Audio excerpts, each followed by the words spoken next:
every time I close my eyes, a little less of you remains. I know you're slipping further from me now.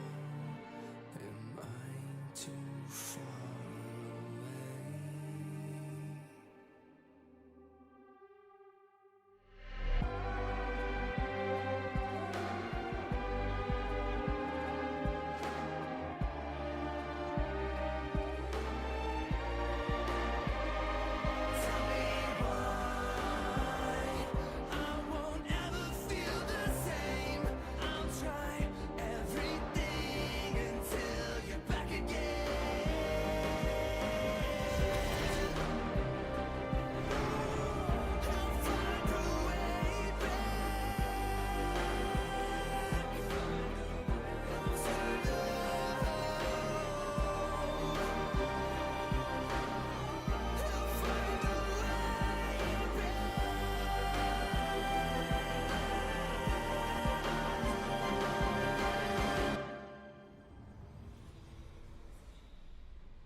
Book is open and it's time for a new chapter here at Aegis. We are going to bring you the incredible excitement of the Ascension of the Ages. It's the day 2 regional sub play in, and I am so Abdanum here with the incredible, first time I've seen them, doing on the work on the desk at least for B-Pots, but B-Pots, I mean, incredible stuff out of day 1. Players that have, come and gone, written their stories and written it all. We've dropped a bunch, and I mean, it is just a phenomenal field of players in this event. Definitely. It's an open tournament, and last night we started with 400 players all the way down to 176. So yeah, a great display of talent put on last night, and I'm excited for some more today as well. Yeah, it's going to be crazy. For those who don't know, by the way, this is, another route. For those who are thinking, maybe I want to dip my toes into TFT esports, I've made it to Challenger, Master. Maybe I'm good enough to play and be one of those headliners in these events. Well, this is a great way for you to get in. And, if you can't make it to any of those bigger events, the main play-ins, this is a great way to kind of dip your toes in the water. And it starts with a simple, easy format that we're jumping into kind of midday, unfortunately. Day 1 was yesterday. And we started at 400. We've cut to 176. That's a lot of players to lose. And I don't think we lost too many names that, through that cut, though. Yeah, no, not at all. As you said, we started with 400. And yeah, this is a really, really open tournament. Like in the previous sets, we've seen sort of like closed qualifiers are based on like ladder snapshots. So it was only really exclusive to the top 400 or 500 people. But this format being entirely open means that you can have a good weekend of TFT and you can see yourself in a Riot event, right? And I think that's part of the beauty of this tournament. And as I said previously, we started at 400. We've cut that pool just over half, so now we're down to 176. And then today we're going to go down to 64 at the end of today's games.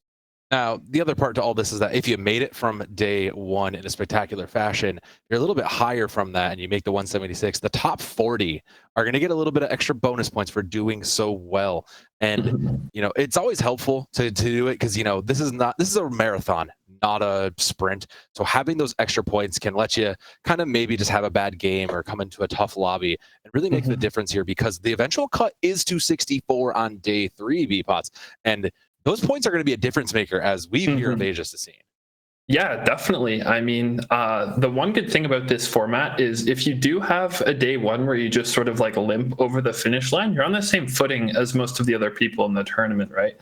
The 41st seed is at the same spot as the 176th seed in terms of the amount of points they actually have. But as you said, we're giving the top 40 bonus points just to give them a little push, a nice reward for saying, hey, you did do well in day 1, but we don't want to make it so that you auto qualify for game 3. Yeah. And should you make it all the way to day 3, bonus points or not, there is that prize at the end, just like we're all playing for. The prize wasn't the friends all made it a long way. It was actual cash money here. And I mean, first place is a huge uptick. Like, let's talk about qualifying for the cup. Even if you make it to 30, ninth and below, you still walk away with a couple bucks, and that's a big deal. But realistically here, for the players that are thinking about, TFT as an esport and moving on into the bigger parts, qualifying for the Tacticians Trials and eventually, the Tacticians Cup, if you want to try to get into the Riot formal events, it's huge. $5,000 across, 30 places is nothing to scoff at. Yeah, definitely. So a big thank you to Riot again, supporting the prize pool, not only offering up qualifying spots for this tournament, but a nice chunk of change as well for our top finishers. You're absolutely right. I mean, it's just, it was nice to be able to play for some money. Like, that's always fun. But I think the real thing for a lot of these players is the fact that you can kind of fast track your way in to get to those Tacticians Trials. There are a lot of players that have had phenomenal days and are coming with bonus points that, you've seen names, you've seen them in Worlds, you've seen them in places, and for them to just kind of, fast track, save the time, not have to grind up the ladder, I think that's really an awesome perk to these kind of smaller events. I agree. And even if you're not one of the top 8 to qualify for one of the Riot events, I mean, at the end of the day, it's still great tournament experience as well. If you're in the top 40, you make some money, and you can just, I believe this is like one of the first sort of open tournament experiences for this set. So even if you're not going to win, it's just great experience to get out there and see sort of what the tournament meta is going to be shaping up for this set. Well, you said my magic word, B-Bots, because I was thinking of two of them. One was this set and the meta. And I mean, it's hard not to talk about this meta with the recent patch and the change-ups of things, because I don't know about you, but Bard was dominating most of my games, and these recent changes really have shuffled things up a bit.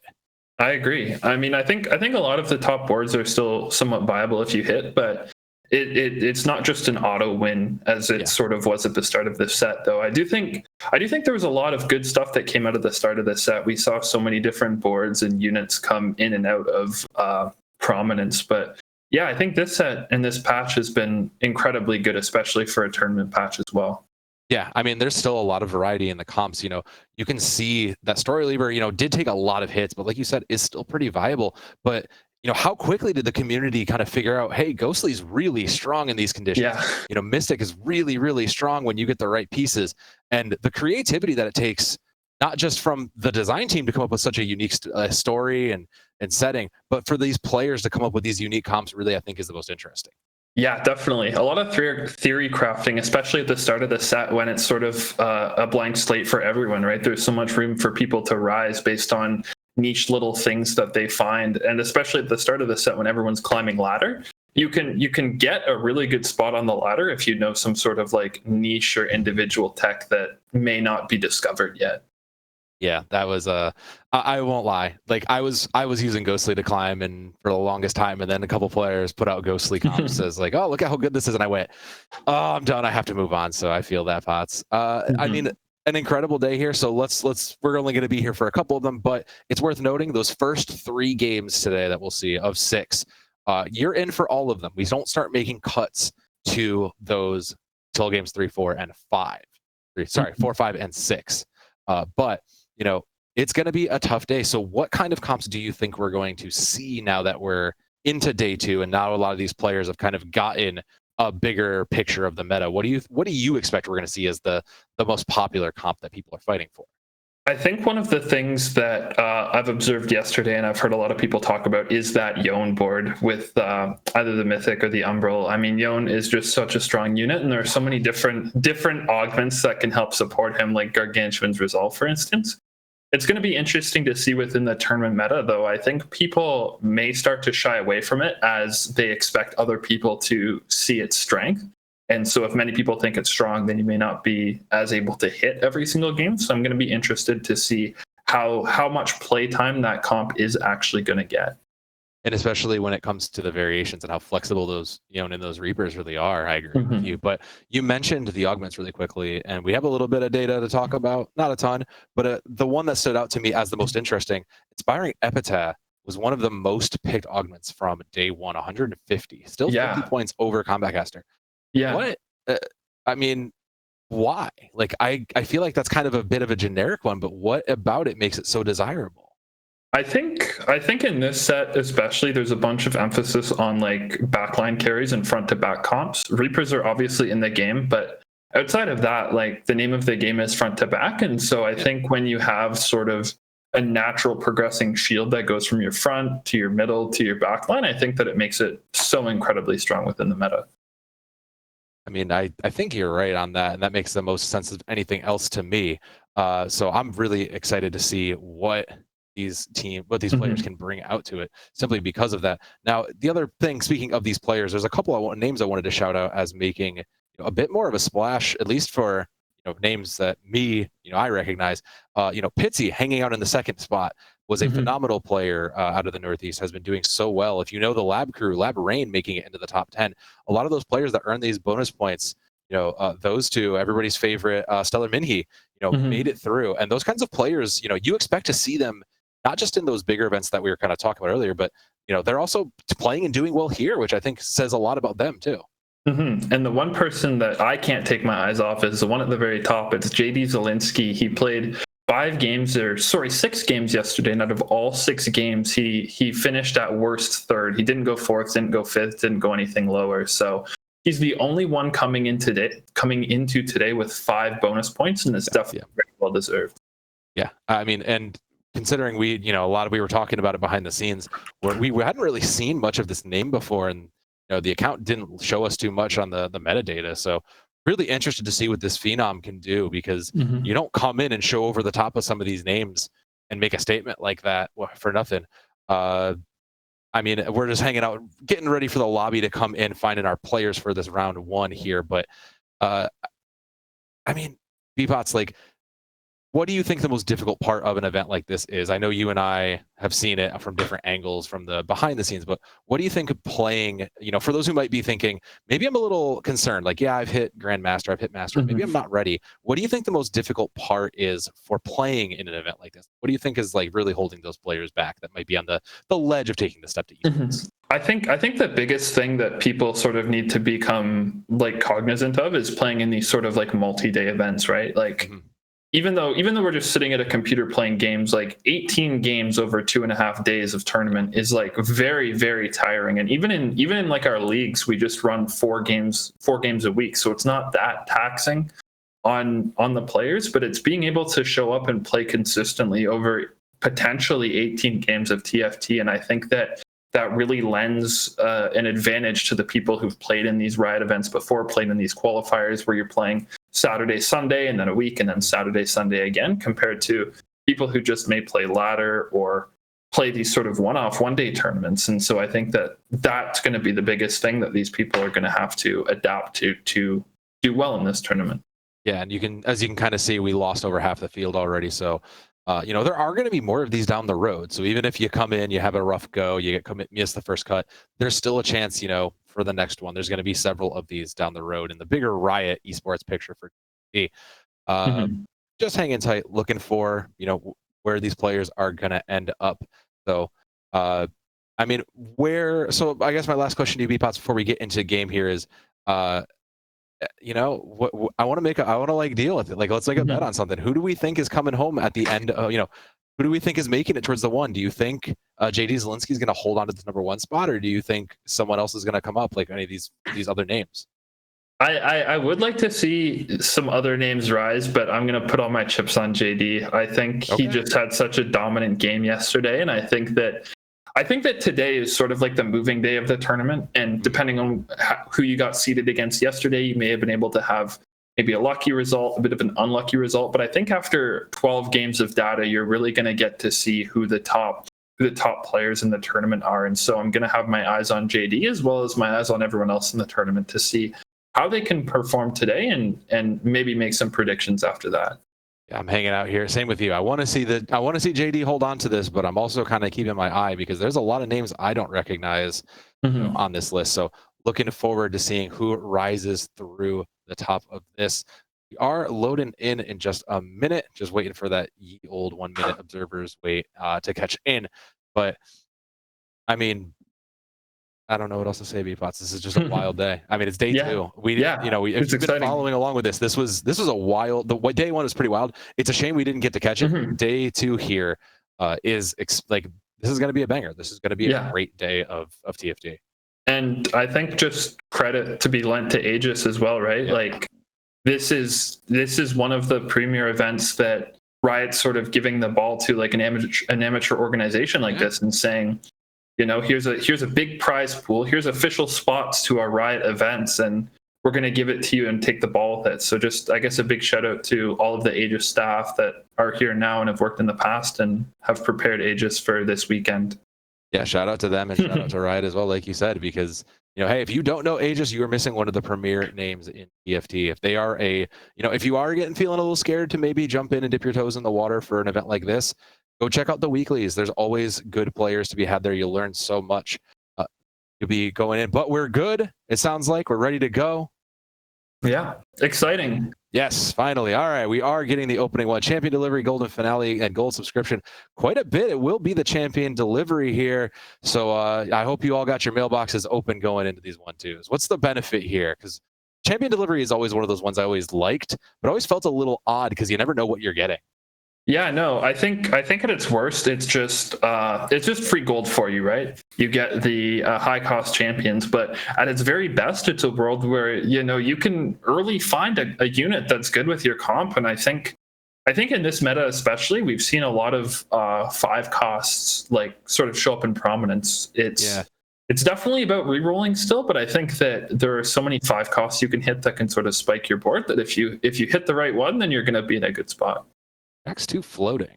Obviously not looking at Ink Shadows, although we've seen some of those Ink Shadows take up some space in the last. Yeah, they do grab it, but they're waiting for the 2-star buff. Eleni just kind of checking it out here, and we were talking about it. The one that at least kind of jumping back to the thing I was saying. The one I was looking at is that kind of Ink Shadow Ghostly, and the Jax 2 is a great start for a comp like that. Yeah, I agree, and we see the chain vest and we see the bow as well. So not exactly indicative of what they'll play, but a good start if they want to play it. And the Aatrox as well leads me to believe that it may not be a full commit to Ink Shadow or Ghostly, but it's definitely going to be an early start. Yeah, I mean, if nothing else, it's a good carry for the early on, and Caitlyn's there too. But this is one of those moments, like you said, the game is really developing. 3, 4, and 5s make the impact here, but setting a foot down early in these lobbies, I think, really does make a difference. Yeah, and we do see the Rek'Sai as well on the bench, so they do have the Bruiser open if they want it, but we're going to get a Prismatic open, actually. Oh, okay. Eleni, what are we thinking? Checking back to see what's going on, but these are tough. Rolled away 1 and got the Sage Crown. Tiny but Deadly gets Harmless 3 is pretty good. We'll take Tiny but Deadly. Interesting change of pace. Why Tiny but Deadly? I know the damage buff is there, but I mean, why? I think it's a good. I don't think it's as good in the early game, but I think what it signals to me is that they're going to commit to an AD line. Yeah, there's the Rage Blade slam, so it is going to be an AD line, obviously, with the 30% attack speed buff. I think looking at just their options that they had, I think that it was the best option besides like Harm Assist. I don't disagree. I kind of would have taken the Harm Assist, but I guess I'm more of a frontline player. First opponent is up, and well, it is a 4v3, so at least you have that advantage. Looks like it's going to be the win streak for Eleni, and just kind of checking her on the board. It's an Ink Shadow 3, so I think they see that there's a little bit of contest down the road, maybe not quite opting. I think that's like a good sign to maybe not, you're contested. You can still run Ghostly into this, I think. Yeah, I agree. At least in the early game as well. I'm not sure what sort of. Oh, that's a game changer. Wow. Ashe coming into, Ashe revealing the opponent. That's huge, especially this early on. That's an encounter that you don't see a lot. Yeah, no, not really, but it definitely allows. I think it increases the skill of the game just because it puts so much more emphasis on positioning because you know exactly who you're playing against, right?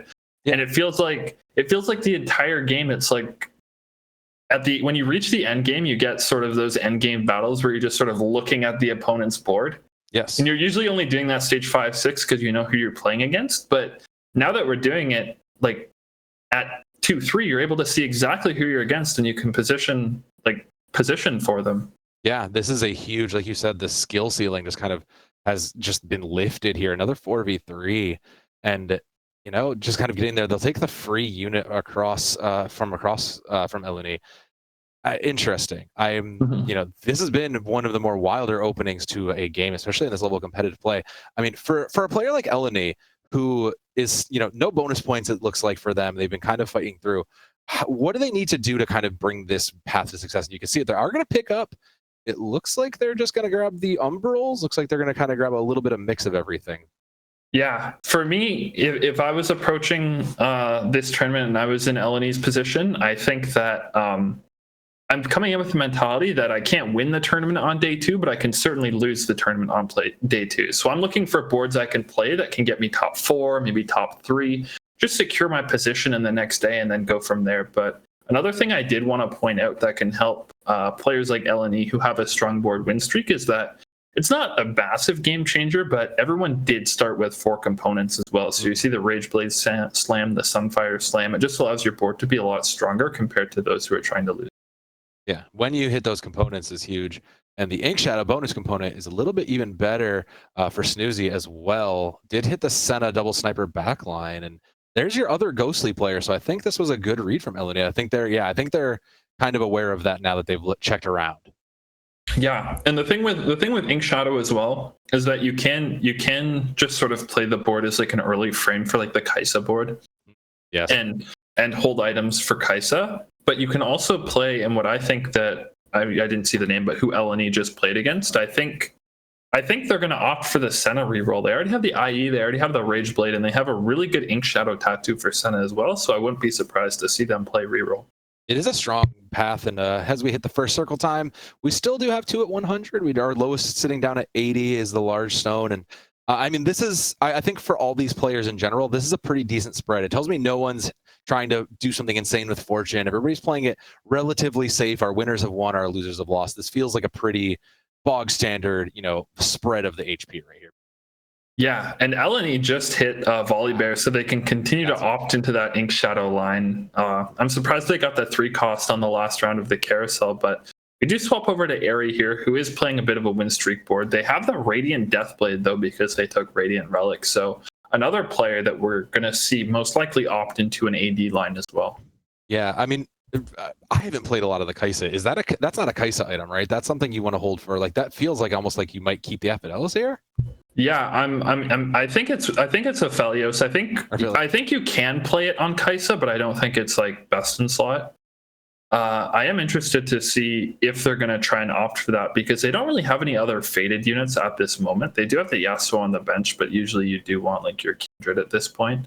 The Phelios is going to kill one off, but we just see them go against Snoozy as well, who we just saw. We just saw Ellen play against, and that board looks really strong as well. Yeah, they are holding on there. Not quite the 100, but sitting pretty well here. Was that someone already at 6? Hold on. I thought I saw, was that number 6? A little concerned for this lobby right now, if that's the case. All right, so I mean, this is, like you said, this is still a pretty open board though, and you know that there's at least one other ghostly player. There's our Fortune player sitting down there. But I mean, so what's the tank we're going for? Because like you slammed a cape, you have a heal belt. What are you doing with this? Where are we going long term for it? Well, they just open sold, so they can go in any direction they want. Oh, did we just dump? Oh, did we just dump on the? Wait, they open sold. We dumped on the player. Wow. That is another dynamic I didn't even consider, is that before you even start your combat, you're going against a Fortune player, so you can FF your board, or not FF your board, sorry, but you can open your board like this to make econ and essentially make it a lot harder for this Fortune player. Wow, I mean, not exactly. Bacon was having a rough time on that Fortune board, but whew, that's some spice, Peapots. Wow. That's like, that's what you were talking about when it came to this Ash board. Is like, you never know, like this changes the game. Yeah, you can't do that, and that's incredible. I mean, the problem is for Airy now, you have to rebuild, right? So I guess that's a free rebuild, right? Yeah, I mean that's one of the dynamics I didn't even see with this Ash board is Bacon. We're getting word that Bacon cashed out, and so wow, that's a prismatic loot orb with 2 anvils, 2 component anvils. It looks like. Yeah, those 2/8 Krugs are pretty generous here. Apparently, this is a very generous board. Thanks, Mordog. Really coming through here. A couple of gloves. I don't think we'll see that slam. Wow. I did get the sword to go with it, so that that gives you a very strong back end, doesn't it? That's IE if you want it to pair with this Deathblade. So Yeah. we could very well see a faded line here, especially with the Kindred. And I think they're just waiting on getting another Aphelio. Getting another Aphelios back. But we are going to see the IE slammed as well. So we could see triple Bis. We could see triple Bis AD items if they get good rolls off these anvils. I mean, that's just gonna fire off this line for area, right? That should shoot them right up as long as they hit all three. But for now, the Ash will have to do 4 loss streak here, coming into Largestone in last place. And I mean, you'd hate to have to lose this, but I mean, the Last Whisper and the Giant Slayer in the back on the Senna. I mean, this is kind of what I was kind of expecting this for the Senna to be that contested as an opener, but I mean, I didn't think it was going to be this contested here. Yeah, we see 2 people playing it already, and the Giant Slayer Last Whisper looks to me more like Kaisa, like a Kaisa line, but you could still play Senna from the spot if you want to, but a very, very good win from Arian. I think that the items on the Yasuo were just like so good. Yasuo's such an underrated frontliner. Like, I guess he's not that under. Are we getting a triple prismatic game? This is a blessed game here. Second prismatic. So Ari. Let's see. They'll send away the ticket. They'll send away everything. Lucky gloves, tiny but deadly, and accomplice. They'll take the lucky gloves. Yeah, I mean, wait, that's a shame you sent away most of those. Excuse me. Wait, Snoozy, what do we get? Oh, Snoozy, what's going on here? Snoozy's rolling. We're rolling. What are we rolling for here? Rolling for anything. They have they went to 6 and they have trade sector, I believe it's called. I don't remember the name of the augment, but they're getting free rolls based on their level. Yes, level. They do have the lucky gloves as well, so I guess we're just trying to power up our board, and with 2 pairs of those gloves on board, this is a pretty good spot to be. Yeah. A fantastic augment to hit, and considering Snoozy is sitting down at 73 HP and lower half of the board, I mean, yeah, you roll down because you might as well start to turn this around. Yeah, I mean, this is a really good position because you do have the 4, and I'm interested to see if Ari ended up taking that lucky gloves as well, because they had 1 glove on their bench. They could have got more from the augment, and they still had 2 of the component anvils as well sitting on their bench from last neutral round. So they could be in a very good spot off the back of lucky gloves as well. But now we're going to see Snoozy just take it to the level 7 board, actually. Ooh, that's punching up is a huge place to be for Snoozy, and that level 7 board will fall there. Mine is holding on to first place, and they'll hit that win streak, and mine has been at the top of this board the whole way through, spending down just a little bit more. Yeah, the 2 lucky gloves are going to be good, and they'll hold this front line. Ghostly 4 is pretty solid here. You've got most of the pieces. All right, so the question now, B-Pots, because you'll see this better than I will, are they going to stay this, even though they might be a bit more contested? Do you think they have enough pieces to hold a footing here? I'm interested to see, because that champion on the second to right bench slot is a Kaisa, so they could opt for this Kaisa line if they want to and be 1 step ahead of everyone else who's playing for Kaisa, especially with their spot on the carousel. They could have, if they get lucky, they could get Kaisa pair. That would be a head start, and using that Ash to kind of get themselves good positioning here. Puts those snipers in a great backline to fire off. The Lucky Gloves holding on and giving some great items for these tanks to continue to beef in. The snipers just struggling. There is the Caitlyn shot. Not enough to pick the backline, though. The front line does begin to fall. Like you said, it's front to back, and now the front's gone. That tattoo. Back. Gonna hit it. The tattoo is not does enough for the Senna, so Snoozy will push the win streak to 2. Yeah, bit of a tattoo diff there. Was getting the last shots on the Senna, but this is a very good spot for Kaisa if they want it. And we're being told by our producers here, there's we can't see Mudkip's POV, but we've been told they have an Ash 2 already. An Ash 2? Wow, that is nuts considering how circle time 3-4 here. Look, the Ash 2 and that porcelain comp got a lot of speed out of those recent changes. So it's a shame we don't have the view, but dang, that is pretty so early. And a Story Weaver emblem as well means that this Ash is just going to be like incredibly strong with the buffs from the Sivir as well. As part of that Story Weaver. Yeah, seriously, considering we know how strong Story Weaver has been in the past, I think that it's hey, that's a great place to be in. But speaking of great places, Snoozy did push themselves up into 4, 91 down to 51. Largestone still at the bottom, unfortunately, just can't quite get themselves out. And this is kind of what we were talking about, right? Players like Largestone who are, like you said, that you just kind of got to scoot by to get to day 3. And for some of these players, that's easier said than done, I think. Yeah, I mean, Lucky Gloves is such a good stabilizing augment because if you have a few gloves on your bench and you're in the position to take it, like you automatically just get 4 best in slot items for champions you want them on. So it's really good at stabilizing in your mid game, as we're seeing from Snoozy. But we see against the Storyweaver board here another Storyweaver player, not exactly Bacon, who has got this Triforce and the Sivir, but the IE and the Runans as well leads me to believe they want to play Aurelia. I mean, that makes sense. And considering Bacon was on that fortune board early, like, Bacon had a tough run. They got kind of beaten out of their fortune board and had to make it big.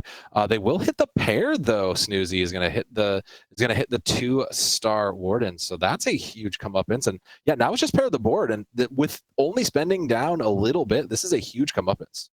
Yeah, part of me thought they were going to roll down to 0 to try and send it for this Senna, but it doesn't look like they are. The Alawi 2 though, very good in terms of stabilizing their board exactly, but we'll have to see if they'll be able to carry this 4 streak into neutrals.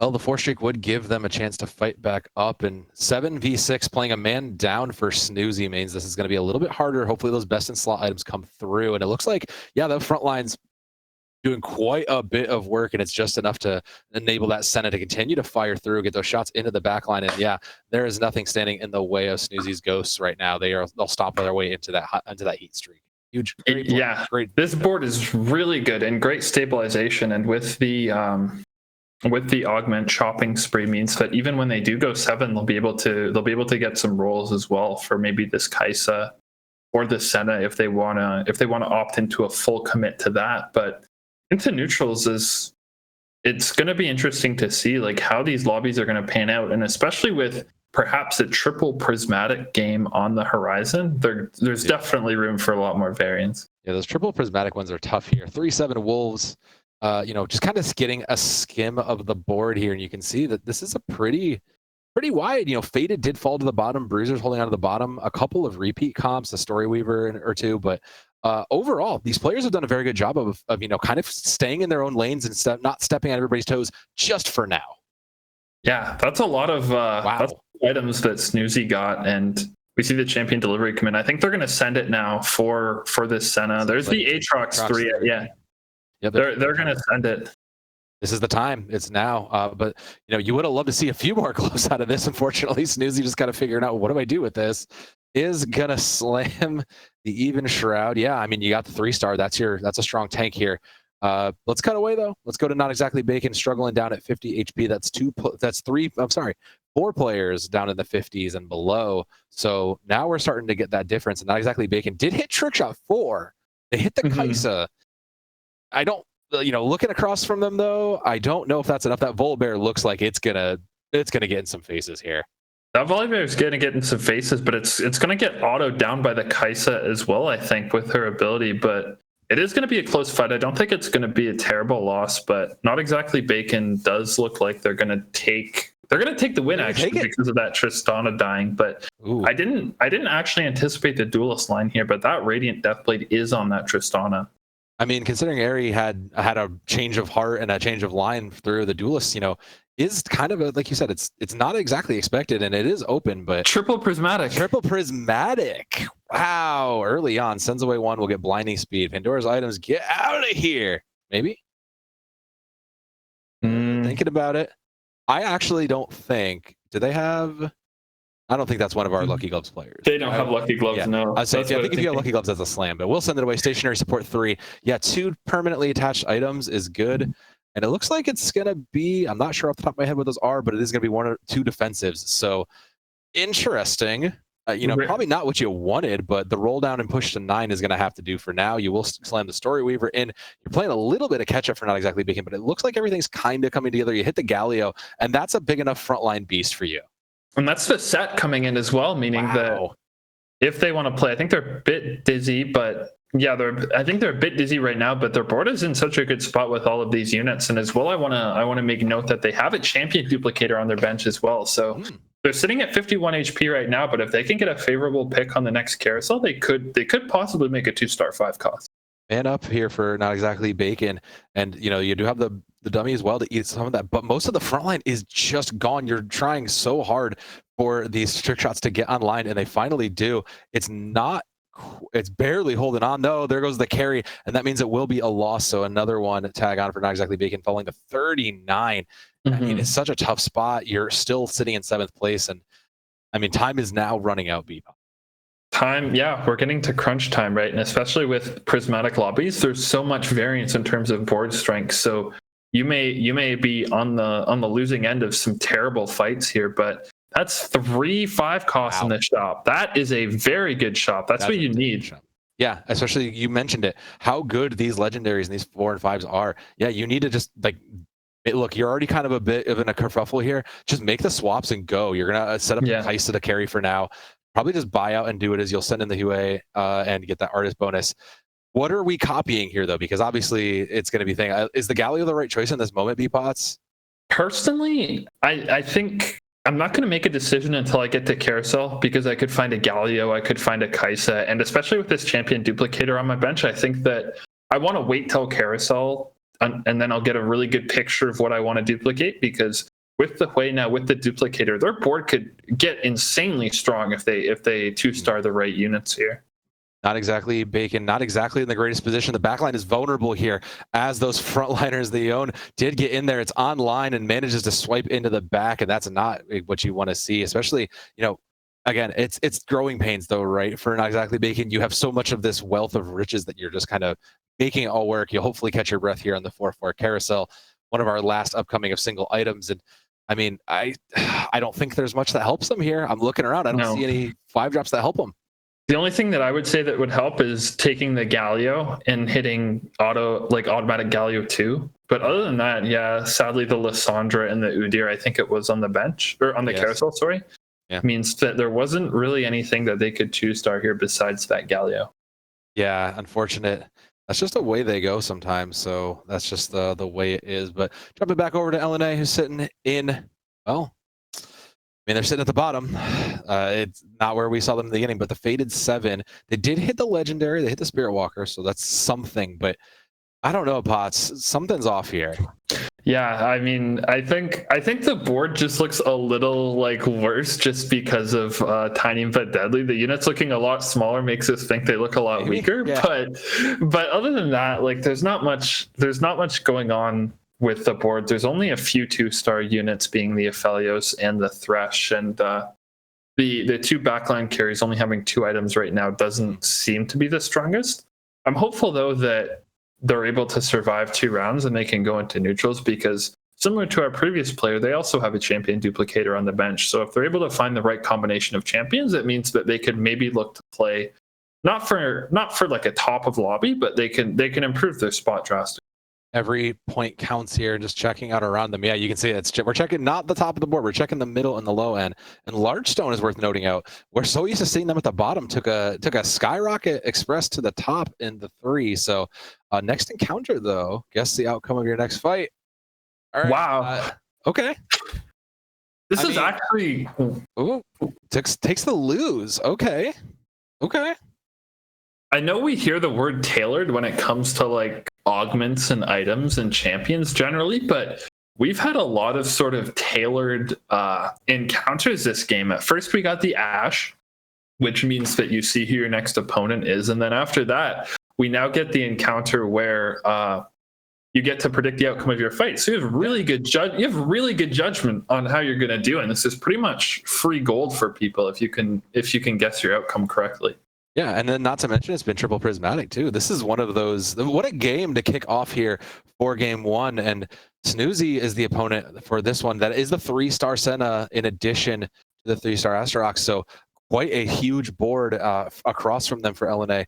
And it looks like that board is coming crashing down on them with a vengeance. There is the last 2 of the frontline fell. The Thresh no match for that. Yeah. And yeah, it's good as over for LNA. Let's just hope it's not too much. But Kip did fall, and 9 still is just enough to keep you ahead. 12 for LNA.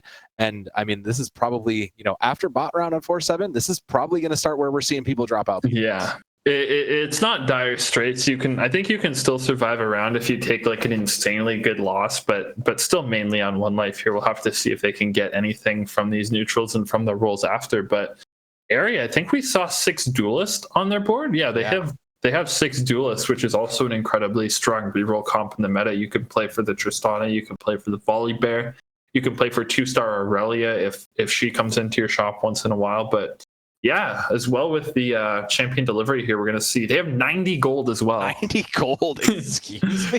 Yeah, well, look, like you said, this is the point where you can start making a roll down. You really would have liked 100 gold. 100 gold, the first 3 digits of gold. Yeah, the spend is now. So there you go. Let's see if we can hit the Tristana and the Volibear, because that's what we're looking for. Lee Sin's a good catch there. Tristana is there.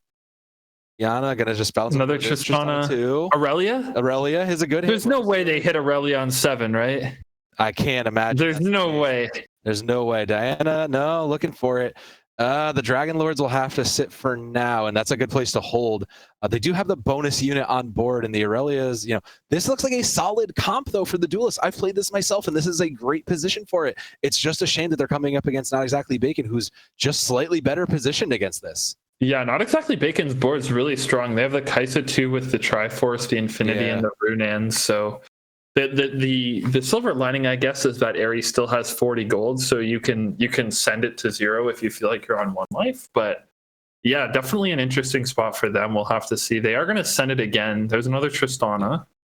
Lee Sin 2 is going to help for now. Worth noting, we've lost. We hit the 3. Kiana 3 is not what you want, but okay. We did lose our Mudkip, so have you seen my Mudkip? He's taking a break for now. But the Volibear. All right. I guess we're gonna make the early items. Yeah, this feels very desperate at this point, though. I don't know, Beepots. This feels kind of desperate. It does feel desperate, but I mean, a bad loss. If you take a terrible loss, I think you do go down to 0, but. It does scream desperation for me, and against Snoozy, it might actually have been required. Yeah, coming up against that 17 HP for Airy, holding in, but this ghostly board is just too good. Is that enough? No, hangs on at 3 for now. Kind of just keeping an eye out and seeing who's around, because we are at least 1 or 2 people now below double digits. And no, you're sitting down there, Chewbacca, one of our higher ups actually from day 1, came in today with some bonus points. And I mean, that's a rough start for number 24 in Chewbacca too. Yeah, those bonus points coming in handy, right? May be able to remediate one of these bad games. But the training dummy, especially, I want to make note of is really good for this board, right? You have the locket, and you're naturally playing a bunch of frontliners, so the locket does come in very valuable and help protect your backline as well. We are going on to Carousel next round, so if Airy can manage to survive, they have the 1 in 3 chance of hitting that Aurelia 2, which may be able to get them some placements, but it's just going to be... That's Zaya 2 as well. Oh, that's an unfortunate come up against. It's the 9v the 7, so 2 down here, and just so much that slam comes in, and it is so big. The front line falls, and yeah, Airy, unfortunately, probably not living through this. Just not pumping out as much damage as she can. The Kiana 3 stars is not enough, so out at -11 in 7th place for Airy, and that's a shame. That's a dang shame, but it's the way it's going to be. Mine, on the other hand, though, has been sitting at the top and still holding on there at 40. Chewbacca's dead as well. Aluni, someone who we thought was sort of going to bleed out with that Syndra and without Aphelios, has seemed to string together some wins in the last few rounds, so they can possibly come back and play for top 4 this game. Yeah, there's still a chance here. It's our first full item on the 5-4. And I mean, looking at who's left, Large Stone and Mine sitting at 40, 2 of our standouts, first and second place respectively. And now it's just a race to figure out what do we need at the top end. All of our other players are sitting under 20. So, I mean, for Mine, who's coming in here, do you think that this is a lock on top 4 for these two? Do you think they clear the top 2? I think in terms of effective HP bars, it's more than likely they do, just because there's 21 HP in between them and the 3rd place. I think you guarantee 3rd for sure, but a really good opening for Mine, especially with the 2 bonus points, means that you're probably going to be sitting at like 8-9 points after this game, which is a really good start for round 2. And with this set here, we saw they rolled the Randuins and they rolled the forgive me, I forget the name of that. The Radiant Virtue, I think it's called. But I believe so, yes. a very strong board here with the Xayah 2 and then the Runans and the Last Whisper as well. The huge comeuppance here. So, you know, they're just going to fight in for their lives, but mine is having some struggles as our front line just collapses. The bonus item did pop up, and it might be enough for now. The trick shots are falling fast. Oh, what a burst. That's nuts. They managed to live it out, and mine lives, taking a shot at not exactly Bacon and pushing them down. We did lose one more. Hide them numbers. I need to see who we lost. Mine. Hide them numbers. Come on. Killing me. All right. Well, we did lose one more, so we do have a top 3. So you were right. They made it to 3. And I think with a win like that, mine's likely to get there. Yeah, we lost at Lune in 5, so we have our top 4 now. Yeah, our top 4 set, and not exactly Bacon here. A pretty good board. They got the Hui too. They're just holding that Wukong in the duplicator spot right now just to get it counting up to 5. But I don't imagine they want just a random Wukong on their board. But yeah, they're going to go up against Snoozy now. So this could very well be an elimination match if Bacon is able to kill off enough. Hopefully that's the case here going into this. So fighting in versus Snoozy, the 3 spot. But the front line from not exactly Bacon looking pretty solid here. Did manage to get it big. Burned out. Is there enough time? And there is just enough time for those trick shots to come through. They will hang on here and push Snoozy down to match at 8 HP. Meanwhile, Largestone, living Largestone, honestly, has been started at the bottom, had quite a tough game, but hanging on now with a win streak at 44 is huge. Yeah, there's the Xayah as well. If they're going to get 3 more combats, then they can make the Xayah too. But Largestone, as you said, just beat Maine, who was in 2nd place. So Largestone definitely is my odds-on favorite to win the game. But I do think the top 4 is shaping up. Outside of any significant wings in strength based off of this neutral round, and we are getting the champion delivery at 6-1 as well. So maybe a chance for a swing in power, but I think it's pretty defined at this point. I mean, I think we're looking down here, and like you said, it's going to be pretty clear at this point. But you might as well grab what you can. The Galio 2 is there, and that's an auto grab. The question is, where do you make it fit? But the Xayah 2 is even more important in this regards. We'll grab the free item. It's going to be a guard breaker, noted great item, guard breaker, just all around good. I mean, hey, when you look at it, it does exactly what it says. So at least, right? Yeah. They don't really have any gold, and the odds of this happening are very unlikely. But with 2 spots on the Hui, they are 2 off of Galio 3. Meaning that there's a very, very slim backdoor chance it can happen, but I don't think it is. Going up against Largestone, it looks to be with this Udyr, who is incredibly strong. Just straight up 3 tattoos on the Udyr makes him just such a menace to this backline. Yeah. Just a huge menace, but did get into the backline for that Udyr. He is hanging in there, but he used his free life to get through. And it looks like the trick shots from the back end, the Kaisa 2 still lives large for now and manages to take the spot. Both of our 3rd and 4th places in 8th holding on for now. This is wild. They are stealing this HP down here, Potts. I think they're trying to find that Galio. They're scouting around saying, are there any Galios here? But you never know. Off of Carousel, anything can happen. But yeah, we are going to switch over to Snoozy here, who is at 8 HP as well. So them against Largestone means that Snoozy may be out this round.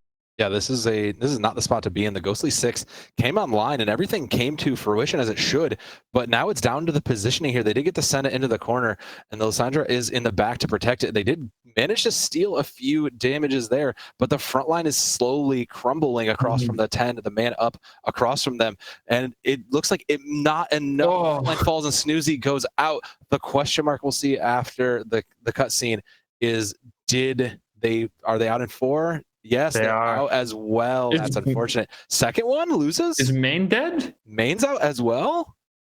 I think they may just be on 0. They're on perfect 0. Wow. They're dead on perfect 0, but yeah, it's going to be Largestone and Bacon in our top 2. So a good board by Bacon here, and I'm surprised to see Maine come in 3rd, but as we're talking about with those 2 bonus points means that they are going to secure 8 points at the start. So definitely not a bad start for them. Oh, and I mean, not exactly about, and Bacon not having a great return as well, considering they were hanging at the bottom. Both of these players initially sitting at the bottom, now fighting for 1 and 2, and I mean, you don't need the Ash to tell you who your opponent is here, but now it comes down to the positioning and the heads up. So let's see who manages to move quick enough here.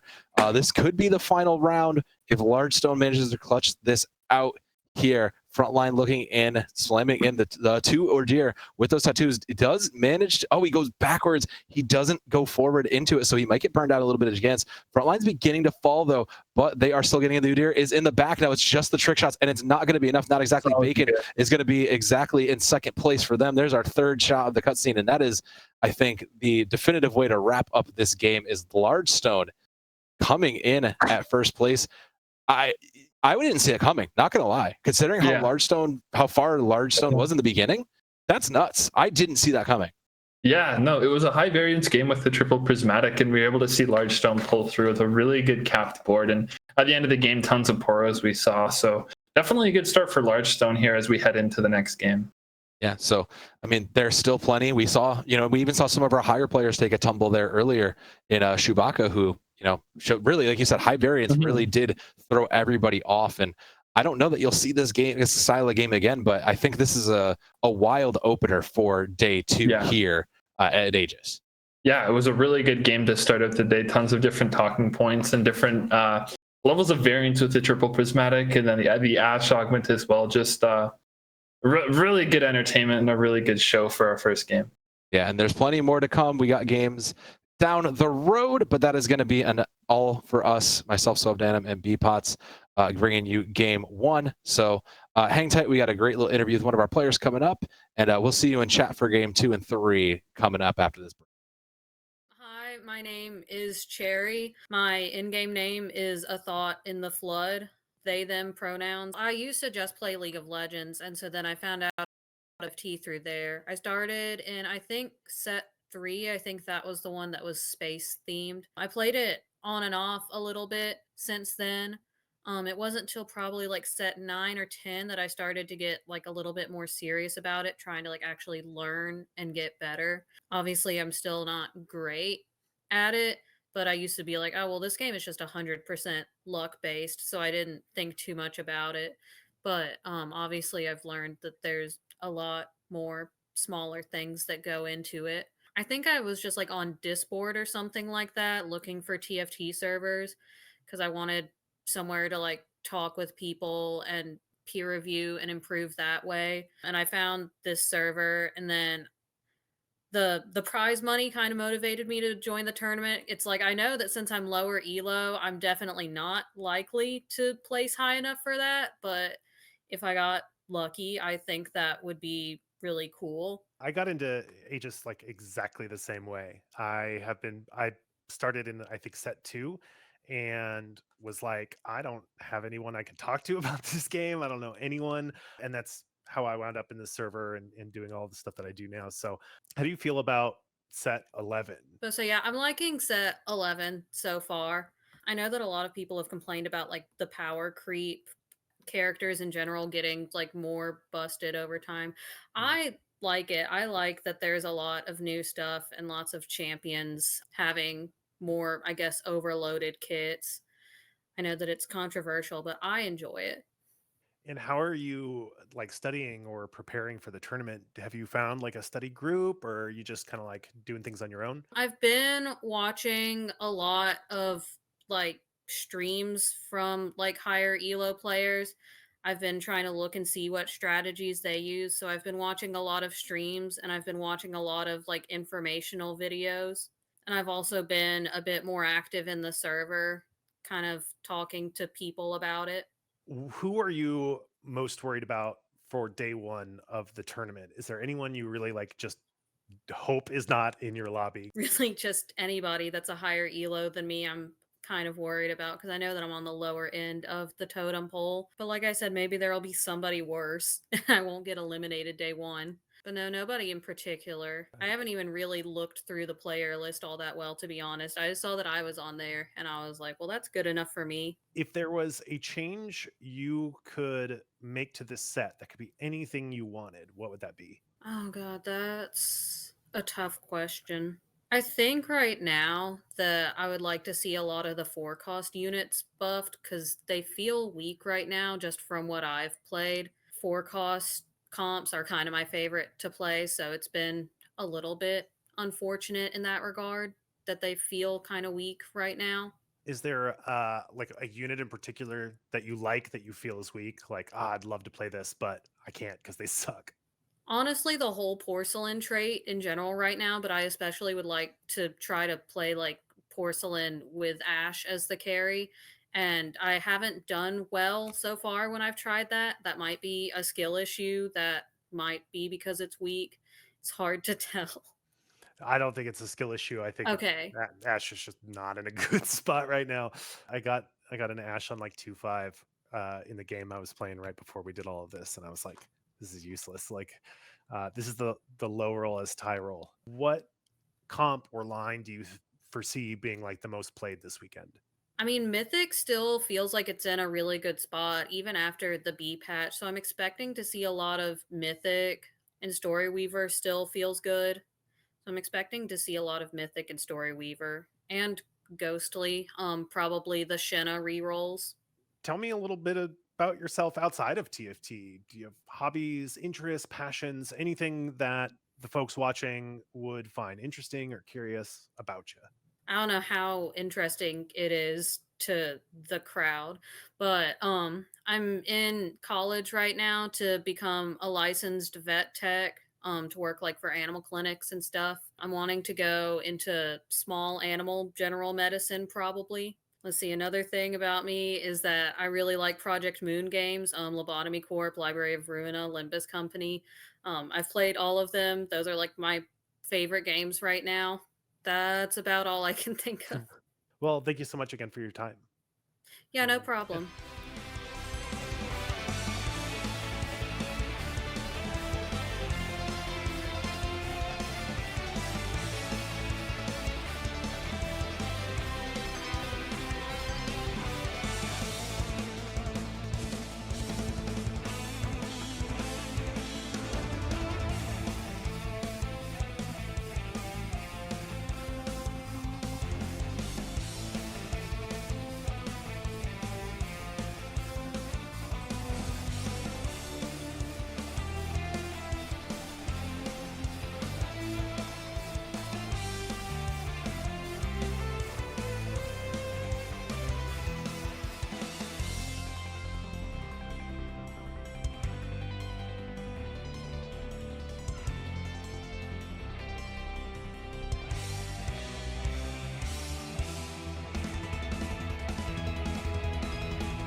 Every time I touch mic.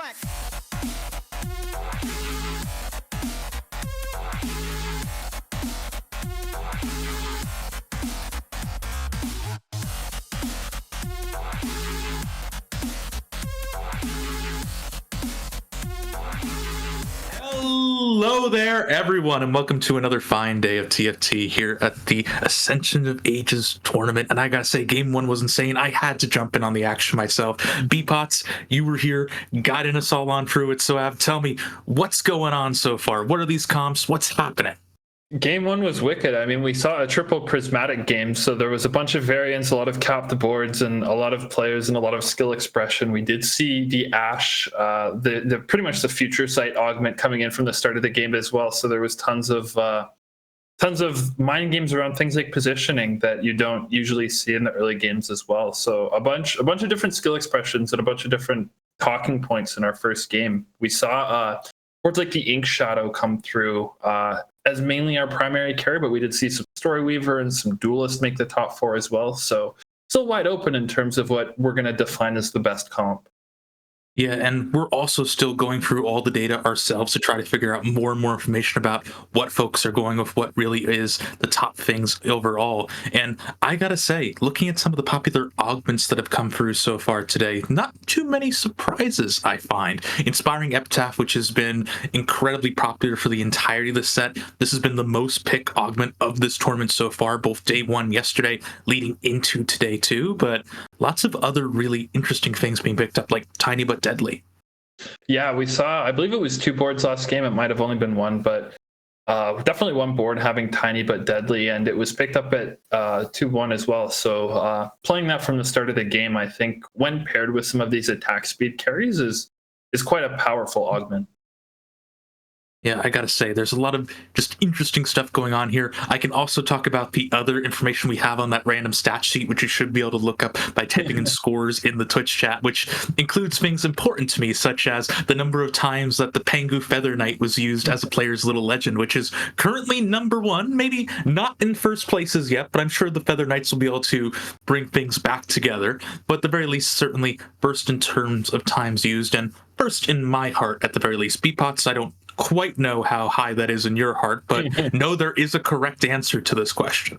I'm a duckbill enjoyer, and I'm glad to see that duckbill has a lot of first places as well, a lot of plays as well. So a lot of people with me in the duckbill army. But yeah, some very strong little legends. Not that it accounts to playstyle at all, but fun little thing to track. Yeah, indeed it is. It's one of those like little silly things that kind of go on through, but really important to bring on up. But I think without further ado, it's time for us to start talking about the game that we're getting ready to head into. So please, ladies and gentlemen, let's take a look at the players that are coming in here for game 2. Remember, just like game 1, this was snake seeded, so everyone's being repositioned around here, and we got some interesting names. Yeah, Evil Daniel at the top with 10 points as well. You might be asking yourself, how does he already have 10 points after 1 game? And that's because Evil Daniel finished in the top 40 yesterday as well. So he's got some bonus points heading into today. Added to his finish from the first game means that he's at 10. Neonified, Cherim, Glenvy, Jungle Book, Double Monk, Panda, and Tonality, all rounding out the last 7 spots. 8, 7, 6, 4, 3, 2, 1. Pretty standard in terms of what we're seeing here in the second game. Yeah, nothing too crazy, all things considered. I was trying to see if there was any other big upsets coming in here. So, say for example, hey, what's this player doing here? Where are these other bonus points coming from? But I agree, Evil Daniel is going to be the standout so far. Really had a pretty good, strong game one. Want to see how that continues here. If they can continue the train going into game two. Yeah, for sure. And just because we are doing snake seeding, it means that we do see everyone from the spectrum of points. We see people that are in the lower end of points, people like Daniel who have 10 points. So definitely a bunch to play for everyone in this game, especially if you're at the bottom. We're going to be heading towards cutoffs at the end of game three. So people like Tonality, Panda, Double Monk, who may not have that many points, this is going to be a very, very important game for them to see if they can propel themselves up in the top half of the player list. Yeah, that's a really important thing. If we could actually move the production graphic here just to showcase how some of these cuts are going here in day two. As you were talking about, we're not going to see any cuts come on through until game three is done, at which point I believe we're going to cut all the way down to 144 players in our first cut. So that's going to be a pretty big change of pace here. It means that a lot of these players are going to have to try to bring their game up here just to avoid that first level of cuts, which right now, if I'm looking at it, mostly seeing a bunch of folks that finished in 8th place in that first game. So plenty of time, still have to try to figure things out, get on through. But if you finished 8th or 7th place last game around, you really got to bring your A game this time. Yeah. And it's a bit deceiving as well because you do see the first cutoff is 144, but after that, I forget the number, but I think we go down to 112. We go down to 112 or something like that. Meaning that you don't just need to put yourself in a position to escape the first cut. There's a cut after that, and a cut after that, and a cut after that. So it's not just about escaping the bottom 16 or whatever the number is. It's about putting yourself in a position to be able to come through at the end of the day and qualify yourself for.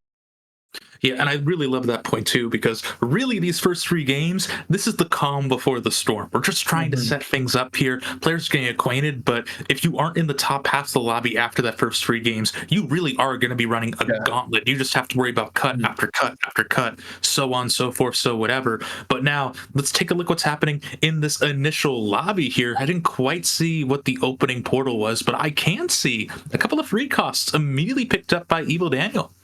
Yeah, there's a Bard and a Tristana, which are 2 very good units here that give you a bunch of attack speed as well. So with the sword, it means that they can opt for an AD board early as well. We see the Yasuo, the Sivir as well. So a bunch of different AD options for them in this early game. Yeah, I will say Bard has fallen off a little bit, as I'm sure a lot of folks have been particularly praising for the last little bit. It has been a pretty crazy unit, particularly in low elo as a stomper. That said, that would make me move more towards that Tristana as you were talking about. I've seen some pretty crazy duelist reroll compositions that are focusing around Tristana as the damage dealer, as well as the Volibear as the main tank, which honestly, I think Voli is just one of the most insane tank units you can find right now on the set, or at least in the early game. But still, plenty of different options that can come on through. Least of all, the fact that I count 2 fortune units for Evil Daniel right now, and the only one they're missing is the 1-cost Kabuko. Yeah, Kobuko, there's none in the shop, unfortunately, but they are going to see another shop before they get into their first combat. So definitely a spot they can pivot to if they want to. Them holding the Teemo suggests that they do want to play perhaps into that fortune line, or they can opt for the trick shot, because they also do already have 3 trick shot units as well. Yeah, that is going to be an interesting thing to see. The big sticking point, though, for trick shot is that, remember, that 4th one is going to be a 4-cost. So unless you really high roll at level 5, not something you're going to be seeing so far. I also think the pickup of what doesn't kill you might make us move a little bit more towards fortune, try to get double dip rewards on that loss streak. But again, without the Kobuko, there really isn't too much you can do on that regard. He for a split second he just held his cursor over the reroll button, and I thought I feel that. I thought he was gonna reroll for the Kobuko, but the completed item anvil as well means that boards can spike if they hit a really good combination of items here. But with the Teemo, it's already going to be a Shojin plus a Shiv stack. So even though this looks like a lost streak board, I think it's going to be able to kill a few units. Yeah, I really like this for Evil Daniel. They're just doing everything they can to make sure they can squeeze as much power out of this as possible, because they are going to have to go against some pretty terrifying folks to try to get on through. And despite all this power, it's not going to be enough to get through Jungle Book, who, I have to call this out, they picked up the build different. This has a very specific composition based around it. When we're getting into stage 4, stage 5, we're going to start seeing Jungle Book make a huge pivot over to these 4-cost champions, just because they're able to work so beautifully together in that late game for built different. What's been interesting I've noticed over the last few sets is that there have been a lot of champions that share 3 traits, or that have 3 traits, so playing built different around them makes it like especially hard. And generally in previous sets it's been the 4-cost champions, but this set it seems like there's not that many 4-cost champions that hold 3 different unique traits, which means that they synergize really nicely on the built different board. So as you said, we're going to be seeing just a bunch of 4 costs and maybe a 5 cost in there as well that contribute to this built different board. And if you're able to 2-star that, it puts you in a great position to do well in the lobby. And I mean, also, Alun just showed up. That means that she's able to empower one specific tier of units. I got to tell you, I know it's going to be 4 costs for that built different board. Moving around the rest of it, also looking at a few other interesting augments picked up. Boiling Point, by the way, already picked up by Double Monk. Meanwhile, Jungle Book, I believe, also had picked up other things, but Neonify, take a look at this. Mulched a pretty standard augment, I have to say. A little bit on the weaker side if you look at the stats, but I personally think it's a strong, reliable top 4, which honestly, this early on in the tournament might just be all you need. Especially for someone like Evil Daniel, who already has the 10 points. I think if you're looking at his position with the bonus points he got, you're just sort of looking to top 4 every game. And that should put you in a good position to qualify to day 3. So not needing to take any risk with that augment, but we see Jungle Book as well. Was he the first player that we saw that had built different? Yes, Jungle Book is a built different player. I just wanted to be sure that there weren't 2 built different players, but no, we're not built that different. Oh wait, hold on. Am I going crazy? Is there another? I thought I saw one on the flash. Maybe someone will be able to confirm that in production for us, but all in all, regardless, this is still going to be pretty strong. Yeah, we see the Senna 2 already with the Rage Blade and the Giant Slayer. Means that she's gonna have a lot of attack speed here, especially with that built different augment. We're gonna see them take their 3rd win in a row here, headed 100 streak into Carousel. So definitely a good position now, even in a board where you're not really supposed to spike in the early game, right? The power comes from the 4-cost champions. They're still in a good spot, and they can definitely 5-streak into the next round. Well, also remember, too, at the end of the day, we're just talking about a bundle of 3 stats on Built Different, right? So it works out pretty comfortably regardless of the tier that you're at, provided you can find strong 2-star units. And I feel like when you're able to make sure you're able to put in the Senna this early on is going to do a lot of fantastic work. And even though your front line's all 1-stars right now, they have enough power to get on through. Taking a look over on the right side of the screen, it looks like Jungle Book and Neonify are the only 2 players with 100 HP remaining. We'll have to make sure they're able to maintain that moving on forward. But for now, lots of other crazy stuff happening, like the Yone, for example, popping up here. Yeah, the Young's been a very hot unit that we've been talking about as of late, but generally we talk about him in sort of the reroll context, right? Not just like an additional piece on a board. But at 2-5, when you're playing build different, a 3-cost that you're able to slot on your board that gives you more damage, more shield, backline damage as well, if you're able to position them properly, is just a very, very, very good addition to the board. Yeah, it works out pretty nicely here. I think, again, though, as you were getting at it, the shield is going to be the bigger operative power right here, just because all of this means that Sen is able to stall and get as many stacks as possible on the Ginsus.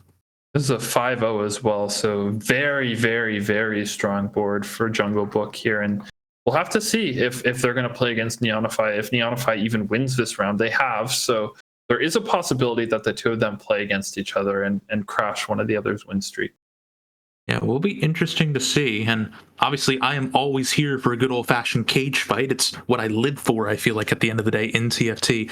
Regardless of any of that, though, they still have a few other options to go through. Illegal Panda is faltering just a little bit here, and look at this, Jungle Book actually has been trying to econ here so much that the game is giving them a quick little reminder, hey, you can click the buy XP button if you want. Yeah, and the Yone pair for Jungle Book as well provides a pretty natural transition if they want to get those items off the Senna for whatever reason. You get the 2-star 3 cost when you're playing Built Different. It's just naturally better than the 2-star 2 cost. But this is actually not Neonify, but it does still look like a very strong board here. That Darius with the Hodge, the BT, the Crown Guard is going to be enough to take down the Senna, it looks like. I'm not sure. Look at all this damage that comes on for Senna. Is going to go down eventually, so there goes the streak, at least for Jungle Book. We'll take a look to see what's happening to Neonify in a second. But they really were able to hold off at the end of the day there, and that just comes down to the fact that, okay, sure, why not? Wow. We could talk about that instead. I talked about those level 5 shops, you know? Yeah. The thing with Built Different too is that there's so many different carries you could play when it feels like you're playing like 4-cost soup, I guess. You have the Syndra in the backline, you have the Kaisa, you have the Ashe. So there's so many flexible carries you can put your items on. And he hit Kaisa, which with a Rage Blade and a Giant Slayer, which is just an insane position for him to be in at this point. No, definitely. And I'll say the traditional comps that I've seen trend a little bit more heavily towards AD, and in that they go for the Kaisa alongside the Ashe as their primary carries. It becomes a little bit trickier because Kaisa is a little bit more contested than she was in the first patch of TFT. So that means it's going to be a little bit hard to properly get her 2-starred. However, hitting them this early, that is going to feel pretty good here at the end of the day. Switching over to Double Monk, who has, as we spoke about, has picked up the boiling point here. That means they could go for a pretty decent Lux reroll composition if they're so inclined. Yeah, Lux has jumped up in prevalence at the start of this patch just because of the return of Twin Terror. It was definitely a Terror last set, and it looks to be a bit of a Terror this set as well, and the Lux is that carry behind it. But we're not going to see Twin Terror here. Instead, we're going to see Boiling Point. So it could be Lux.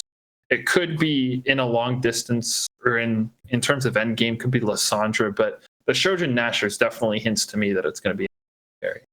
Yeah, and I mean, at the end of the day, though, like talking about how this is working for Double Monk right now, they're getting so much consistent damage off here, just because Lux is able to pretty consistently snipe the backline, get a stun here, disrupt damage, and just generally put yourself in a pretty strong position to win if you can, but lose well if you can't. So that all works out pretty nicely.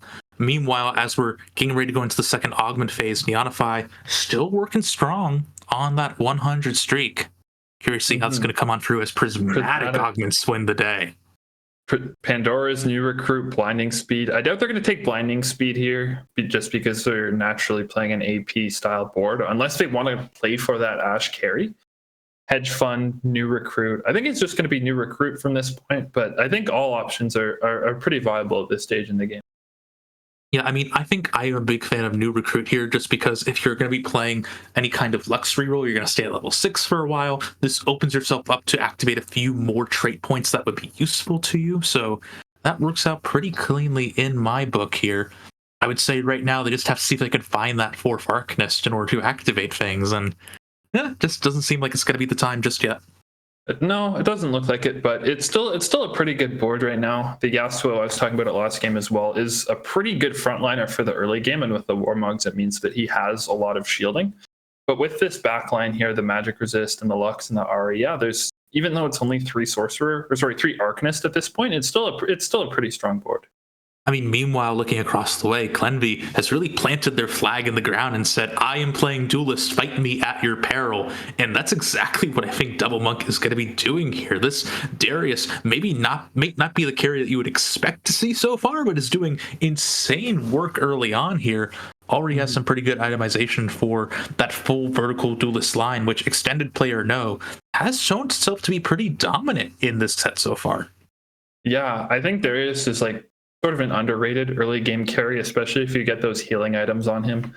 Naturally, with the Duelist as well, it means that he's able to heal a lot in the early game. And so if you put your items on him, he's a great holder for that vertical Duelist board, as you were saying, with the Lee Sin, the Volibear, who naturally like those healing items as well. But we are heading into our 3-3 combat, meaning that an encounter is up next. And on the other side of the board here, we see Panda, who's got a sniper's focus with that Archangels.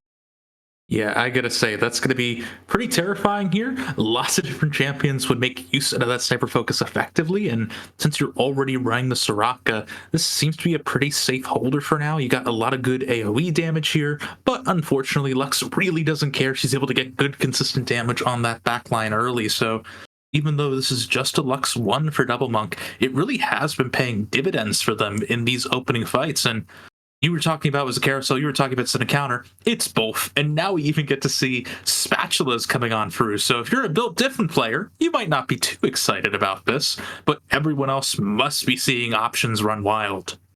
Yeah, you're not really excited about one spatula. You're really excited about a second one if you can get it, but one doesn't really do much for you here. So a bit unlucky for them in that regard, but still a bunch of good viable options for champions and their items as well. And what I wanted to say about Double Monk as well is we see that champion duplicator on their bench. So if they want to opt for sort of a 4-cost carry with the Ashe or maybe even the Syndra, I know they're playing Boiling Point, but they could probably play a Syndra from this spot if they wanted to. They can easily 2-star that unit. Yeah, again, lots of different options here. I would say for me, I'd be a little bit cautious about moving away and treating that gold augment as a dead augment, just because you already have Prismatic here. People who are able to really run away with that multiplicative power are going to stomp the lobby. So that is going to be a little bit terrifying to me, I would say. But for now, though, it is going to be doing well in this mid game. Heck, we even have Glenby trying to push this advantage right now, trying to go onto a tear of their own by 2-starring the Sion fairly early on. Yeah, with the duelist spat as well, I think that the next item is going to be a bow for Titan's Resolve. But this Yone is going to be so good in the mid game, getting the attack speed from the 4 duelist as well as the Reaper buffs as well. So they're definitely in a good position to win streak the mid game, even though it looks like they're going to lose this combat actually. Yeah, plenty of time can still be spent to figure things through. I will say we did see the flash of the Story Weaver, and that could be a world where, oh no, Rakan is going to recombobulate everything. That's going to be absolutely terrifying for some of these players. That's also a 2-star 4-cost if Chenvi truly wants it. So talk about getting good value out of that lesser dupe. For now, though, you got a lot of duelists. You want to keep all those duelists. Mm-hmm. I think the 10 gold is just a safer play. I don't anticipate people to be taking rerolls, or sorry, taking Recombobulator just because the spats were given so people can sort of already have a direction in mind in terms of what they want to slam. But yeah, the Recombobulator is an option. I doubt that the verticals are going to take it, but I heard that production is saying that Jungle Book did actually choose to recombob and did hit some 5 costs. So we'll have to see what his board is looking like after that. Yeah, we'll review that in just a bit, but for now, though, we can take a look at what's happening on this board. Legal Panda has now found their Kaisa, so that will be working out pretty well for them, and just further highlights how contested that unit has truly become, going from a nice to have if you want to be incredibly generous in the first patch to top of the leaderboards, consistent choice here for a lot of these players. And it's also now going to signal the end of a few things here, like Neonify's win streak. Yeah, Neonify did hit the Alawi too, so their board is still in a really good spot. But Nar too as well coming through, and we're going to see people now starting to push level 7, push level 8 for roll downs if they want. But Tonality now, with 1 point, having to make up a lot of positions in this tournament if they're going to want to make the first cutoff. And they do now have the prismatic ticket as well. So I anticipate sometime soon they're going to be rolling for those duelists. But another bow, that I believe, correct me if I'm wrong, I'm not too familiar with the spats, but spat bow is duelist spat, right? No, duelist is uncraftable. I'm pretty sure spat bow is. We can verify that after the reroll that's happening right now. I really think that Tonality has been playing incredibly risky so far based on the gold total, even though they've been able to go pretty deep with some of these rolls. It has been nerve-wracking for me at the very least, but it seems like it's worked out a-okay for them. I think I would rather see the Diana come in over the second Tristana here, though. I'm not quite sure. I would agree with that. I think it depends on what you value more on your board, because Diana gives a bunch of frontline, but the double duelist from the Tristana definitely does feel nice here. They're hovering the bow on the Tristana, so I think they definitely feel like they need to be slamming some items here. They are going to take down Panda off the back of that Titan's Resolve and the Gargantuan's Volley Bear, which is which is a very, very strong unit in this mid game. But yeah, I feel they think they're in crunch time. Yeah, to be fair, I think the general rule of thumb I see most players live by is if you have more than 4 items on your bench, that is going to be a pretty huge pickup should they so desire it. I'm always nervous about taking Heroic Grab Bag. I always feel like it falls off in the late game. And it seems like, yeah, they're going to roll over it for now. They already have so much rolling power. They don't want to go that deep. They don't want to go that deep, but you can spike your board so early if you hit, right? Like they're coming across Diana's Volley Bears in the shop, and now you had Tristana 3 given to you if you wanted to take it, but you're going to opt for Harm Assist when you already have the Gunblade. It's an interesting decision to me, but we'll have to see if it pays off, because I think when you're at a spot where you're at 39, you kind of need to play for as many wins as you get, and I think that the lesser duplicators just spike your board and give you that power in the short term. Yeah, I agree it's about the short term here, but you got to think about the long term right now for Tonality. And Tonality is at the bottom end of this lobby right now. They were snake seated in from the 8th place position. They need to think about how they're not just going to be able to finish out here in the bot 4. They need to try to figure out how they can make a huge swing. And yes, while the Tristana 3 could stabilize them, it's not going to mean that they're able to get too much higher than, I would say, honestly, a 5th, which also, could work here. But I think they're thinking if they already have this many Trists, surely that final one should be just around the corner. Maybe. They're still 2 off. So, I guess they have a Nico, so they are 1 off. Oh, there it is. There it is. But, I mean, Tristana 3 is nice, but in my opinion, I don't think it's the thing that, just shoots you up the standings, right? You need to have 3-star Volley Bear because you're 2 off of Volley Bear. Perhaps the Diana, but they sold the Diana as well, so we'll have to see what they do. But if this was me and this was my spot, I'd honestly just play for the 4th year and then try and go first. Because I think it's from their spot, it's extremely hard to top this lobby. I would say top is certainly the concern, but the Trist free should be a pretty nice bit of wiggle room to hopefully stabilize here. Taking a look at how this fight is going, I gotta say, that is going to be an insane amount of AP from the Zoe. I've been having a lot of fun with her so far, but even then, you gotta go through some of these fights and just too much damage comes out. Yeah, the Radiant Shojin, the normal Shojin, the decap as well. The Zoe is really strong, and Zoe honestly is not a champion that I've seen too much from this set. It feels like there's been a bunch of champions that have fallen in and out of popularity in terms of carrying them or playing them. Zoe's one of the champions that I haven't really seen much of, but I think she's a very strong mid-game unit, especially as a good bridge to some of your further AP carries. But yeah, she has definitely strong at this point. And to be fair, she has been rising a lot in priority off the back of Blue Kale coming into prominence here. Just being able to give her an extra 20 AP is useful because every little bit counts when you're trying to make sure you can get as many bounces with that paddle star as you can. Looking at the lobby as a whole, though, I'm starting to see a bunch of warning signs begin to flash, though. Illegal Panda still sitting here at 6 HP. That's going to give Tonality a little bit of breathing room, but at the very top of the leaderboards, Neonify 91, Cherami 71. This is a huge HP deficit for these players in the bot free. Yeah, the 91, 71, even the mid 50s as well, and then it just sort of drops off to 35, 21, 6. But yeah, Daniel now with that Zoe we saw last round in a really good spot. They're at level 750 gold with the Exalted as well on their board. So they're definitely in a good position to go level 8, as they are going to do right now. Tekken for Arcanist, I assume, with the Lissandra. And yeah, this is a really strong board at this point in the game. Yeah, and again, finding that Exalted is going to be huge here just to give you that extra bonus damage. If you're able to find the Zoe 3, that is going to be absolutely insane. You even have the bonus Spatula here that could easily become another Story Weaver, further buff up that Kale, turn her into a damage dealer in her own right. So all these things are looking pretty clean for Evil Daniel, who, despite being in the middle of the pack of the tourney right now, has in the middle of the pack of this game right now, has a lot of in order to make sure they can maintain themselves at the top of the pack in the tourney as a whole. Yeah, I think top four means that you're well in position to make it to the next day, but a really good spot there, and especially holding that Spatula, they don't need to make any immediate decisions in terms of what they want to commit that to, because their board is still strong and they're still win streaking. So they have they can wait until these neutrals to decide what line they fully want to opt into. But yeah, still a very good spot they're in with the Lissandra as well. Their board is just so good, and I think with the 7 Zoes they have, they've got 2 on the bench. I think they're going to opt for Zoe 3 this. Yeah, I think that makes a lot of sense, especially when you're also considering, as they're highlighting right now, the number of players that are re-rolling free costs to some degree, so that works out pretty cleanly for them.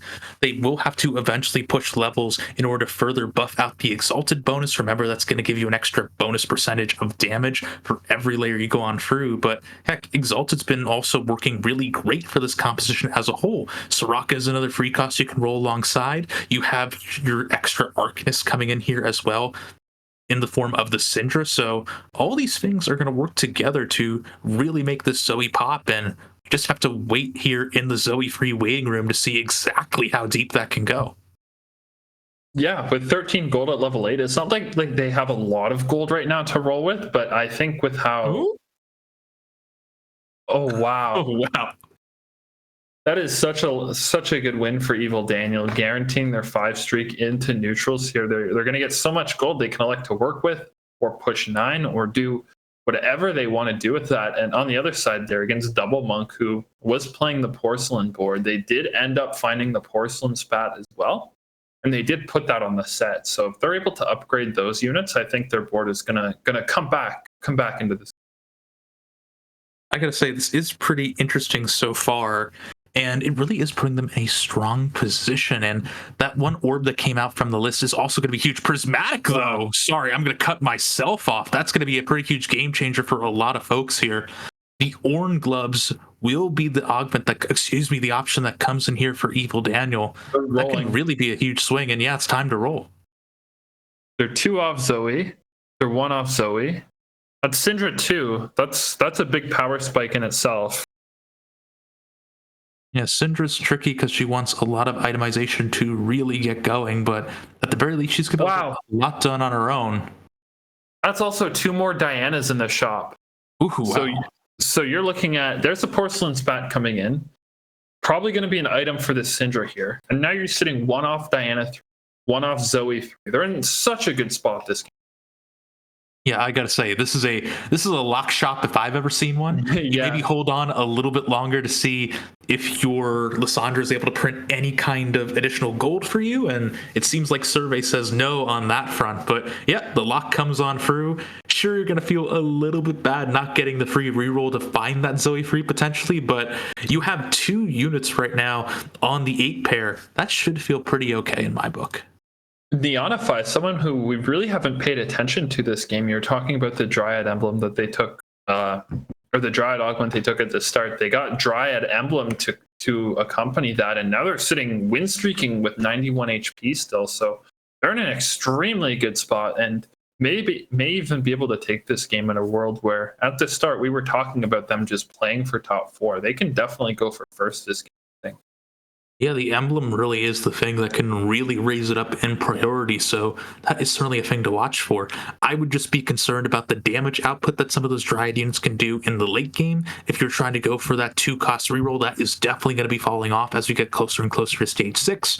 Meanwhile, Azir has been falling off a little bit more, I would say. I don't want to fully count him out yet because as a 5-cost, he is incredibly versatile, but there are just other options that are able to shred through that HP a bit more effectively now. Yeah, there's a Wukong on the board as well. And are they going to opt for the Soraka too? I don't think they are.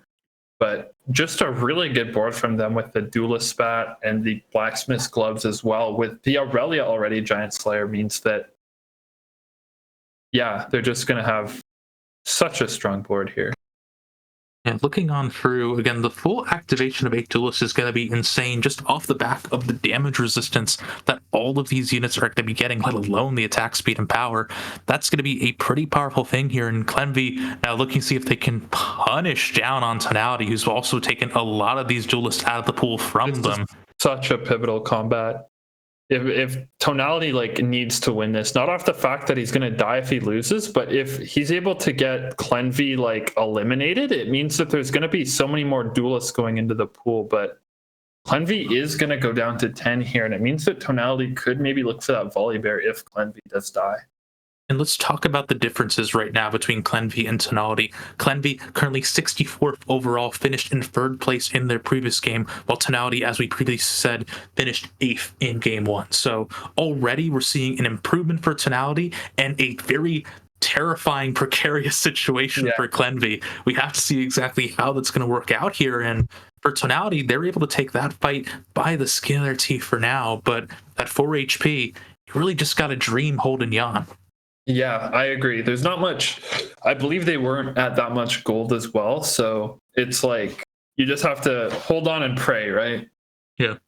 But if Clenvy is going to fall here, the Volley Bears, I believe there were 6, or it looks like there's 7 that Tonality has. So I don't think Volley Bear 3 will be the difference maker between necessarily going 1st and going 5th, but you are going to get a lot of power in your board if you are able to 3-star that. I mean, you already were able to find yourself the Aurelia here, which granted is still a 1-star Aurelia, but she can do a pretty decent amount of damage and just provide plenty of support for the rest of these duelists as they go through, just by the virtue of shredding armor wherever she goes. For here, though, we can see just how powerful Evil Daniel is after finding the Zoe 3. That's going to be too much to overcome, and Clenvy just gets to watch a cutscene into a gray screen.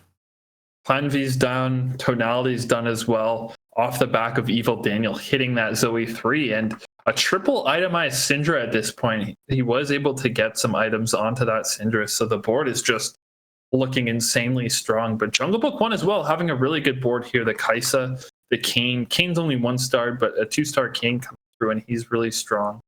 I mean, you're talking about Oh, sorry, I was just going to say, you're talking about insane boards. I am seeing the full force of this built different board that I was talking about earlier. This is pretty much exactly what you would expect to see on the AD tree. You're really going to be trying to carry somewhat between the Kaisa as well as either the Ashe or coming in for the Kayn. I'll say personally, I prefer using the Morgana for utility over the Kayn to double carry with the Ashe, but all this is going to work out pretty cleanly here. It's just going to be a matter of how well Jungle Book can do against some of these tougher fights like the Zoe 3. Yeah, it's going to be... Kaisa has to kind of go on Zoe 3 here, and it doesn't look like he's going to pull through, so Jungle Book is going to go out in 5th as well. So that built different board, it had so much potential. They had an early game board. They had an early Kaisa, but I lied. They're going to go out in 4th place. Yeah, it's going to be a pretty terrifying thing to see. We get to watch the instant replay of that fight from Daniel's perspective. So if you love cutscenes, we got another one here for you. But all in all, I have to say this is looking pretty great for Daniel right now. They currently are at the lowest HP total, but they are in a very strong board state here. They were just able to find the Diana 3, and despite the fact that Chemney is win streaking and Neonify is sitting pretty with 75 HP, I would say this is still anyone's game. I agree. And we've been talking about it so much just off the fact that this is like a tournament, so you're not just playing for this game placement. But I think regardless of where Daniel finishes, this is a win for him, right? 10 points already, going 3rd is putting yourself in a great spot to do well. You pretty much have guaranteed yourself surviving the next few qualifiers at least. But that's going to be another Syndra in the shop. But he already does have Syndra too. And we were talking about earlier, I mentioned it, the Syndra is triple itemized now. So as much as that Zoe 3 is strong, we're looking at a dual AP threat carry. Yeah, I mean, also, I'm looking at this front line, I'm eyes focused on the Diana right now because I really love this itemization that's coming through. You're really trying to see if she can get as many targets focusing on possible. That's the gargoyles. She has the self-heal, so that means you're able to get some pretty good defensive bonuses coming in from the heart. And meanwhile, the porcelain Emily Rail put on just gives her so many additional resistances. So we really are seeing a lot of things getting in the way and protecting the Zoe for as long as possible for her to get as many of these paddle stars out as she can, which I would say this is probably going to be one of the rougher fights that we can watch just off the back of the Ashe and Aphelios combo coming in on the back line. But still, my goodness, that has a good fury behind the case. Yeah, that's red buff Rageblade, so tons of attack speed for that board as well. But a little bit of Syndra Gunblade healing over the top as well to help support that Diana, but that's neither here nor there. Evil Daniel, for as much as we've been praising his board, is actually on 1 life, so we'll have to see if they're able to beat Neonify now or if they are going to fall out in 3rd place. Yeah, and I would say if you're Jeremy, you really want to see them go down because you were already looking for these Syndras. It'd be nice to have a couple more in the pool. Gives you another option to try to take down Neonify. But at this point, you are streaking. This might be an effort to just dot some I's, cross some T's. Mm-hmm. This is a clone as well, so there could be. They could win. Meta TFT is saying that they're probably going to win, but with 30 gold here, they could opt to go 9 next turn. But I don't even know what you put in at 9 from this spot. If you put in a Bruiser or like a Lee Sin, something like that. But it does look like they're going to take down the clones, so a bit more life left in them. That does feel pretty good. Heck, you even are able to find yourself an additional component item off the back of things. So if matchmaking is kind, you're going against Neonify, and it seems like that is going to be the case. There is a world where you can see the carousel and get yourself even more item power going, or who knows, maybe this list can give you a little bit of an extra boost in some way or the other. Yeah, but from Daniel's spot, it's just such an uphill battle because you're only at 12 HP. Neonify is at 56, and Cherry is still at 62. So even if you do beat Neonify here, you're still going to have to go and beat Cherry, which is like another insurmountable mountain. Ooh. But didn't get the whole crusher value there. Yeah. Yeah, that is going to be pretty rough to see. We still have some pretty good odds here because, like I was talking about earlier, the Gnar is starting to fall down a bit more flat. The resistances that were really effective before aren't enough for the single target nukes that can come in from the Zoe. And then the rest of the board melts pretty quickly thereafter. So that is going to be pretty nice here for Evil Daniel. They are going to be able to stick around to see what this next carousel holds. But again, as you were talking about, I feel like we're just on a timer right now. Jeremy is looking incredibly insane with that streak. And I think everyone just might be counting seconds. Did they have... I was gonna say I don't know. I can't remember if Daniel slammed their spat or not. They did, but Neonify here, I'm not sure if they've slammed their spat yet. So it could be very possible that we run into a fawn for Neonify. So even though they may not be able to directly level up, they're still going to get some spike from that. But they're going to go 9 here. Daniel is and roll to try and find something that accompanies. Yeah, interesting to see exactly how this can go on through. I think the death cap is pretty clean here, and that could work okay if you're trying to go for something like either the... Oh, sorry, I was really curious to see how it was going to come on through, but it is going to be the Azir that comes in at the last second. Azir is going to give you so much more stall in these fights. It could be the missing ingredient that Evil Daniel's been looking for, but I don't know. This sniper's composition has been absolutely terrifying to see with the Ashe. Yeah, not many items on Azir, just the needlessly large rods. So I don't think it's going to be that impactful. Obviously, a 5 cost is still a 5 cost, but I don't think it's going to be the difference maker as we see. The 3-star Aphelios, the double itemized Ashe, best friends as well. There's so much value on the back of these snipers. And yeah, Evil Daniel is going to follow this board. Yeah, that is going to be pretty rough to see. That does mean we're going to see a 3rd place overall for Evil Daniel right now, but taking a look at things, that does mean they're in a pretty okay position overall. We talked about how they had 10 points coming into Game 2. That didn't put them at the top of the leaderboard so far. JD Zielinski still held that honor, but the bonus points really were the thing that brought them over the edge. Here, though, I gotta say, this is looking pretty clean here at the end of the day. That was a 8th place overall in the tourney after Game 1. I would imagine with that 3rd place, they should stay pretty high up. And even though they weren't able to secure a win this game, or at least a top 2 this game, they're feeling pretty. They're building themselves some great wiggle room here. And I just want to see what can be done for the remaining players here. And this is going to be a pretty nutty fight. Yeah, and the thing I wanted to point out as well, there's Udyr 2 on the board, but they're still at 41 and 62 HP, so we could be seeing 2 or 3 more combats heading into Stage 7. Yeah, I mean, heck, I think we are going to see a combat or 2. Stage 7, I think at minimum deals you around 18 damage if you're able to just lose by 1, so you at least have a couple of options at your disposal. We're also actually starting to see this struggling a little bit here. It seems like the snipers are eventually going to be able to get through some of this damage. No, Azir, what you doing there, bud? That's pretty insane to see. Wow. Okay, so it is a loss. It is a loss for Neonify. But at the end of the day, it wasn't a terrible loss, right? No, I don't think Udyr rolled some good items here. So luckily he rolled Titans in Redemption, but that's on the PvE round. I think if Udyr can roll a few better items or a few positioning differences come in, I think Neonify can definitely win a fight. I wouldn't say it's in his favor, but it's definitely not out of grasp either. Yeah, also curious to see how the positioning is going to work out here. I noticed the Gnar's on the back line. I'm curious to see if that's just going to be an effort to try to protect the Gnar a little bit more, or if it was just trying to see if you're able to get some better value for the squats on set. We'll see how that kind of works through in just a second. But regardless of any of that so far, we're seeing lots of big moves coming up here for now. That Azir 2 is going to be fantastic. We're going to have to see what that final item is going to come on through. And if it's an Azir item, you're able to properly itemize this 2-star 5 cost. This could be a route for this player, Neonify, to get back in, eliminate this win streak. Ooh, that's great. It's Giant Slayer on the Azir, so that's a really good item for him.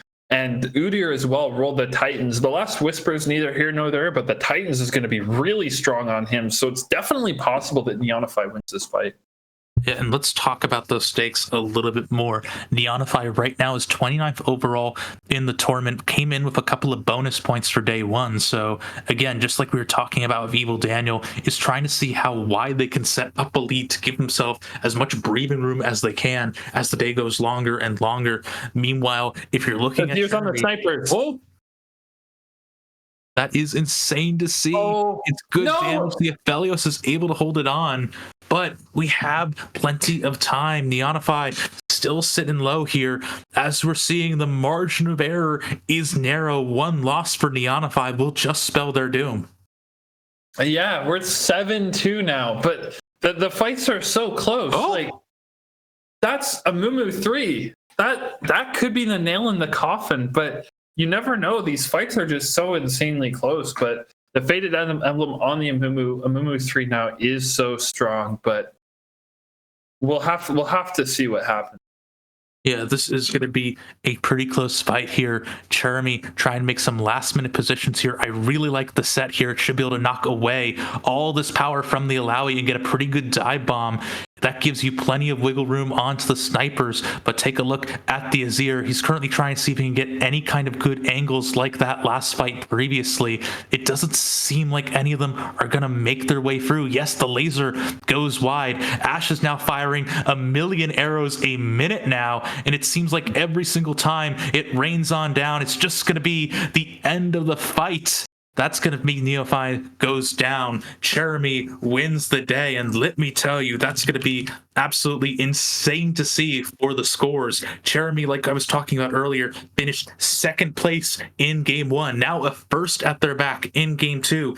They don't have any bonus points at their disposal. They're doing everything they can to stay on in and fight through this, and a first place here is going to put them in amazing contention.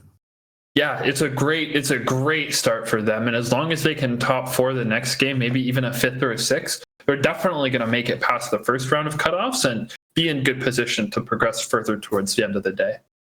Yeah, honestly, just some fantastic stuff to see. And we're still waiting on, I think, a few more scores to come in for game two. So I can't talk to too many things happening in other parts of the lobby.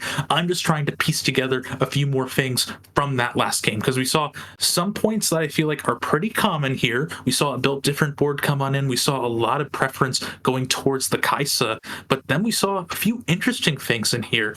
Faded Aphelios and Ashe coming on in, the composition that we haven't seen as much of lately, just because Ashe has been sort of falling by the wayside as Kaisa rises up in priority. Well, meanwhile, Mulched taking a top 2. That feels really nice. Yeah, there was a bunch. The vertical comps were definitely benefiting from this game just because of the spatula that was on, I think it was the stage 3 or the stage 4 encounter. So as we saw the last 2 boards, the Faded, the Dryad, I believe it's Dryad, correct me if I'm wrong, but Faded Dryad were definitely able to benefit from that, and we saw them maxing out their verticals, and they were able to take the first 2 places because of it. Yeah, honestly, absolutely insane stuff to see. Scores are being updated on the score sheet, so I do want to call this out quickly before we call things off. We have Evil Daniel and Jeremy looking pretty together. 9th place for Evil Daniel.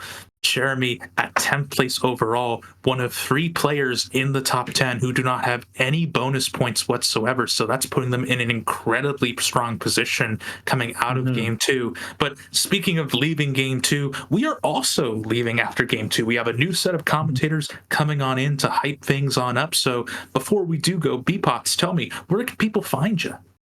I'm starting to cast more Aegis events as well, so you can probably find me more on the Aegis desk. If you want to follow me on Twitter, I am at BasePots, Bpots on Twitch, but I don't really stream.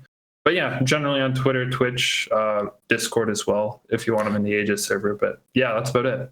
Yeah, I'm on a pretty similar boat too. I personally do not stream too much on my personal Twitch channel. I did mess around a little bit yesterday with Rain 101 and Z-Boy Wonder, just trying to see if we could get some good stuff going in for day 1 of the Ascension of the Aegis tournament. But I am still primarily here at Aegis Esports. But if you want to hear from me otherwise, Twitter is a pretty good place for me at /Protrite at the end of the day. Furthermore, Soav was one of our commentators in the first block. They had to run due to a quick little thing that came up. You can find them on Twitter as well at SoavDanum. So all pretty crazy stuff to see. We're out for now, but we still got more games to play. See you later. Hey, my name's PH Dan. I'm part of the study group Summer Camp, and I am a usually master, grandmaster hovering TFT player, and I've been playing competitively since the very beginning, since set 1 PBE. I'm still working on my dissertation in English right now, hence the PhD part of PhDan. So American literature, actually literature in general, is one of my passions. I love reading, I love writing. I am a big Marvel shill. Yeah, really nerdy interests. I also play quite a bit of Magic the Gathering Commander format nowadays in person with my friends. So yeah, so Summer Camp, I'm as NA's most beloved yapper, self-claimed title there. Most of the time we spend in voice chat just playing games on ladder and yapping through them to each other and asking each other what we would do in certain situations. And so we have each other as a resource there, but we do VOD reviews every now and then as well, that where we bring in some of our higher ranked players to come and analyze our gameplay, help us out. And it's honestly been really great to have Summer Camp as a resource. There's even a little text channel where it's TFT Learning, I think it's called, where we put all the resources that we find. So this tournament has a lot of names. Who are you most worried about for day 1 of this tournament? Is there anyone where you're please do not let this player show up in my lobby? They're all pretty free. No, just edit that out, please. No, no, that's making the cut. Oh, no! That's making the cut. No, you are the self-proclaimed yapper, the peak yapper on the server, maybe even globally. Maybe. What's your favorite thing to yap about right now? What really grinds your gears? Ooh. Well, if we're getting super specific, there's there's that encounter where I think it's Timo. Someone adds spats to carousels. Yeah. I'm always third or last pick, and there's always a double spat on that dang carousel. Shout out Summer Camp. Shout out Aegis for being a constant force to be reckoned with in the TFT community, for a force for good. Big shout out to Aegis. Without them, I don't know, I wouldn't have met a bunch of people and I wouldn't be in Summer Camp. So big shout out to Aegis, to Lawrence for putting this all together, and for all the people that have worked so hard to make this community what it is. It's the best community I've ever been a part of. So yeah.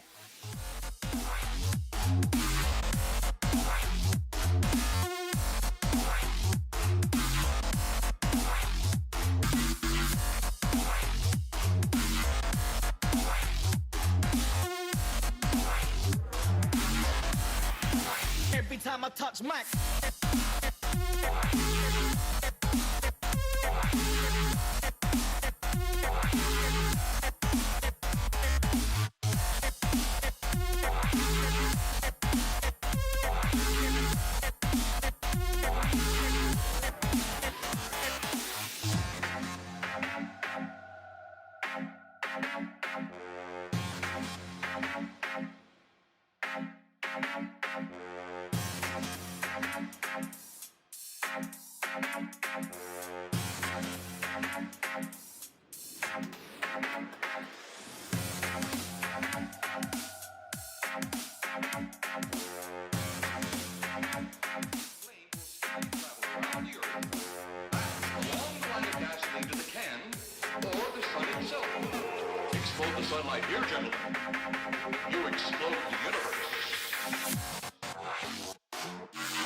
time I touch Mac.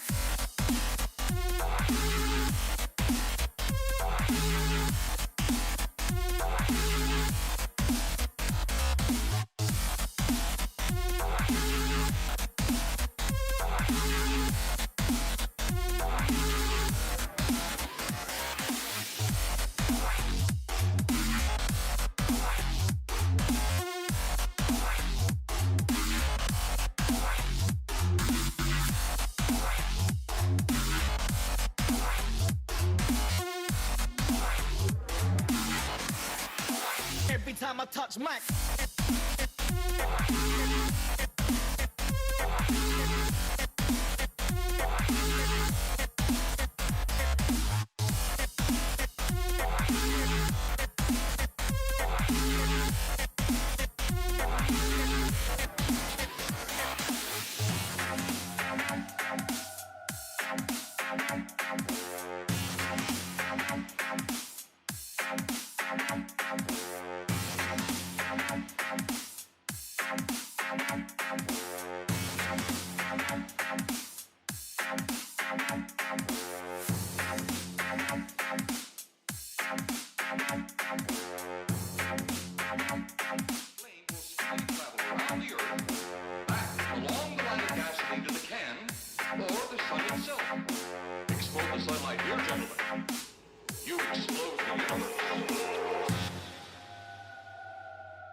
Welcome back, everybody. Ascension of the Ages, day 2. We're in the build-up now to lobbies 3 and 4, and this is where we're beginning to get into the real nitty-gritty. This is where we're beginning to start to cut players, and some of those people looking to get that trip to the Tactician's Crown and Cup, they're going to see their dreams end. Skiff, you're joining me today. What have you seen from the first 2 lobbies so far that you're looking to see more of coming forward? We were just kind of down discussing that a little while ago, and I am all about Diana. I just think she's a fun unit to play, and we saw a little bit of that. Granted, didn't quite make the cut I was hoping for, but still got top 4 out of it with that 3-star Diana. I forgot who was running it, but they threw the porcelain emblem on there, which I'm a big fan of. Porcelain Diana just, I think, goes crazy. And then a couple of extra tank items. And that was just really sick. But we saw those snipers. Those snipers went crazy at the end. Exactly. The power of Aphelios 3, very much fated, kind of carrying over across the B patch, still a very strong option. And that's been one of the fun things about today so far, is we've seen a real diversity in the comps coming through. We've seen duelists, we've seen arcanists, we're seeing fated. It really does feel like a bit of a choose your own adventure feel to the tournament so far. And we're going to see what kind of shakes out at the top of the meta over the next few hours. Yeah, I know we've definitely been seeing a lot of faded. In my personal game, Storyweaver is played at least by 2 or 3 people until it starts shaking down, and then Storyweaver at the end. I actually just saw my first Ascended Kale not too long ago. That was terrifying. I don't want to see that again. Oh, yeah. Whenever you see one of those traits go prismatic, it's kind of like, oh, yeah, not winning this one. And it always happens for your opponents, but never for you. Yeah, yeah. So it's a lot to take in, and I think this is a really interesting one, because this is where, you know, you get towards the business end of this day. You know, you begin to see some of these cuts. You know, we've got a lot of high-profile players who are doing well.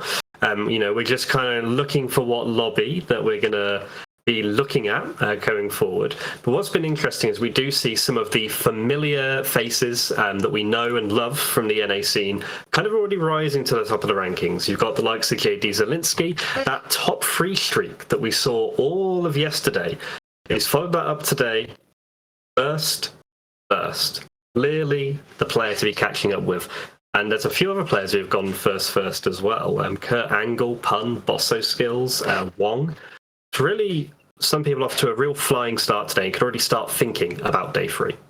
Oh, yeah, no, I mean, and that's just kind of like what you really like to see, too. Like, if you can come in here with a strong showing and, you know, really put yourself in a comfortable position, it gives you some breathing room to, you know, be able to make some mistakes. Obviously, you want to stay on top of your game, but like you said, you can start looking towards the next day and you know, thinking about, hey, what should I be doing better?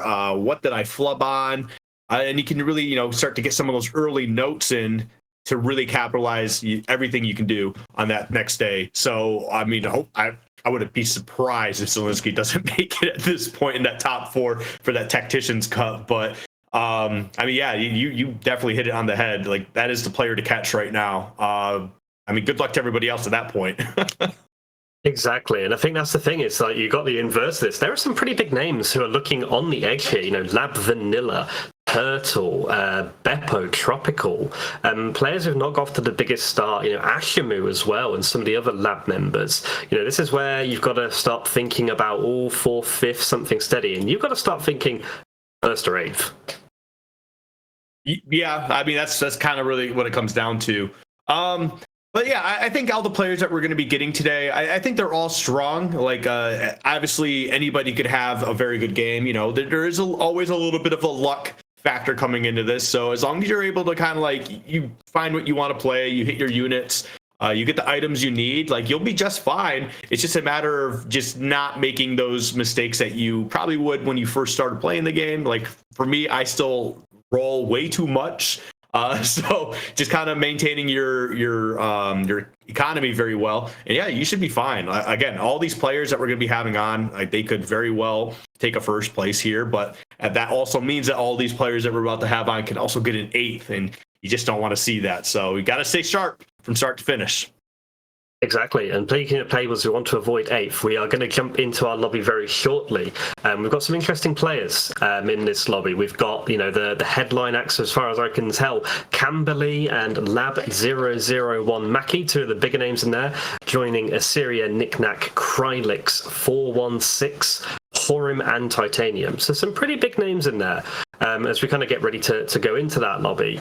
And this is where, you know, for some of those players, we've got some who are looking to kind of continue on from a pretty good start. You've got some who are kind of looking more towards that kind of challenging spot. So Mackie, for example, a 1st and a 5th today. Camberley, a 2nd and 8th. So we are now going to jump into that game. We are a little bit late heading to this one. Ascending augments the portal here. We're starting off with a silver. We've got Horim looking at risky moves, golden remover, or branching out. A really interesting set of choices there. Yeah. Going for the branching out. Always a strong start, especially when you start off with silver augments. Like, I feel like there's something that you can take that can really hurt you. There's a couple of them that it's just like immediate, like, this does not help me at all. But like, I feel like it's filled with a lot of stuff that does a little bit of good and nothing that has too much of a drawback. So, but right here, looks like we got a little bit of a faded start here. At least with those, the Aphelios and the Ari on the bench. We also see some Umbral, potentially Ghostly is definitely on board right now. So not looking too bad here for Horum. Yeah, keeping the options open a little bit as Horum kind of scouts out the lobby. We don't see any of the incredibly broken silver augments. No fine vintage here. But this is going to be an early loss. You're up against someone with Silver Spoon. They've got that XP jump on you. Fated's an interesting one here because you look at the items. You're looking tier Rod. Very much sets up your Singera for later. Glove, Aphelios loves an IE. So that could be the path we chose here. But we've got the Dariuses, we've got the Kobikos. Possibly Horum's just waiting and seeing what's going to emerge from the next few rounds. Yeah. Well, it's like they're kind of balancing out how they could go Warden here, or as we saw with taking that Cho'Gath, a possible Behemoth play. And okay, looks like we're going to see just a backline here. It looks like they're going to be comfortable taking some of those early losses. You'll get some of that lose streak gold potentially. Okay, there we go with the faded right away. And this is actually not a bad spot here at all, I think. It's going to be interesting to see what you do with some of these other units. Oh, yeah. Well, actually.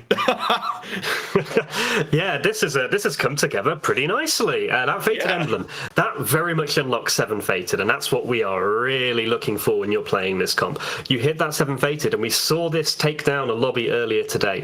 It is very, very hard to go wrong if you hit, and you can immediately see Horum Team Planner. If it's got a Fated symbol on it, let me slam it in there now. Mm-hmm. And I'm just that, but also just grabbing a couple extra just to kind of pad out a little bit. Like, obviously, you see that Ornn there. Ornn, fantastic unit. If you can get him to survive a little bit longer, he starts tossing all those items to any of your units that have some spaces available. So the longer he's alive and the longer your team is alive, the stronger they'll get in general. But there you go. Yeah, getting rid of that Garen immediately because you got 3 faded there. Now, okay, I like that. You kind of put it on there. So now you got Sniper 2, faded 4. You got potential to actually, you will have faded 5 in a little bit once you get to that level 5 there with that Kindred on the board or on the bench. So not bad for Horum. I mean, it was a bit of a rough start, but yeah, like we just saw, pretty solid spot right now, sitting pretty. Yeah, and what we saw there while Horum was scouting, it doesn't look like Horum's contested. And that's really nice because a lot of the units you get in Fated aren't being picked up elsewhere. Like, no one else really wants Aphelios's, no one else really wants Ari's, a little bit not so much wanting Fresh. And Fresh is going to be the key here because you're going to hit that 5 Fated. You're going to be able to do that classic Yasuo Fresh pairing up front, really get the armor, give the Aphelios time to cook. It gives you a natural transition point, thinking towards the end of this stage where you can go, okay, lost streak done, which we did see there. Let's power towards picking up some econ with the win streak. Let's see, what are we going to pick up here? Potentially going right for that Kindred? Maybe, looking around, okay. Probably going for the glove there is my guess. Probably going to be building the jeweled gauntlet for Ari. Potentially there, just trying to get some of the extra damage. I mean, I know she's a 1-cost unit, but I've seen her absolutely win some games if you can 3-star her. She's very strong for being a 1-cost. Yeah, it's an interesting choice. It does give you a few options. It could be a JG for Ari and Singera later on. Could be looking for a bit of frontline with Steadfast Heart.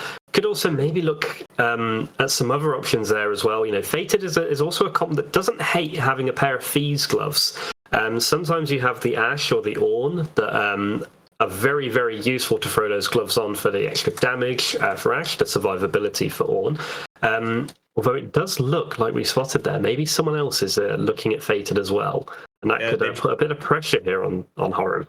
As to say, they probably scouted the board a little bit too and saw only one person playing Faded, and there's a lot of Faded units to go around. So maybe they are thinking about just splashing a little bit here because the units are available, and they did get a early Thresh, so that's a little bit unfortunate. But look at this Yone already putting down some damage here. They should be taken out relatively. Yeah, there you go. I mean, Yone is still a scary unit.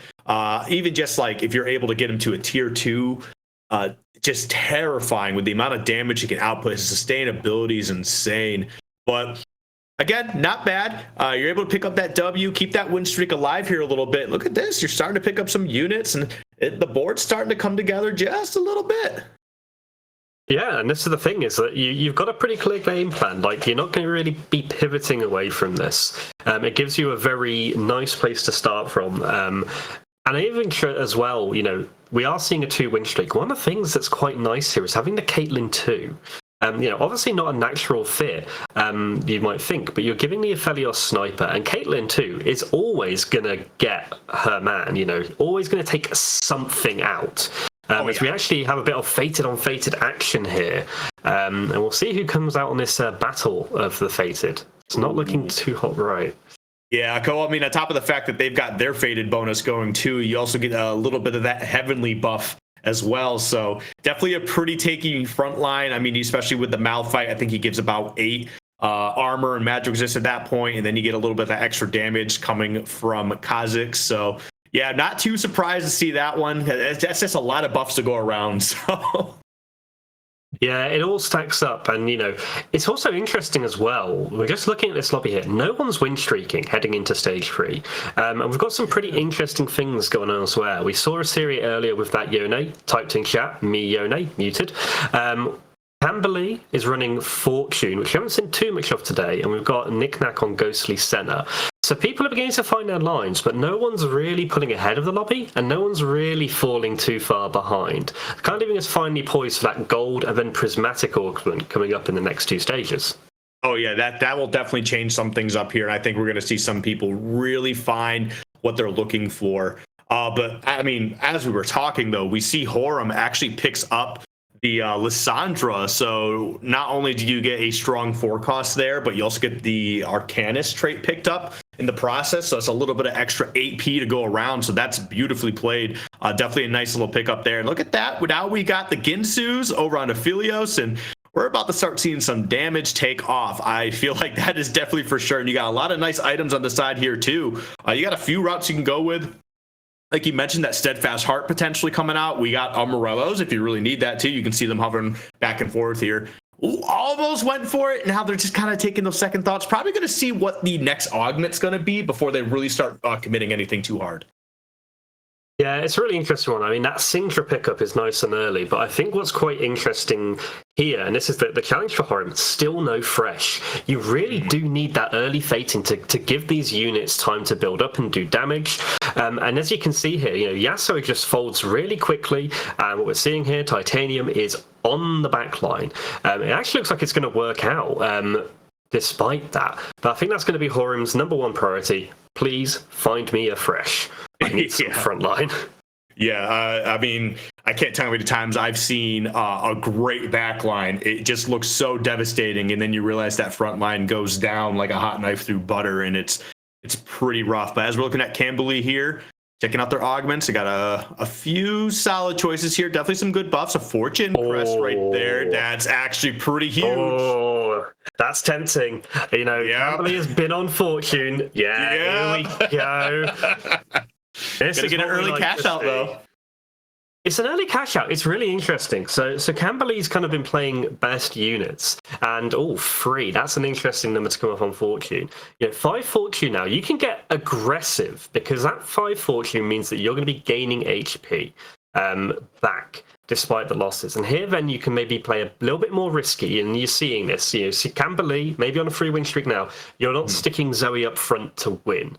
So this is going to be the pivot and looking for one of those really big cash outs that's going to take you from being able to think about top 4s to this can win me this lobby and secure my day 3 spot, because Camberley is already in a pretty healthy position in the top 70 at the moment.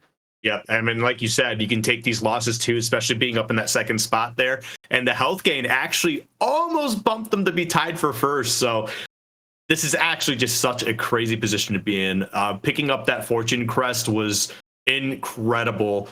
So this is a little bit that luck that we were talking about before the match started. But yeah, Camberley is they're in a really good spot. They're feeling really good right now. I feel like it's hard to mess this one up as long as you continue to play your game, be smart, don't make any rash decisions, and just let the good fortune come to you. Well, exactly. And like I think that's also some really interesting things for Camberley here as well. So for those of you who aren't familiar with Fortune, maybe this is the first competitive tournament you're watching this at. Not like Heartsteel that we've seen in the past. You don't have to win to cash out. It's just going to happen automatically. The wins will hurt you, but you still don't have to do it to get that cash out. And the other thing is, Camberley picks stationary support. So we still have that to come in. We still get to see like what might that unlock in terms of the possibilities. Like the typical Fortune 9 has been to go for trick shots. But maybe some of those support items can really throw a spanner in the works there. Is it a Zeke's Herald? Is it a Cup? Maybe even something classic like a Zephyr that can really affect those late game fights. Yep. As you can see, yeah, Kha'Zix's coming through, just limiting some people. That entire line is getting decimated, but it's all part of the process. It's all part of the plan. So, yeah, really not a problem at all. And I mean, yeah, everybody else, you'd sit in this position and be like, oh, man, that's another loss on the board. But not many people take the losses and reap the rewards like that unless you got that Fortune 5. So, and it's the thing is like after what 2-3 losses, they just kind of went from second down to fourth, and that 79 health, they're going to get 3 health.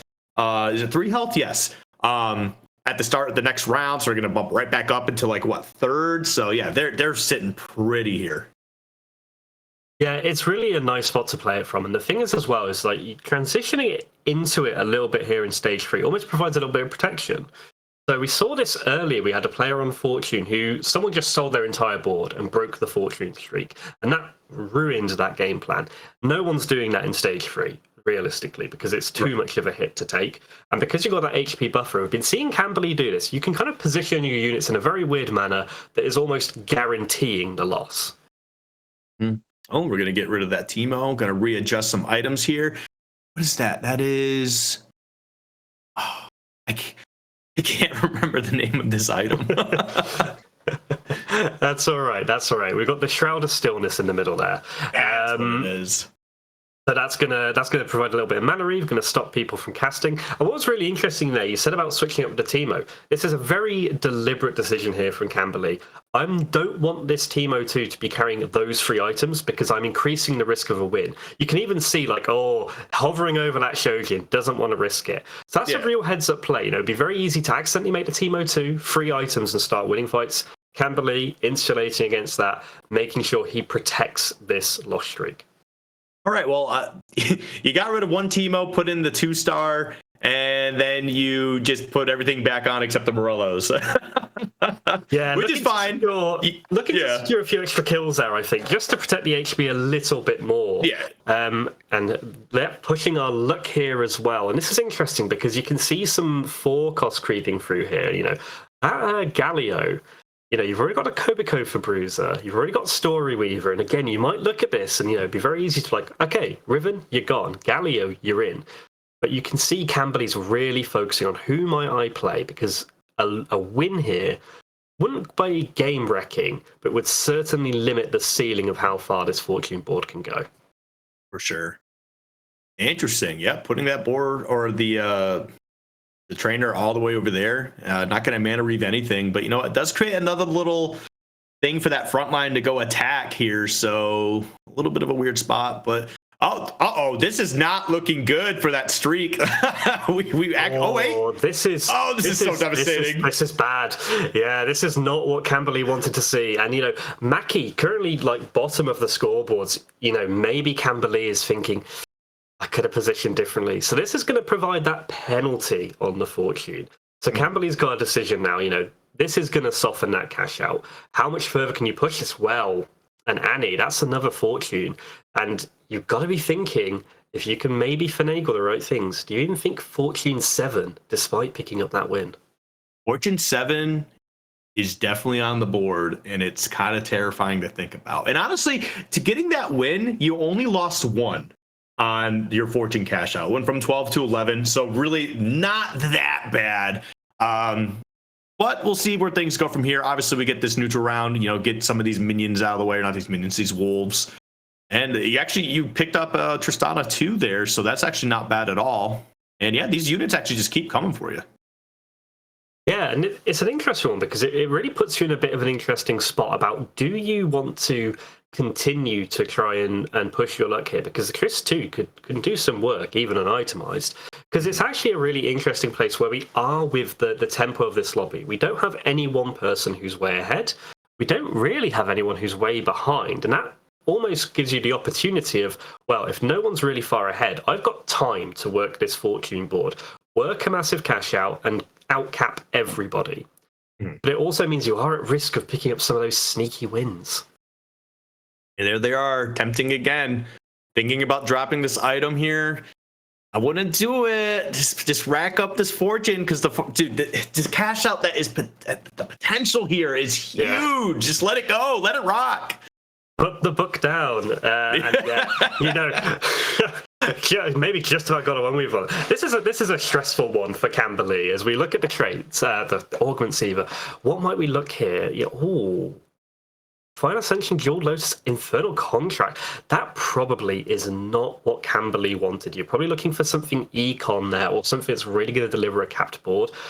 I don't think Camberley will have been thrilled with those options. And here comes the cash out. So what have we got? 4-cost Kaiser, some gold, and then 5. This does lead into that trick shot board that the sent step into, but I wonder if they're looking forward. More. Oh, sorry. What was that? I'm sorry. No, carry on. Oh, I just wonder if they're starting to think hey, this is starting to get a little bit rough, a little bit too tough to try and really take advantage of this fortune, and they're just trying to see what they can do ahead of time. That's probably why we saw the cash out there. And like you mentioned, the trick shot board is now possibly coming to fruition. So I wonder if they're looking to get away from fortune at some point here, because it's been a very hit or miss in some ways. I could see dropping all these items now too, so they're probably looking to maybe not stick with fortune is my guess. Possibly not, or they might just be looking across at this board from Knick-Knack, and this is pretty terrifying. So this is a ghostly center board. It's looking quite strong. It's actually not going to win here, but thinking about the late game, I think I see Pumping Up and Best Friends. That's a lot of damage for the late game. Camberley picks up a win here. I don't think this fortune cash out is coming. They probably need to start thinking about where the future lies. And actually, let's have a look at Knick-Knack. Oh, that is 3 figures of gold. That is, and this is a very scary board. Look at how much gold there is. Oh, yeah, they're in a very good spot here. I really like this too. Ghostly Senna is definitely a fun build. I remember, like most people who want to try and take advantage of the ranks and try to see what the meta is. A lot of people like to build Ghostly Senna now, but it's a fun build because you also get that Ink Shadow, and I think Ink Shadow is really interesting. Obviously, it can be a bit hit or miss depending on what tattoos you're going to be getting out of this, but you get a strong front line, you get a strong back line. It hits everything, and it's not too involved of a build to really get going. Yeah, and as we've kind of seen while Knick-Knack's been scouting, we've got a lot of backline comps here. This 7 Fated board that they've just taken a loss to, we're seeing people on trick shots. Knick-Knack has a lot of potential here. 100 gold, you should hit, and you should hit hard. But at the same time, you want to find those levels as well. We're not looking at a great deal of Sennas at the moment.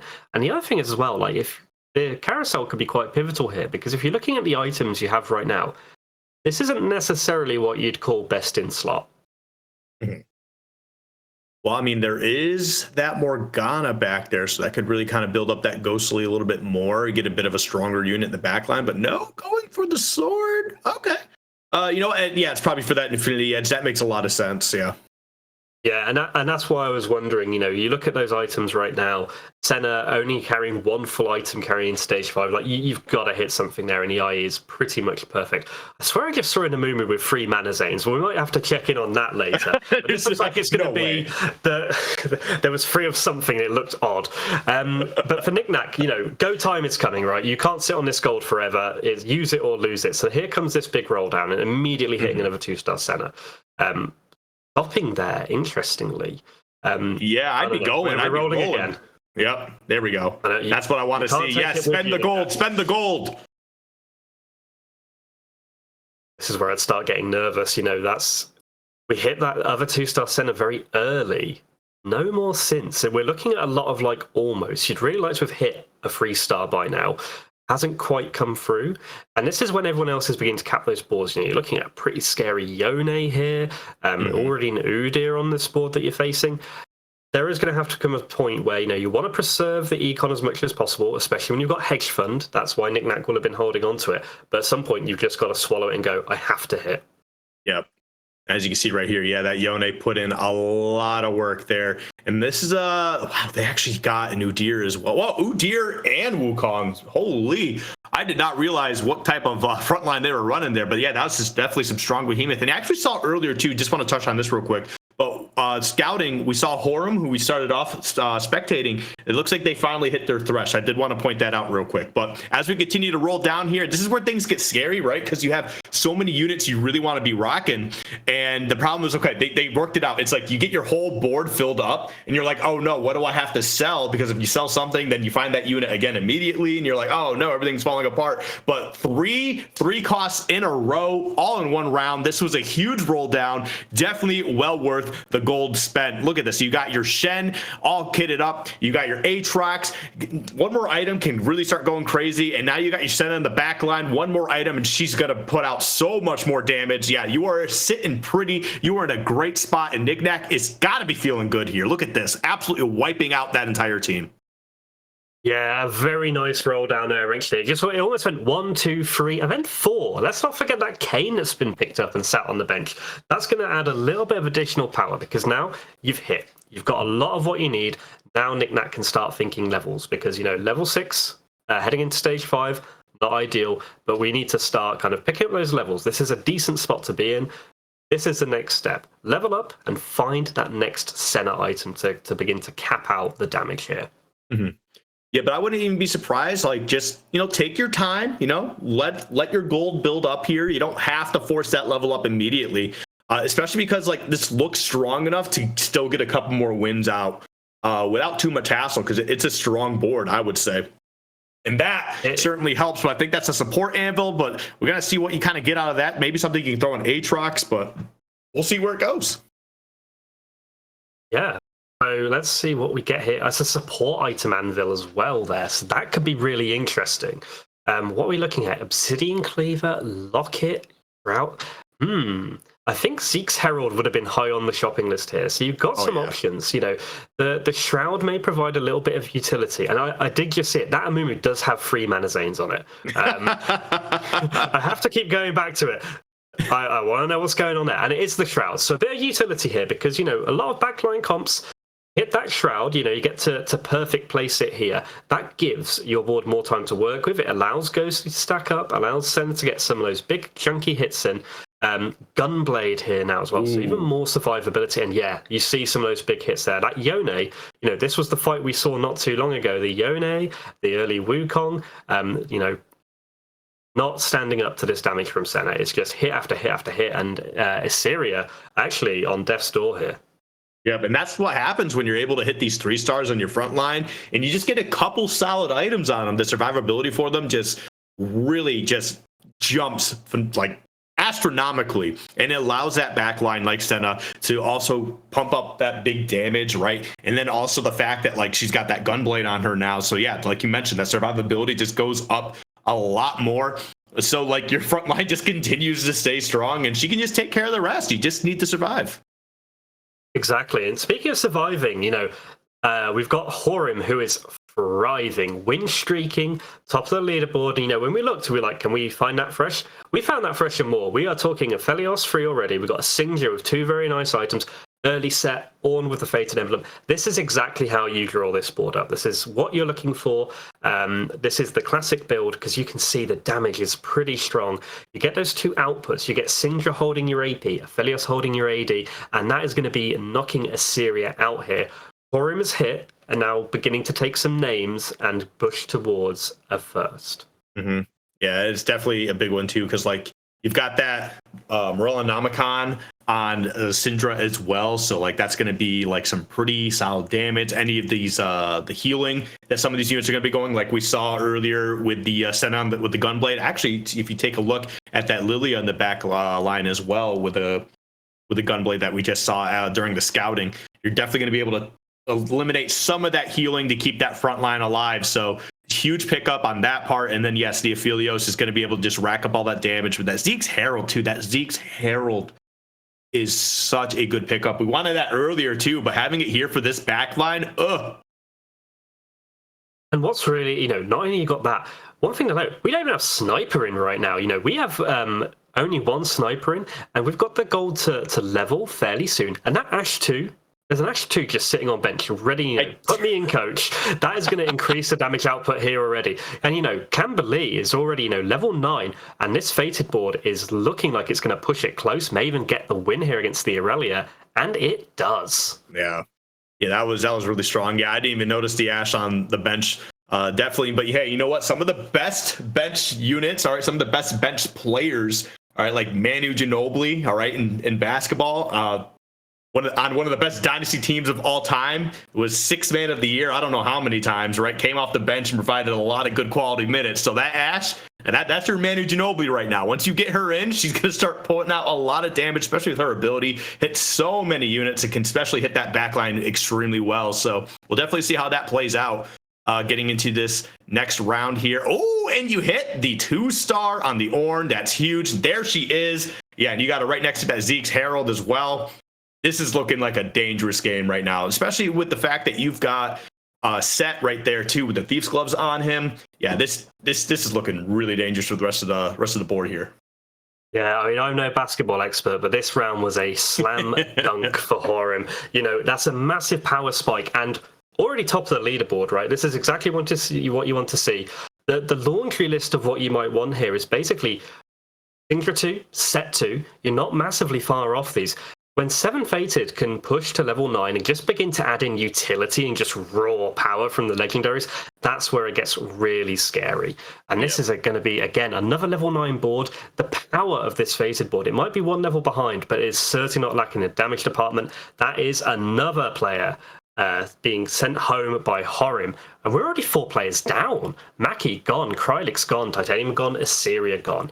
Horim is taking names. Yep. Hey.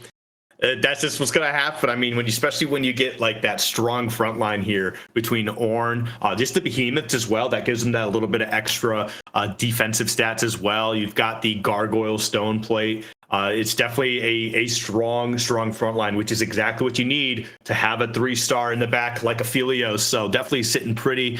And rerolls if you need to for the next 3 rounds, only costing 1 gold. I think we like to see that.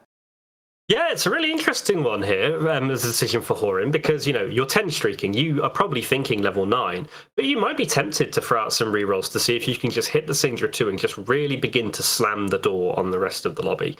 Now, the Keeper rerolls might be interesting because we might head there in a little bit. I've heard that there's a certain Knickknack who is back over 100 gold again. Of course. It's crazy how this all works out. Oh wow, that front line got shredded. Okay, whew.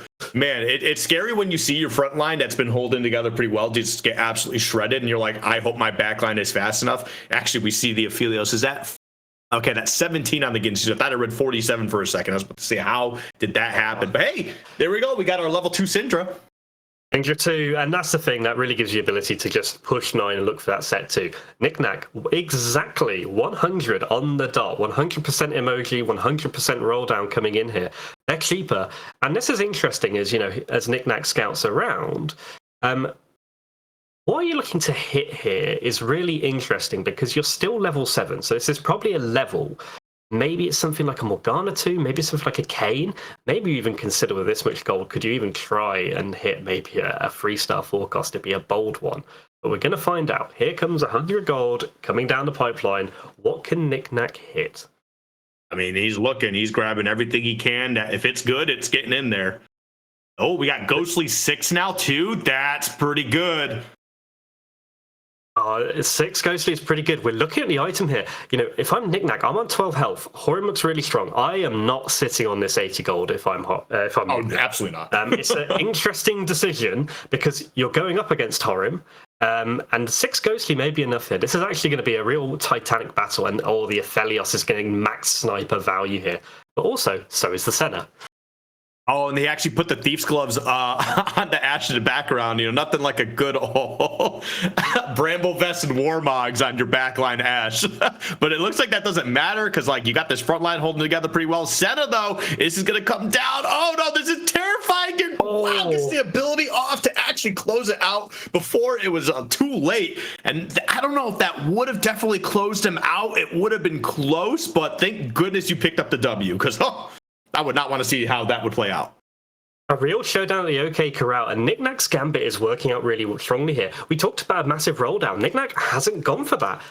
Turbo level, he's gone 9. So this is now a really, really interesting spot because, you know, we were looking at Horim as really hard to beat. Horim has just taken a loss to Knickknack, who's now just gone, you know what, level 8 was nice for a round. I'm going straight to 9. I'm going to add raw power. This is going to be a frantic finish to this lobby. Mm-hmm. And we're going to get 416 here now. See what they got. Looks like they got a trick shot going on in the background here. Yep, 4 trick shot. Going to be looking to see how they can try to find a way to get through this front line. But the Senna, ooh, that's 1, that's 2. Man, the Senna's putting in some work, especially with that Aatrox as well, taking down any who stands in his way. And that should close that one up. And there goes 416 as we see Knickknack take another name down here. And we're getting into our final 3 here. Exactly, and you know, how's it worked out like this? The 3 players we've looked at are the 3 who have really thrived today. Camberley, so even though, this is fascinating, even though those fortune cast-outs maybe didn't go exactly to plan, Wukong 2, Irelia 2, Hui 2, this is our classic Fast 9 board.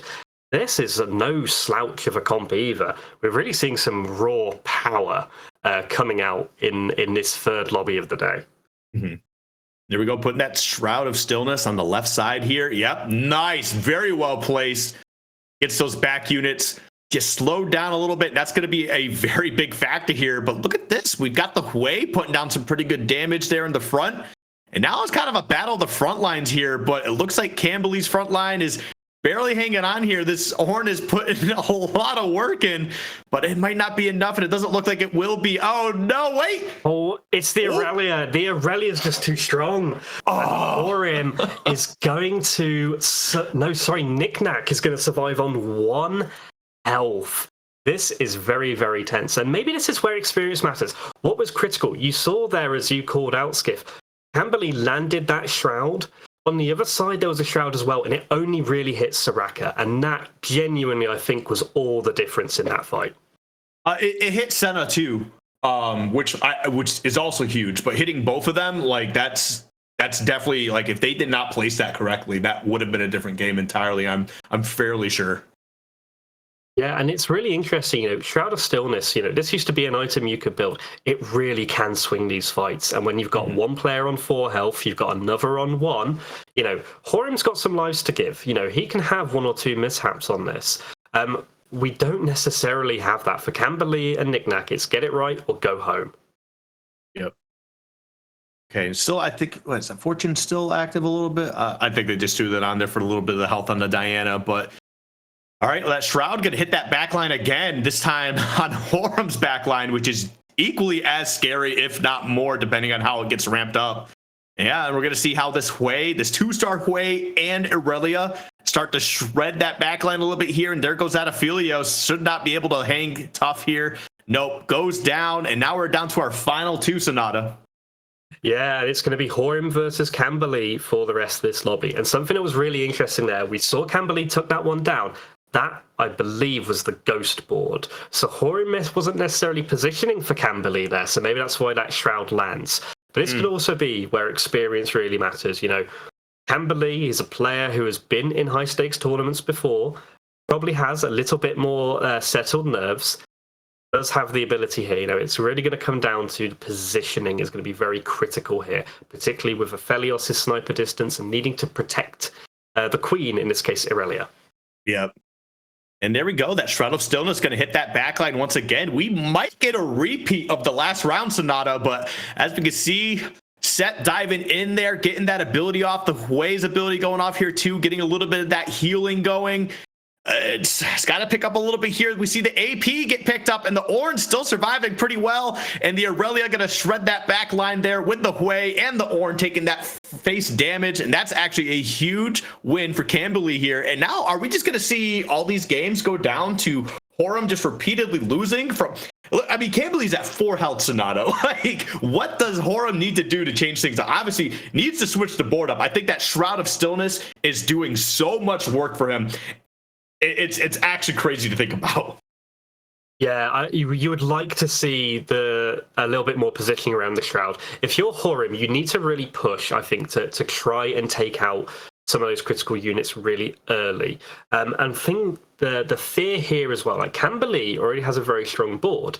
You look at the board, you've got Wukong 2, you've got an Udyr 2 likely on the way here as well. Now a Rakan 2. A lot of items to put here, and this board's just massively spiked. And this is the problem for Horum, is that there's a lot of room for Camberley to grow still.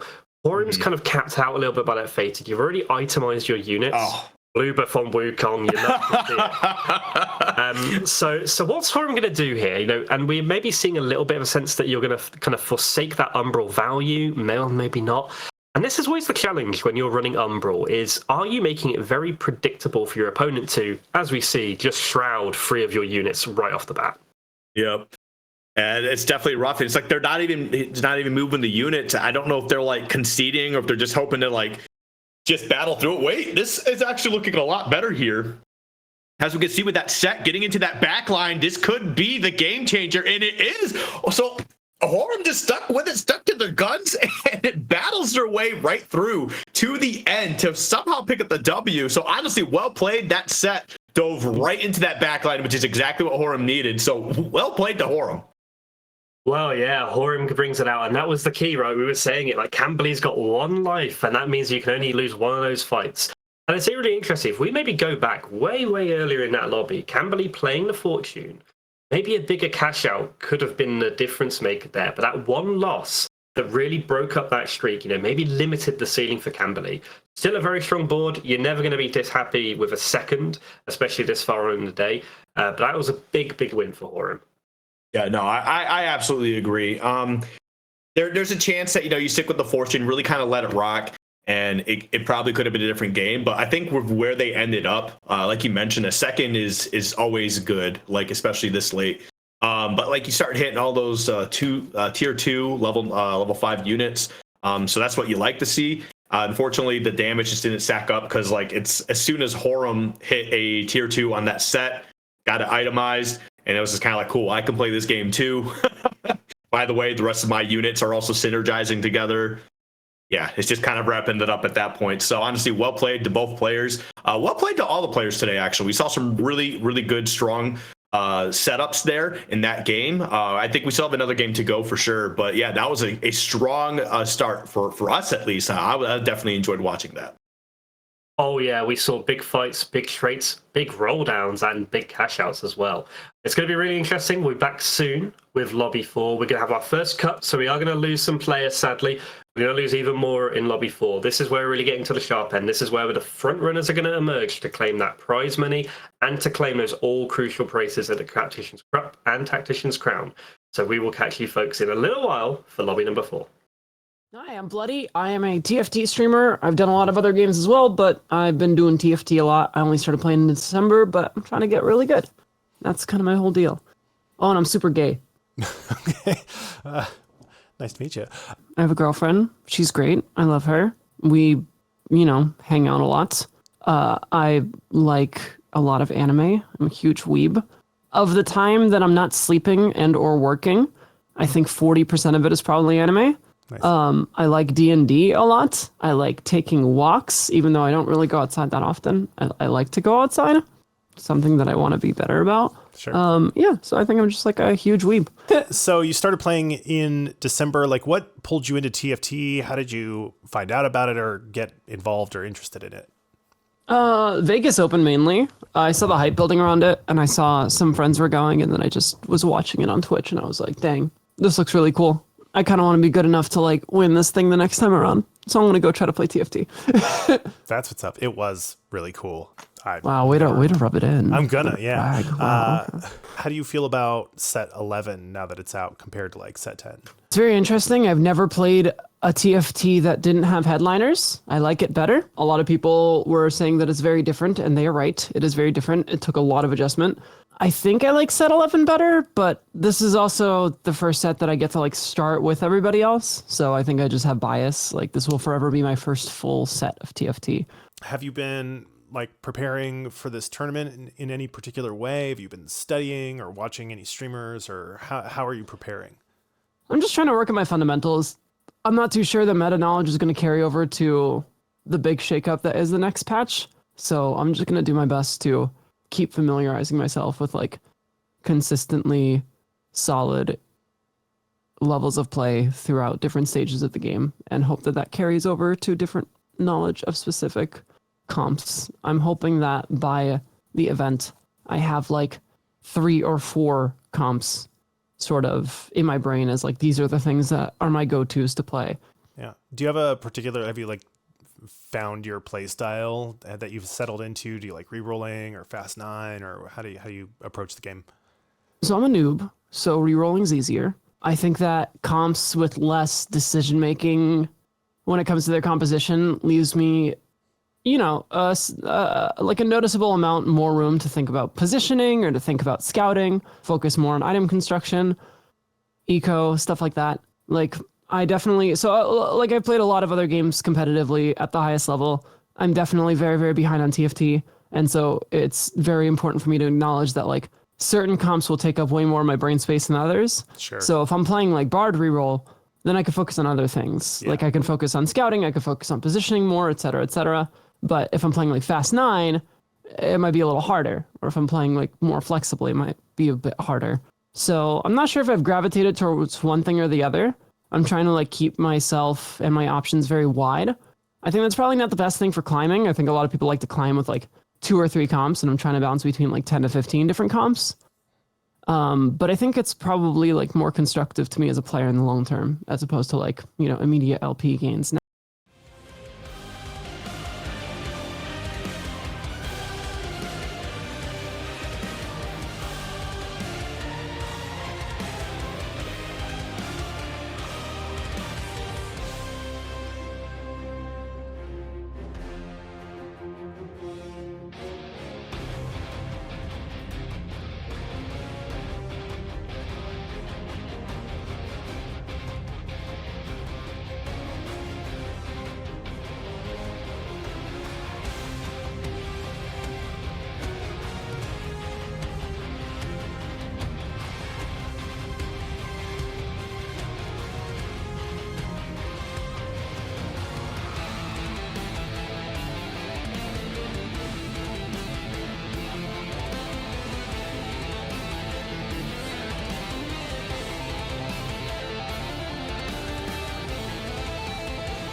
Hey everybody, welcome back to Ascension of the Ages, day number 2. If you're just tuning in right now, you missed a pretty crazy first game. We had a battle down to Faded versus pretty much a Legendary 9, Fast 9 comp at the end. It was like Fortune 5 that didn't work out into what kind of felt fortunate, but fell to a second place, but that's not here or there. But congrats to Horum. But we're getting into our next game here. My name is Skiff. With me is Sonata. Sonata, how are you feeling after that first game?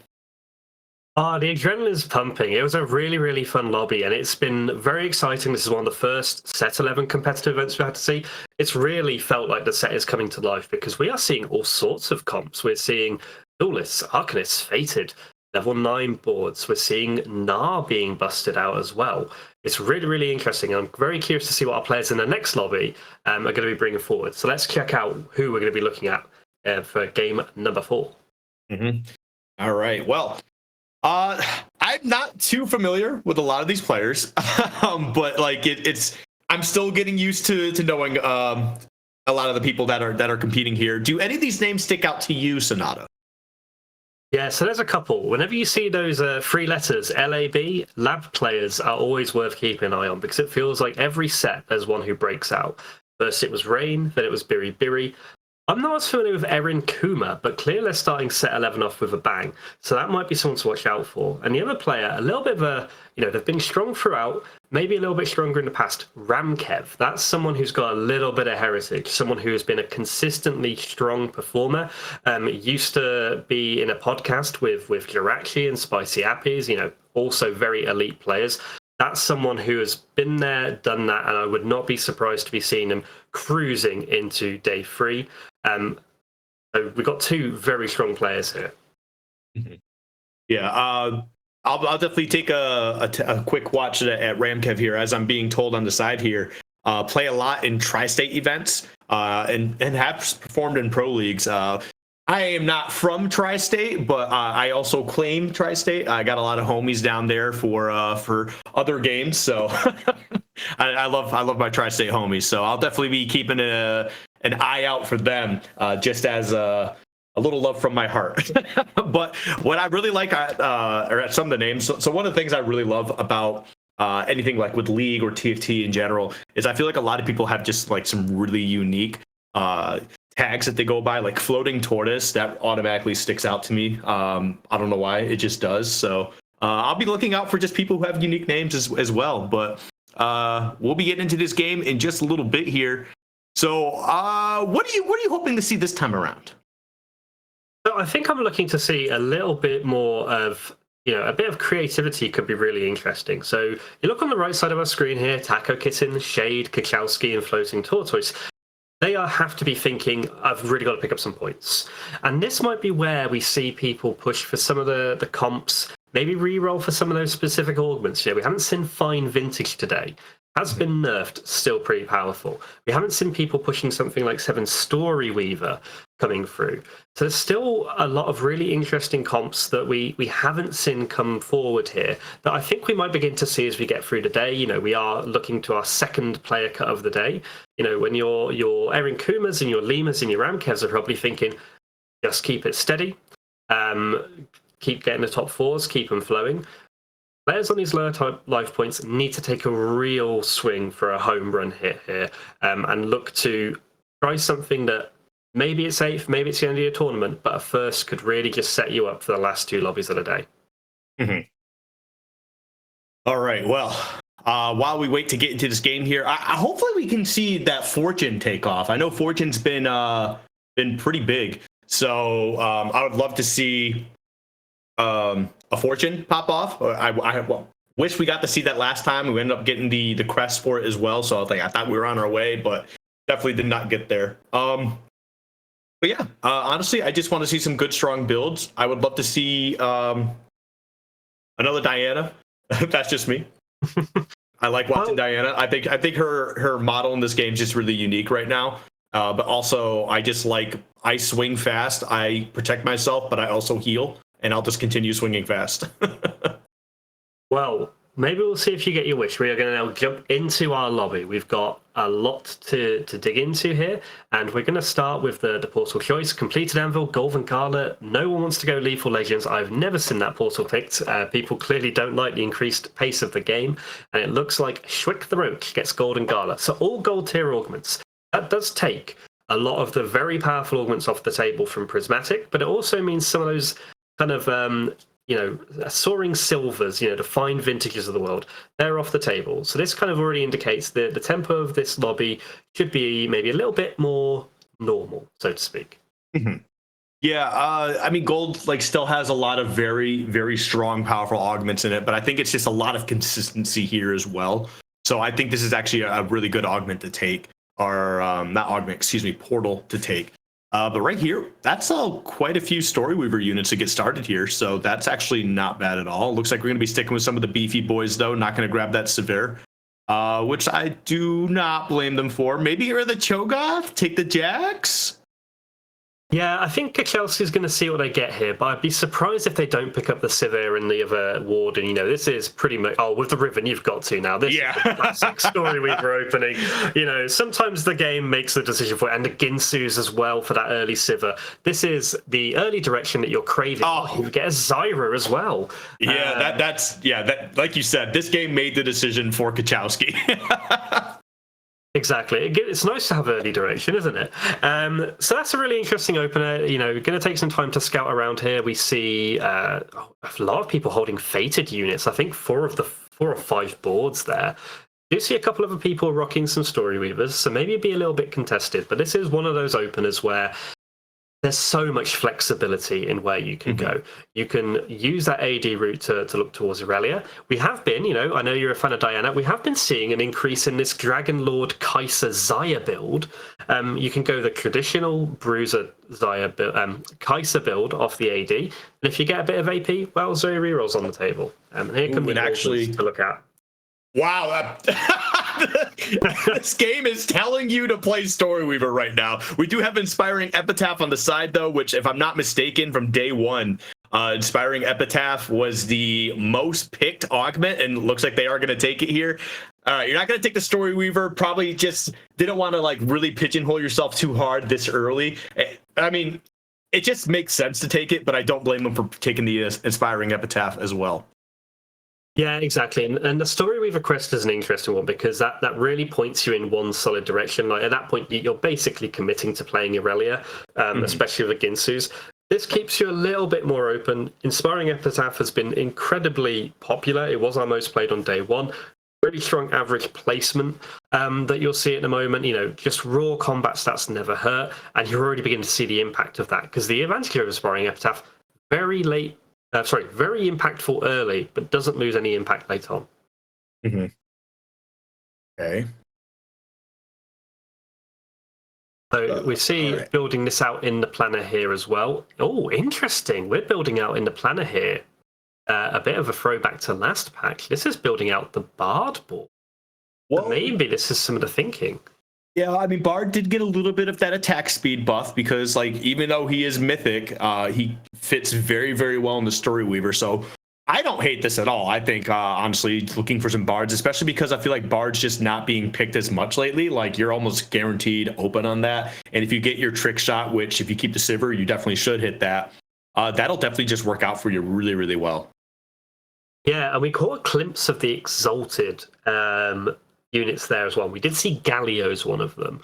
So one of the advantages of Bard is that Bard really likes being in one of those Exalted teams. So I'll be really interested to see where Kachowski takes this. And then just as we jump into the next fight, just to flag, we've had some really interesting augments picked up just looking as we go around the board. I think I saw a Divine Rolls there, possibly for a very heavenly based board. Also saw Too Much Candy. So we've got one of our players looking for a real sugar rush heading into stage 2. Yeah, and here we go. Going to be getting into one of our early fights here. Again, nothing too crazy, not going to be match defining or anything, but we do see that Aphelios already has the Infinity Edge and a recurve bow, probably going to be looking to get into Ginsu's themselves. But we do see Kachowski pick up that W there, and there's the Bard he was looking for. This is off to a very good start. Exactly. Now, you can hold this on bench for a little bit because the Sivir tool do work, but you can see hovering over it, is there a way to fit this in? I'm not sure there is quite yet without losing some front line, and that looks like what we're going to try here. going to be a really interesting one as we see here. Never seen so many people call out what they're playing in chat as I have in this tournament. But it's a strong opener, and I think that's really interesting with Kukowski's spot as well in the tournament. 12 points.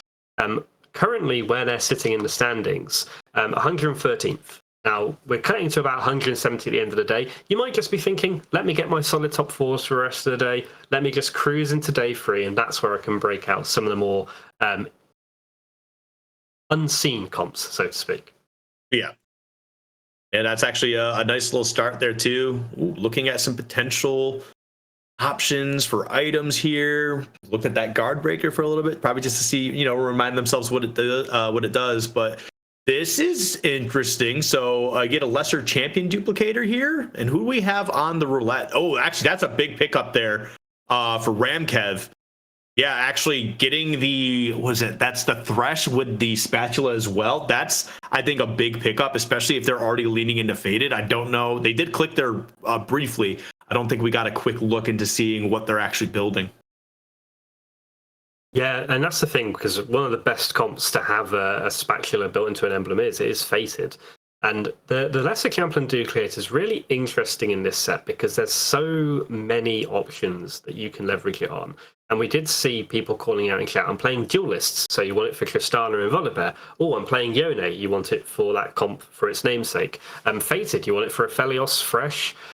Really, that's something that's going to spike some of these boards. And if you were thinking towards a 4-cost board, it's not going to change your mind, but you kind of look at that and go, not ideal. Oh, wait. If we get the fight between Kachowski and Aaron, they're both sitting at 100 undefeated. We're not going to get that. I was going to say, because I think they're both running Story Weaver as well. Just missed out on that. Unfortunate. We just missed out on it. And interestingly here, it's a battle of the backlines, and this Senna, I think, is probably just going to win out. What I'm curious about here from Kukowski is win streaking on 100 HP. We're selling that Sivir 2 to get the items on the Bard. Far be it from me to question our players, but I wonder if that decision was made a little bit earlier than it needed to be.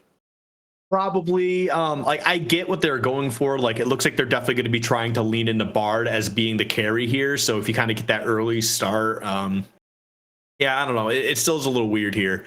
But I mean, I see the Zyra there as well. That can help get you to a potential Story Weaver 5. But again, maybe they're not trying to hard focus because we saw that Aspiring Epitaph. Maybe they're still not sure about leaning into Story Weaver, especially when you look up at Aaron. And they are sitting pretty up there. As we can see, they're going to be popping out here. Yep, running the same thing almost. And actually, they've got the Galio here too. Yeah, and it's not hard to see why Erin is kind of really spiking here. Early Galio, Sivir 2, double itemized, also holding this Bard right now, although that might just be more to get the trick shot going. I do wonder if Kachowski maybe scouted around and saw another player win streaking, was like, oh, maybe they're going to go for the Kai'Sa build. Maybe I'll try and take a different path with Bard. Maybe that's what's going to influence this direction, because the challenge here, if you're thinking about where do I want to go if you're in Kukowski's spot, is not currently holding a lot of mythic units, and you really want to get that online as early as possible. Actually, there we go. We get a nice look at the Exalted, Lux, Teemo, Thresh, Volibear, and I just missed out on those bottom two.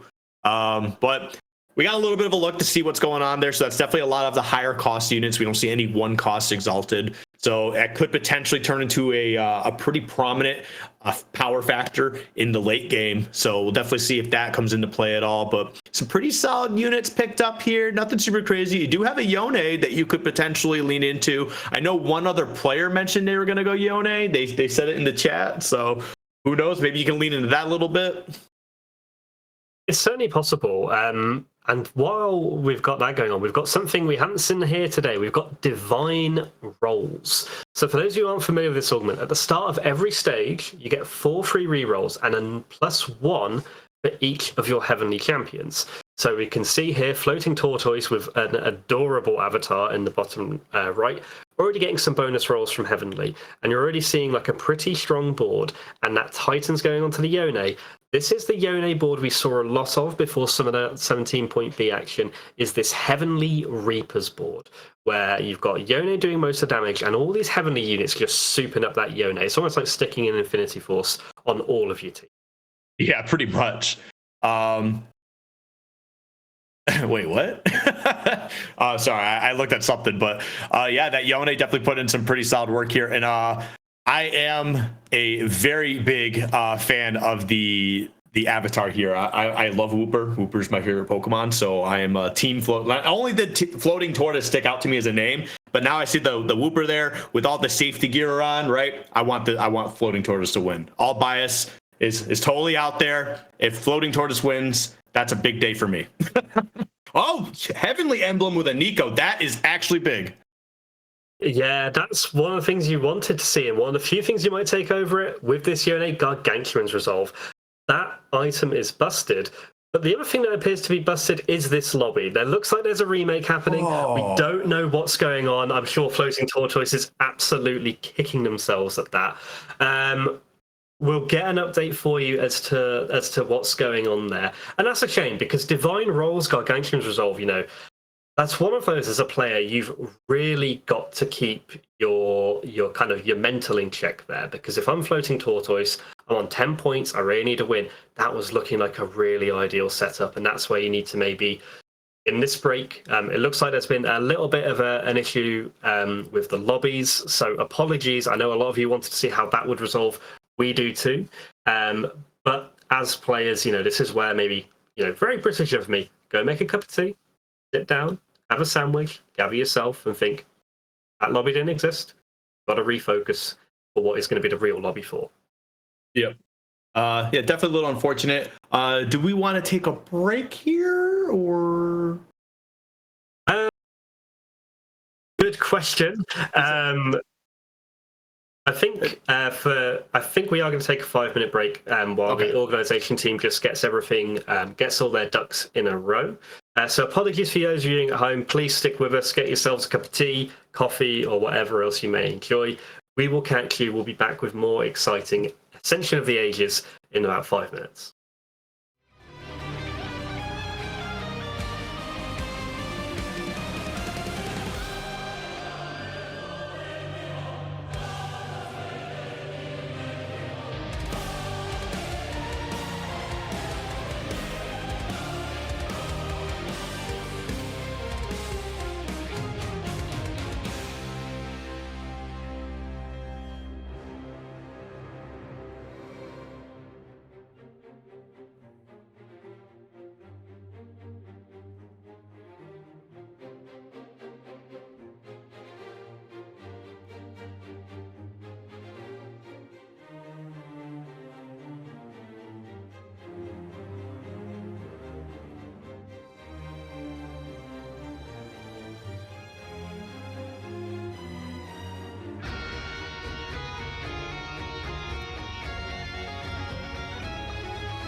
cloud, you're the storm in the rain.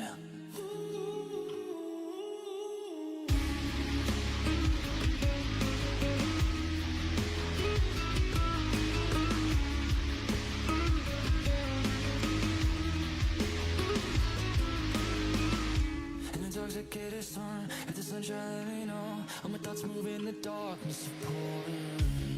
Temple of stone, my soul is. Should I pretend like we're just dancing in the sunlight?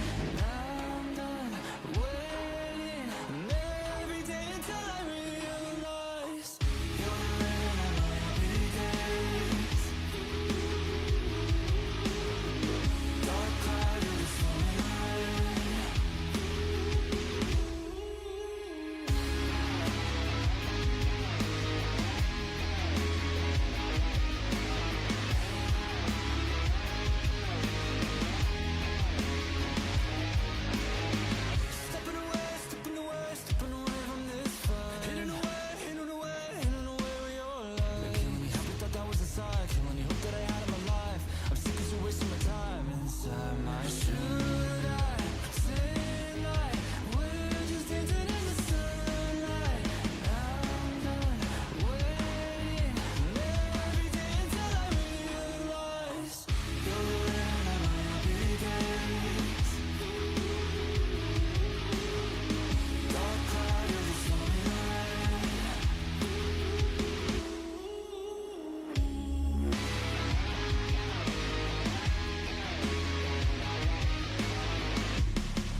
Welcome back, everyone, to Ascension of the Ages. We have resolved the issues. There's a little bit of a problem with the lobbies, but we're back. And I would even maybe hesitate to say better than ever. We have changed the lobbies, and, we're going to try and get into it as soon as possible because we have a lobby that is absolutely stacked coming up. So some of the names we've got in here, Spicy Appies, Ramkev, Lab001 Mackie, and we also have thrown in there, just, for even extra spice, Mario Kart Player 5, probably known him better as Joe Bookmark. A really stacked lobby of those four. We've also got Titanium, Pizza, Jungle Book, and Clenvy, players we've seen do very well today. This is a really, really strong lobby of players who are in a pretty good spot. The names you'd expect to be pretty good up there. You've got the likes of Clenvy, Jungle Book, and Titanium, and Skiff. These are players who are looking maybe a little bit on the precipice at this point. Yeah, so we saw a couple of these players, start to kind of find their stride in that last game before the I don't know what to call it, but before the mix-up, I guess. But yeah, no, I'm definitely pretty excited to see how some of these players, start to kind of like find their way, especially because the later in the day that we get, obviously it gets a little more tight for some players. Some players possibly facing elimination, some of them looking to get to that next and final day. So we'll see how it all plays out. Exactly. When we're looking to narrow things down this much, this is where wins really matter. But there's also like a little bit of an interesting storyline within this. So we kind of talked about this a little bit earlier. Ramkev and Appies used to do a TFT podcast together called Triforce Tactics. Very close friends, very familiar with each other. I'm sure there's like a little bit of almost like a brotherly rivalry between the two. And I think that almost adds like a little bit of extra incentive for them for this lobby. That adds a nice little bit of spice heading into this one. All right. If you can ever, it's especially like when you're good friends with someone, if you get into a competitive setting with them, there's a different type of competitive vibe there. Like it's a little bit of like, hey, getting that little extra flex on your friend to say, hey, look, I best to do this time because when's the next time you're gonna face each other in a competitive setting like this? Especially when you get so many players getting put into pools, so it's always a nice little bit of fun there. Exactly, and it adds a little bit of extra je ne sais quoi, as we would say over in Europe. And we also do have like a really interesting player for me here is Joe Bookmark. So that's a player who started coming to prominence a little bit in the last calendar year or so. Maybe Remix Rumble, we didn't see too much of Joe Bookmark. They've really been looking to grind here, and actually, that's really interesting in the context of this tournament. They've placed extra emphasis on this tournament because it's a way to get to Tactician's Crown and Tactician's Cup. That kind of fits a little bit with the way their daily life goes. And that's one of the things we've tried to do with this tournament is offer many pathways to those real high-level elite TFT tournaments. So this is a really big opportunity for Joe Bookmark. A little bit of an innovator as well. He might throw out something that we're not too familiar with seeing. Because grinding that ladder can be tough. It's time consuming. So if you have a way to skip the line, which is exactly what this is, you've got to take those shots. You got to try your best. And that's what a lot of players are going to be looking for too. So, and like we mentioned, we've got so many talented players competing. It's not going to be like a walk in the park. It doesn't matter how good you are. You still have to compete against some of the best. So we'll definitely see how that gets into fruition here. But I am definitely a fan of some of these names, though. Mario Kart Player 5, I know is Joe Bookmark, but I really like that. It's very, very specific. Yeah, it's also a very food-based lobby. We've got pizza, Yes. we've got Mackie, we've got apples, a veritable feast of TFT action coming up. And I think this is also like a really critical point as we wait for the players to start. Some of these players are like really on the sharp end. We've done one of our cuts for today, and we are looking to get to 64 by the end of the day. And that's where you see Mackie, one of the players who was really strong heading into this tournament and is a strong player, currently sitting at 81st. Some players as well, we kind of talked about Appy's 45th. A strong score here can secure your spot. Ramkev as well in 27th, really looking to seal the deal there. And if you're one of our players, like Titanium, who's looking a little bit lower, like we kind of talked about earlier, you have to start thinking it might be a bit of a first rate angle. Yeah. I mean, we'll see how that plays out. But I'm definitely very excited to just get into this. Again, it gets a little more testy as well because we're getting so late. So this is actually a really good time to see, you know, that bracket stamina as well. Like, do you have enough mental capacity to keep going? Because it's a lot of games. These guys are playing a lot of games. So you definitely got to hand it to them for being able to stay in it mentally, because the mental fatigue is real. It is real. Like, have you had, like, I've been trying to stream a bit more lately. I get to the 2-hour mark and I'm like, I'm tired. Like, I'm so tired of doing this. I can't imagine playing this game. Well, I can, because I've done it, but playing this game in such a high level, like high stakes environment, it's gotta be taxing. So these guys definitely got to try to keep it together, though. I mean, in that top 64, that's definitely going to be a sigh of relief, but I don't know. We'll see how it plays out. Yeah, you almost wonder, will this be a Pacific versus Eastern diff as the day draws on? But it also does make you wonder, like, does this kind of make you, if you're in that position, to think, hey, you know, I'm just going to stick to my safe comps, you know? If you're someone who's been grinding ladder just with your Fated, Story Weaver, your Kaiser boards, just very solid, very consistent, does that lose you the opportunity? You know, we saw in our lobby that unfortunately got cut short, you know, players with things like divine roles, where you're taking a bigger swing at things. You know, that does set you up to cap out. We saw Camberley earlier, you know, Fortune, like a couple cash outs that didn't quite come off, still secured a very strong finish. But are you maybe sat there looking at some of those kind of higher variance augment choices or higher variance portals, and, you know, as the day draws on, you're thinking, you know what, I just can't bother to deal with this. Just give me my Story Weaver opener and let me plug away as I'm familiar with. Right. Yeah, no, I was really looking forward to seeing how the divine rolls would work out, because they also ended up hitting on their second augment. We saw the Mythic Crest, I think, come out. I think it's Mythic Crest, where they would get the Nico and the Mythic emblem. So, like, Mythic was really looking to, like, really solidify something for them. So, Mythic / Heavenly. So it was definitely going to be very interesting to see how that would play out. So a little bit of an upset. But yeah, I think this is definitely starting to get to a point where we start seeing a lot of those more high-risk plays, because the payoffs can be so huge. But, like, we still see some players, like you mentioned, trying to play it safe. Like, we saw that one potential, I forgot the player we were watching. I'm so sorry. But, like, they started off with this really strong Story Weaver start, and they could have gone with that Story Weaver crest, but instead they kind of went with Inspiring Epitaph, which honestly was doing really well for a lot of people, so I don't blame them for that. And it also just kind of kept their board open. They didn't hard lock them to anything in particular. But yeah, it looks like we're going to be getting into this game here, so hold on to your butts, because we're about to get right into this. And it looks like we've got people in all three of these portals. We've got vendor sentinels. Haven't seen too much of that. Loot subscription and radiant item. And loot subscription is what's coming through. So loot subscription, for those of you at home, you'll see the description pop up in the top right of your screen very shortly. But in short, what this means is that every stage, all players are going to get some random loot.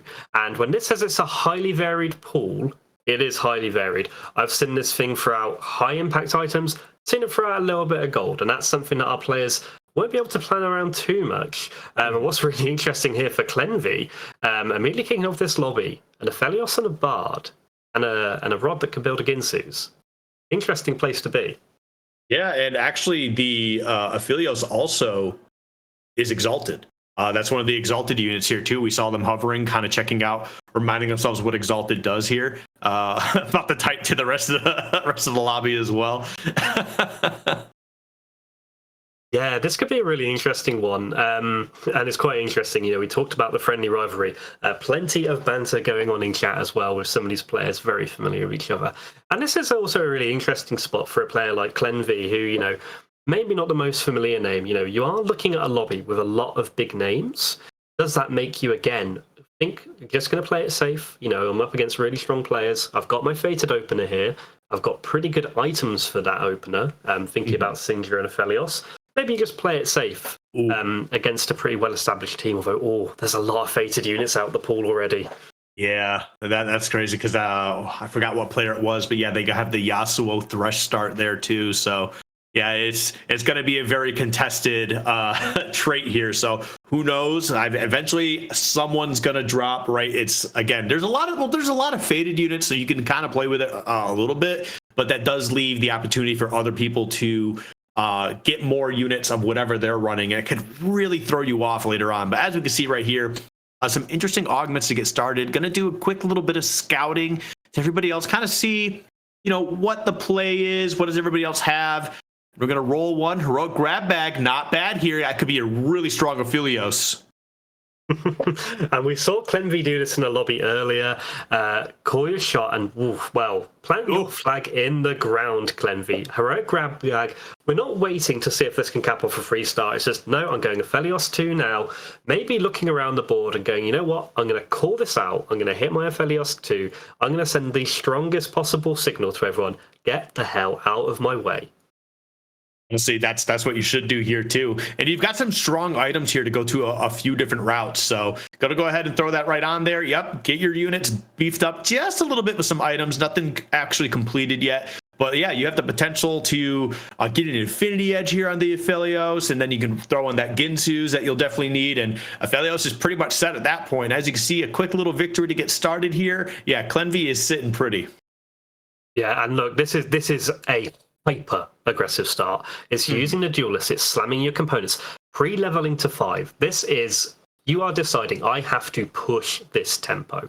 And part of the reason for that, heroic grab bag, it gets you that Aphelios 2 nice and early.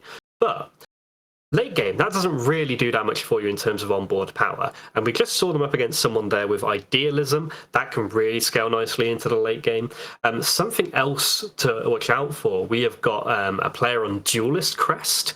So again, you don't want to wait for them to ramp up to 8 duelists. I've also spotted out of the corner of my eye Ramkev, one of our leading players in this lobby. Ethereal Blades, that's the Shen hero augment. So again, do you really want them to ramp up? Because Shen is exalted in this lobby, and this could be one of those spicy comps we haven't seen yet.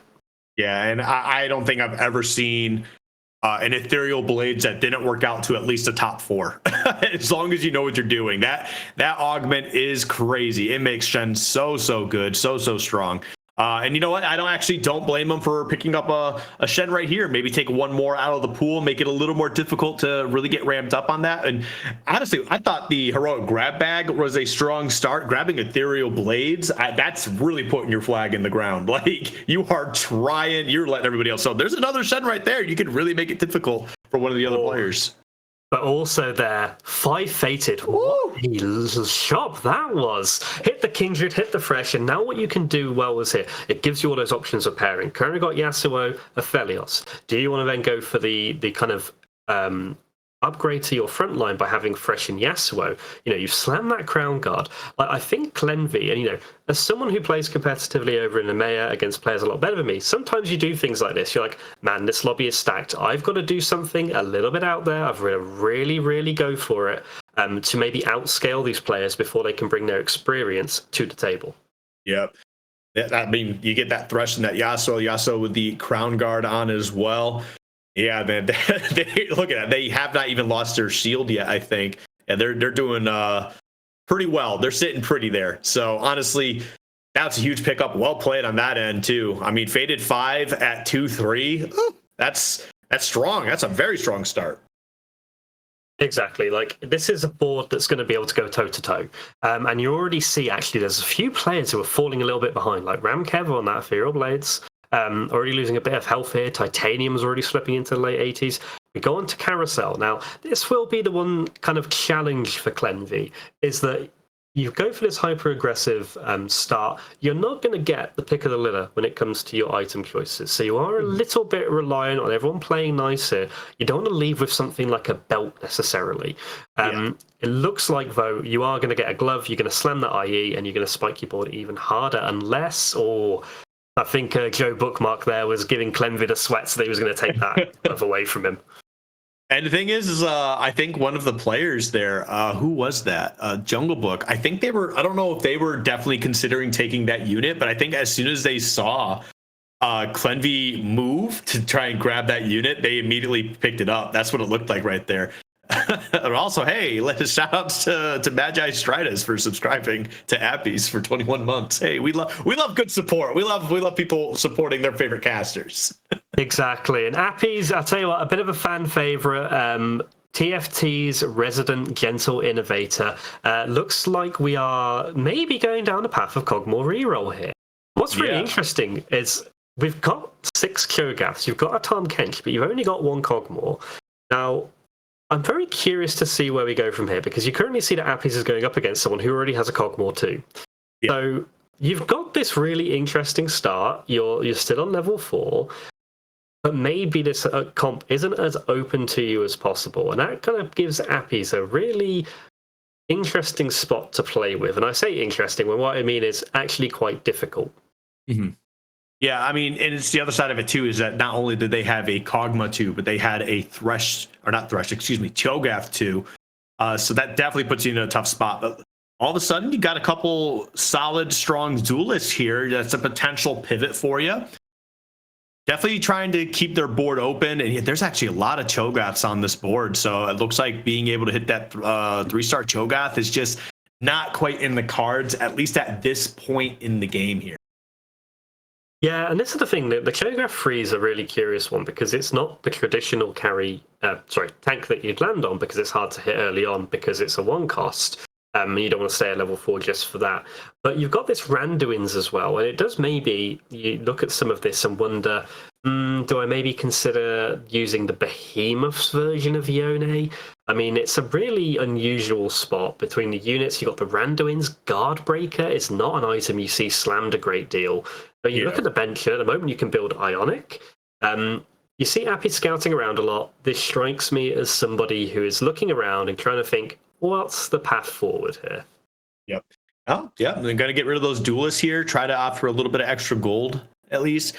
And a potential Janna play. Honestly, Janna, I think, is still very strong. Dragonlord, I'm very high on Dragonlord. Dragonlord, Porcelain is a crazy combo if you can somehow find a way to make that work. It's just so much attack speed, because there is a Lux right there. I don't think they're looking at it. I don't think they really care, but it is a potential path forward. You do get some of that Arcanist. You do get the Invoker a little bit, and add some good magic damage in the back line.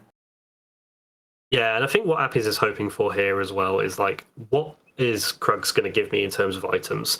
And this is actually probably the last time you want to see, in some ways, units, because you might want a bit of direction. Like, look, this is great econ, but you're also probably looking for like a little bit of a path, like, tell me where to go.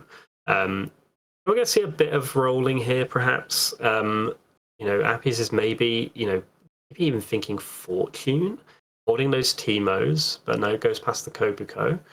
So I have to admit, I'm looking at this, Appies is a much smarter player than I am. I would be struggling in this spot to think, where to go. Yeah. And I'm seeing them pass on some. I saw the Amumu earlier while the Lux was on the bench. They passed over that. I seen them pass over the Kobukos. Okay, so Bard, I think they're definitely not going to be sticking with Bard and Mythic at this point, because that is a very, very interesting set of items that you've slammed. So I get the feeling that we're not going to be sticking here too much longer. Yeah, and we didn't even hit a Cogmore 2 off this. I mean, this is possibly, if you weren't rolling down, this is possibly an angle to go towards Lilia, maybe. But we've also got these 2 Teemo 2s. Maybe you pivot into some sort of trick shot. We'll have to check in with Appies a little bit later. Let's go to something a little bit easier to understand with Jungle Book. Looking at some augments here. Currently on the Duelists Umbral board, a very strong opener. Looking at this, maybe teaming up Pandora's Harm Assist.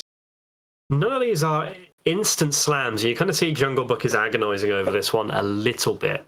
I would be tempted here to, maybe see what teaming up gives you. Oh, that was a beautiful hit. That was one hell of an augment for them. Like that turns that silver augment into like a gold at that point, because you're feeling pretty good right now. Like getting those 2 that you need to get that 2-star. Volibear. Excuse me. That was really good. That was really good. Worked out for him. Now you got that Bloodthirster. You could potentially turn this into an entire duelist angle there. Yep, you're gonna throw that. Then throw the Bloodthirster on there. And if you can find a way to, you do have the recurve bow. If you get the Chain Vest, you can get that Titans on there, and that could be your carry for this whole game. That's a great start there. That's a great turnaround. Yeah, and what's really nice for Jungle Book here as well is that they're already at 6 duelist. So that duelist crest, unlocks 8 duelists down the line potentially. And what's also really nice for them is they've already hit Lee Sin in stage 3. So weirdly, for this duelist board, one of the pieces that's missing right now is the Tristana. That's normally what you're looking for to do a lot of the damage. You know, you've got Volibear punching up front, you got Tristana bouncing around in the back. And this actually gives you a really, really interesting route, because then you know, Tristana is now dropped in. You've got this route that if you can find the rest of the units, you've hit Aurelia a bit later on, you can go 8 duelist, and that is no joke to face down. Yeah, I mean, you got that, and you've got Dragon Lord on the board as well now. You're in a very, very good spot here. You throw that duelist emblem right on Diana. She's going to be swinging so hard, so fast. She's going to be having that shield up on her that reduces the damage. She's going to be healing herself. Yeah, she's in a great position here to be getting all that attack speed. And then the Dragon Lord hits. They all start attacking faster. This is going to be a lot of damage on the board, but also it's like your best defense is a great offense at this point. By having her swing and do a bunch of damage, yeah, she's going to be really taking a lot of damage for you here. And I would say that Jungle Book is in prime position to make a huge turnaround here, and I would not be surprised to see them climb up into that top spot probably in a few matches. I imagine this win streak's going to be going pretty strong. Especially, look at that, I love the Lee Sin there. If that can stay, ooh, that's huge. Yeah, the Lee Sin's there, but there's also the temptation of picking up the Trist with that sword. And I think that's really what Jungle Book is looking at. And yeah, there we go. This has been pretty much a dream stage for Jungle Book, almost written by Kipling themselves in terms of what they'd want to see here. So it'll be interesting to see how this develops. Will we see some 8 duelist action? A really interesting position to be in. We're going to jump over to another position. We're going to try and take a look at Ramkev. So Ramkev, we called out earlier, playing very interestingly the Yorick. Not Yorick, sorry, the Shen hero augment, the Ethereal Blades. And this is where you see, like, hey, Shen, what are you doing in the bottom right corner of the map? Well, he's getting that extra attack range from it. We're stacking up the attack speed with the red buff and the Ginsus. This build, when it goes off, looks hilarious because Shen just starts deleting units. Yeah, I'm terrified of this already because of the fact that, like, you've got your 4 Behemoth, you've got your Ghost Leon, and he's going to be attacking so fast. So that's going to be just so much damage coming out here as well. Look at that. It's already starting. And that Ginsus is really starting to pop off here. Yep. Look at all that damage is getting stacked on there, Sonata. This is looking really tough. Exactly. This is what you need to watch out for is when Shen starts taking his pause and starts throwing things out after that, that's when it can get real lethal. Almost taking out the Volibear there. The Volibear getting a bit up close and personal for Shen to survive. But Ramkev's still got room to grow. So 50 HP, not necessarily where you want to be here at the moment.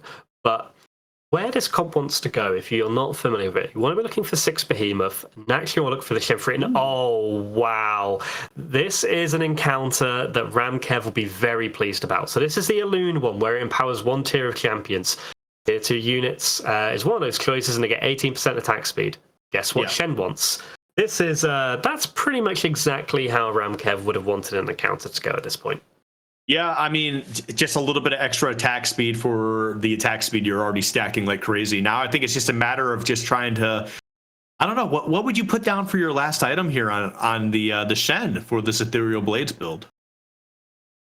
That's a very good question. There's a few routes you can go with this build. I mean, my preference, I've only played this a couple times. I honestly would start considering maybe even a second Rage Blade. You can also, because this comp sometimes tails off in the late game, you could go Giant Slayer to really get through some of those mega tanks we tend to see, your Orns, your 3-star Threshers. That may be where I would go, knowing you've got 2 things already helping your attack speed. Because, yeah, you're seeing the power here, right? Shen is just mowing down units now. Yep. Oh, that was a lot of damage. Look at this. Oh my goodness. That's like what, 3,000 true damage off of that? That's crazy. That's a lot of damage for a tank. A 2-cost tank to be doing. Exactly. So the question is for Ramkev now is how quickly do you hit? That's going to be really interesting in terms of how you kind of maneuver yourself to that point. Especially because, again, this is a comp that when I've played it, feels most strong at this point in the game because the units just get killed so quickly. You looking to scale later on can be a bit more trickier. Ramkev doesn't necessarily need a first in this lobby, so this might be a good way to secure a fourth. Now, what's also interesting about the tempo of this lobby is that we had that Alloon encounter where you could empower one tier of units. Everyone went 2 or 3, except for Joe Bookmark, who went 4. There's not a lot of people looking to go that fast 8 roll down. That could really speed up the tempo of this lobby and stop people hitting particularly capped boards. Yeah. As we're seeing the roll down right here, though, I mean, you got a Cho'Gath in a decent position. Not looking like they're not really risking to go beneath 50. And I guess I don't blame them. You do have a couple Shens, but I feel like at this point, you need to hit your Shens, and this is your best chance to do it, right? You got that 40% on those 2 costs popping up. So I don't know what's stopping them. I don't know what's holding them back. Maybe they're just a little worried about, the positioning here, trying to make sure they maintain their gold to probably hitting level 7 as well. But I'm not sure what's going through Ramkev's mind here. And this is definitely a little bit worrisome too, with all that damage coming out. And now you're having to deal with not just the fully equipped Senna in the back line, but you've also got the Azir and the Kog'Maw back there. So that was a lot of damage. That's definitely a sign of things to come. As we get into that final augment, we're going to be taking a look at Mario Kart Player 5. And we'll see. Oh, everything must go. All right. Okay, everything must go. So I was hoping we'd see this today. So this was reactivated in the B patch. So again, for those of you who haven't seen this because it was deactivated very early on, everything must go. You can now buy units for free. Sounds pretty good, right? So what we've seen, and one of the top players out of the EMEA, Voltarix, was talking about this. This actually really allows you to find a path to get a 3-star forecast, because you can just hold units. You're only spending gold on leveling and rolling. So it really gives you this path to hit those 3-star forecasts. And we kind of alluded to this with Mario Kart Player, aka Joe Bookmark, the only player to pick those forecast buffs. That's a really interesting spot for him to be in, because you begin to see where this is going. And actually a really interesting board for him to be playing right now, spending more time scouting as it is. But we're looking at this a little bit of Heavenly, a little bit of Fated, and those units really indicate to me that we're looking particularly here for a Syndra. Yeah. I think that's a really good guess on that part too, especially with some of the Fated. You do obviously have the Ari, seems to be fully equipped but only being a 1-star, so definitely seems like the right idea for a pivot. We'll definitely see what that kind of comes into, but right now it seems like they're also still trying to find a bunch of units to kind of really establish themselves. They're not quite settling yet.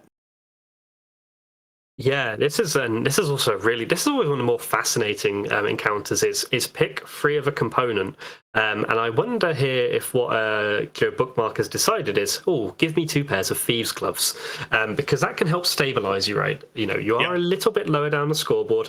Thieves gloves can stabilize you, but again, if you're looking to build towards a Fated board, this is one way of getting around, I don't have items for my Aphelios, I don't have items for my Ornn.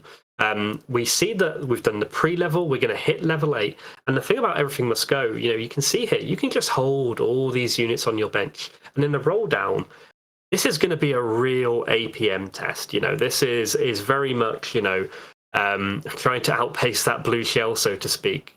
You can got a lot of choices here, because you don't have to worry about the gold you're spending on units. Yeah, it's definitely a very interesting position to be in. I know you mentioned earlier that you'd be nervous in a particular player spot. This is a spot I'd be very nervous in, because we're now getting into the carousel on stage 4, and you have the gold. You're in some pretty decent spots. You took that 4-cost buff, but now it's just kind of like, oh wait, there's a Syndra right there. Okay. Now that makes me feel a little bit better, right? Now I see what my goal is. It's in place. They're not going to go for it? Are they going to go for it? What's the decision here? In 2 minds, yeah. So, yeah, in 2 minds there about what to go for. I think that was the challenge. Is like the Syndra maybe doesn't have the item that you want. And there's also the fact that, you do want the Syndra, but because you've got everything must go, I think your odds of hitting it kind of go up a little bit, because you get to save some of that gold on your roll down. And are we now looking to prepare for this roll down? It looks like we're going to roll a little bit maybe, or we're going to wait. Looks like we're going a little bit. All right. Well, we're starting to do some things here. We got the Behemoth 2 now. You got a strong front line, that's for sure. Yeah, maybe it isn't Singed. This is looking more towards a mythic board now, and it looks like we're going to be itemizing Lilia. So the question is, and we've got to remember, Joe Bookmark has that buff to 4 costs, so maybe thinking of moving away from Fated, because actually there's not many 4 costs in that, and maybe you're losing a bit of value there. Maybe we're now thinking Mythic. You can leverage Nautilus, you can leverage Lilia, maybe you drop in an Ornn or so. But also the challenges here, time's running out a little bit. Appy's there delivering a massive blow. We can see that Cho'Gath 3 led somewhere. It led to Teemo reroll, which I think we did call out as an option. So Appy's knows how to cook and knows how to find these unusual angles. And we've got another encounter. There's been quite a bit. Oh, it's the Tahm Kench minigame. Get your APM warmed up for your roll down. What'll be interesting here, you do see there's a couple players who actually aren't opting to partake in this. Sometimes when you think you're way ahead, you don't necessarily want your opponents to get a whole bunch of loot. And that's what Jungle Book, who we saw earlier, that's what they've opted to do in this case. We saw them leave a puddle when it spawned underneath them, which I don't get. And I do get. But it's also just part of it is like, look, if I'm going to get the loot, you guys can do all the work. And it seems like everybody else is partaking. So should be an interesting position here, especially with Jungle Book. They're got a great lead right now. And this is okay, hold on. All right, going to go with the Spirit Visage, put that right on Ornn. And you have a pretty interesting shop here as well. You got Dragon Lords. All right. Yeah, maybe we're looking. I'm really, really curious to see where Joe Bookmark takes this, because this is not your everyday comp that you're looking to play. You may well be looking to just kind of cap up in just kind of good stuff soup, right? Like maybe you don't necessarily need a massive comp. You've got Heavenly contributing here. You can just stick these items on an Azir. Maybe you're just kind of looking to just play good stuff and hope that the buffs that you're getting from the Elune carry you through. We're up against Ramkev here. We can see who's hit that Ethereal Blades Shen Free now. Yeah, it's definitely a bit all over the place here, but look at this. It's starting to come together a little bit. I mean, you've got some strong items on those units, and that buff's definitely coming through. That Shen, though, is still a little bit scary. He's surviving, putting a Hex Tech on him. I think that's a great call, and I think he might actually be able to burn right through this team. He's going to be able to. That is actually very terrifying for everybody else, especially the fact that hitting that 3-star, I think Ramkev is in a very good position now all of a sudden, which makes it a little bit more scarier for Joe Bookmark or Mario Kart Player 5. They really need to start making some tough calls here. Like, what do they need to do? Like, what should they be getting rid of? It looks like there's a Dragon Lord play here somewhat, but like not really too committed to it. Like, something's got to start happening. Like, you need to start making these plays. Yeah, it is looking a little bit dicey here. This is something where, this is the challenge of encounters. Sometimes it throws you some curveballs. And it's just a case of how can you adapt to them and think of them on the fly?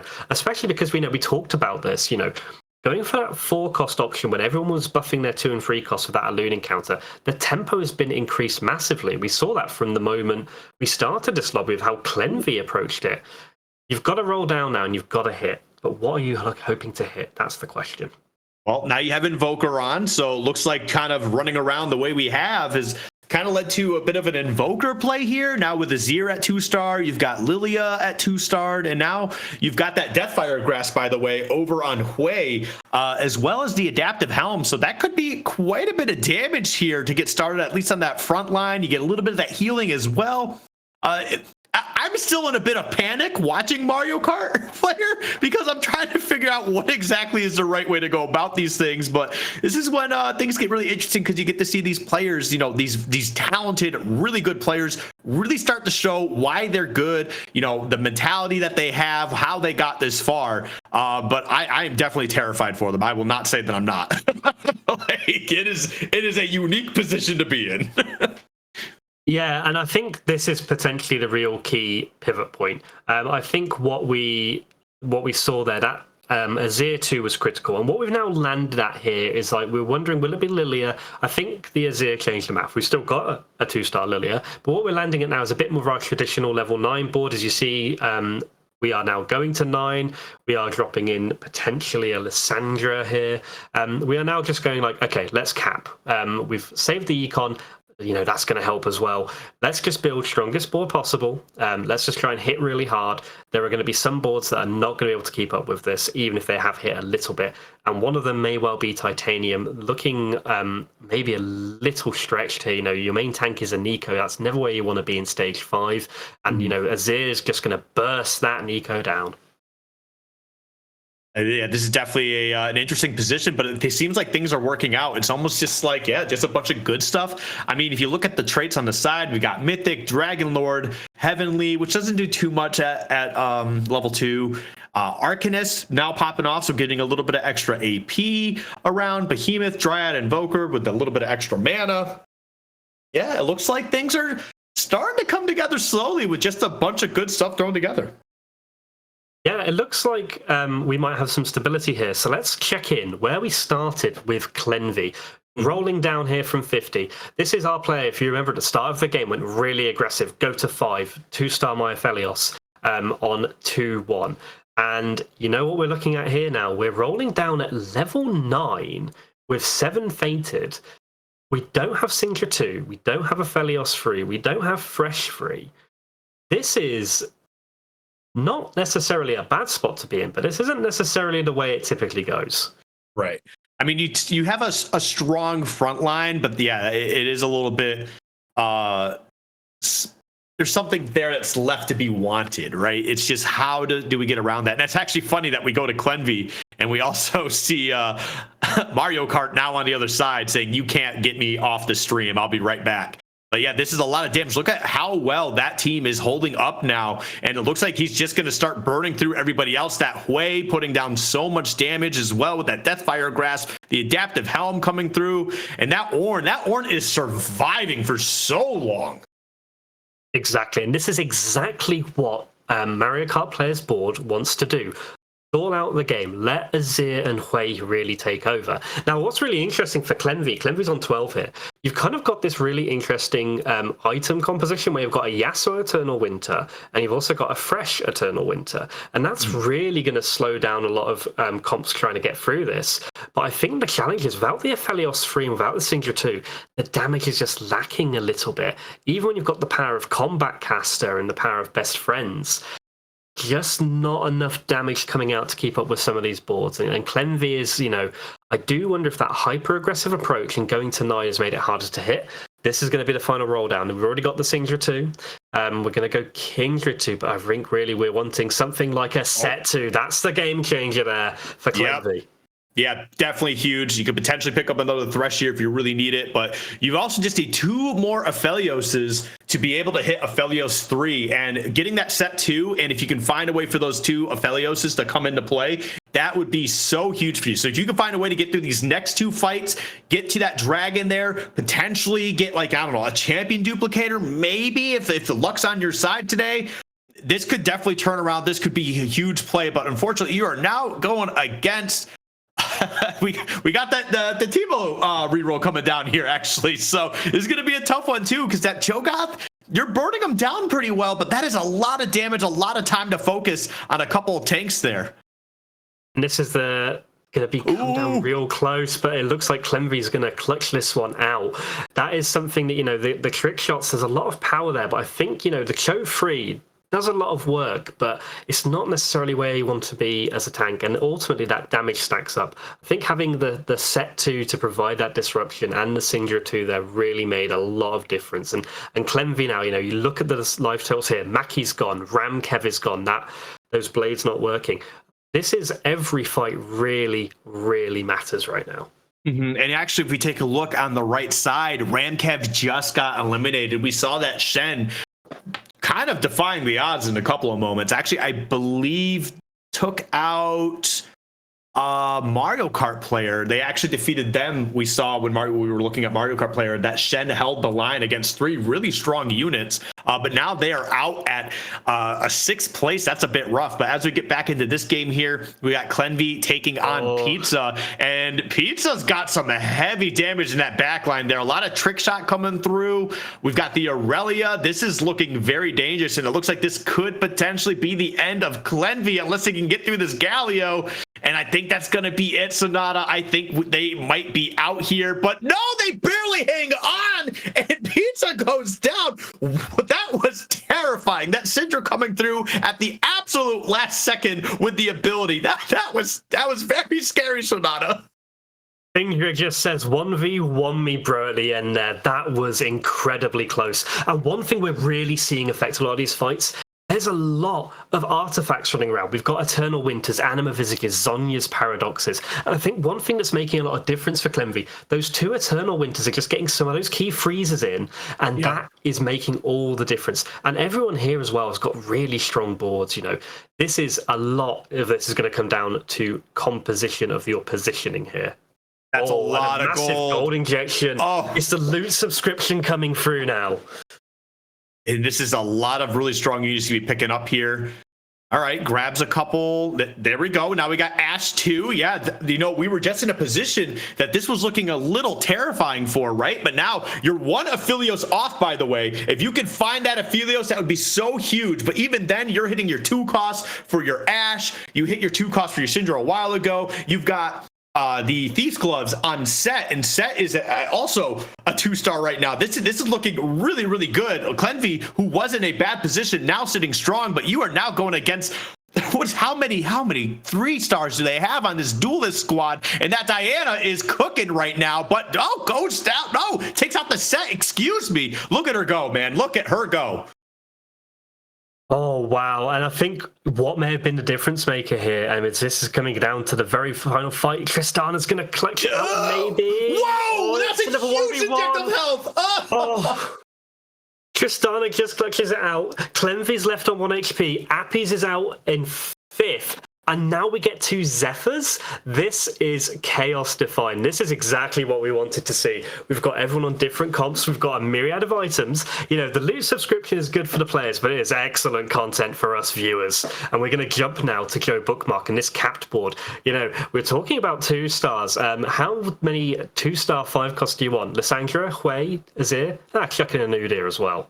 Oh, man, this is coming down to the fact that one of these players will be eliminated at 4th. They are taking each other on. Mario Kart and Clenvy. This is look, they are checking each other's boards, frantically moving pieces around. They know what is at stake here, and they are working hard. And there we go, 1 Zephyr. Put the other Zephyr down. Hurry up. You get it in.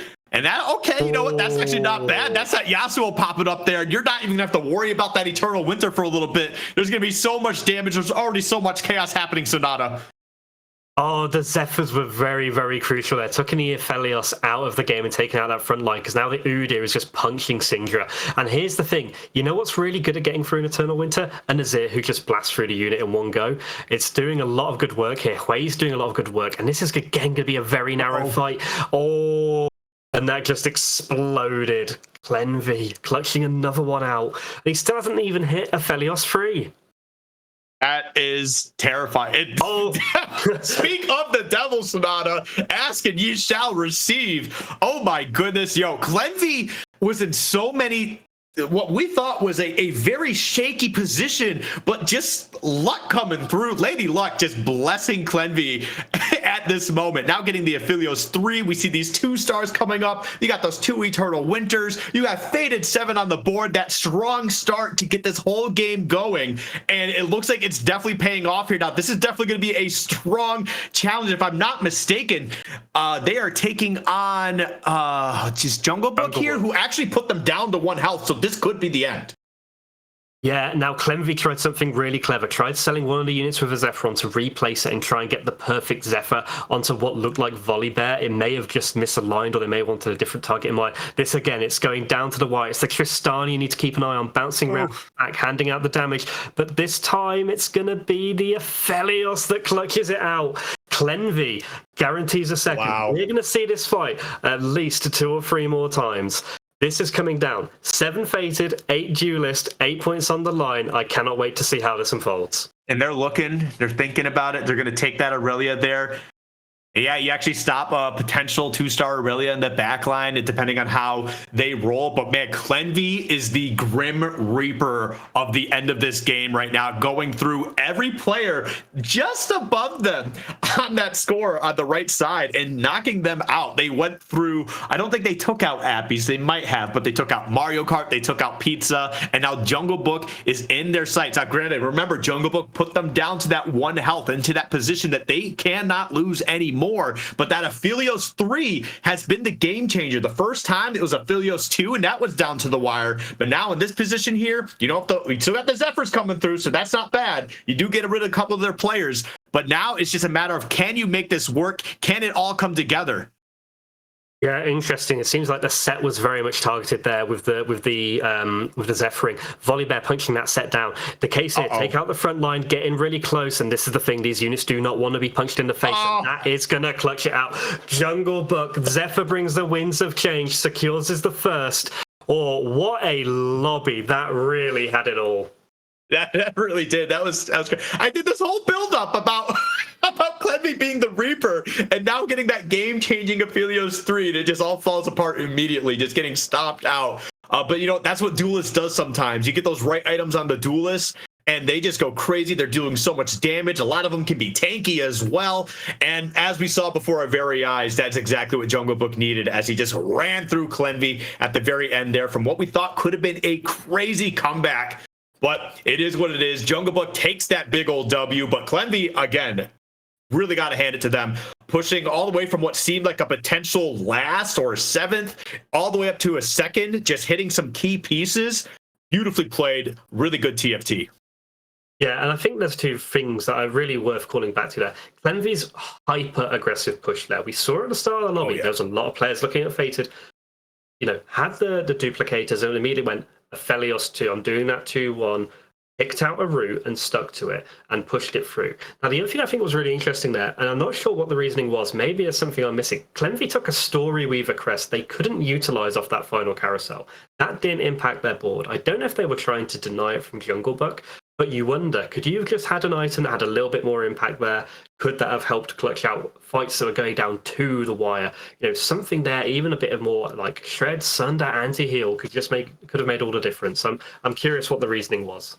Yeah. I mean, there's only so many things that we can try to pinpoint and figure out. I mean, sometimes you just got to ask the players. So maybe that's a question to kind of throw at them at some point, just kind of see what they were thinking in that moment. But I'm sure they'll be VOD reviewing. From what we heard earlier, some of the players immediately left the lobby and started reviewing their VODs as soon as the game was over. So, I mean, that's probably what's going to happen right here too. So, but yeah, I think that is going to be it for us, though. We're going to be handing this off to our next group of casters. But before we do that, Sonata, you got anything else you want to add? All we've got to do is to say what amazing lobbies. You can find me on Twitter or X at SonataCasts. Skiff, where can people find you? You can find me at Skiff Talks. I've been doing a lot of other stuff lately. I've been playing or casting some Brawlhalla and Smash Bros. That's usually where you find me. I'm more on the platform fighter side of things, but TFT has been absolutely beautiful. And honestly, I thank Aegis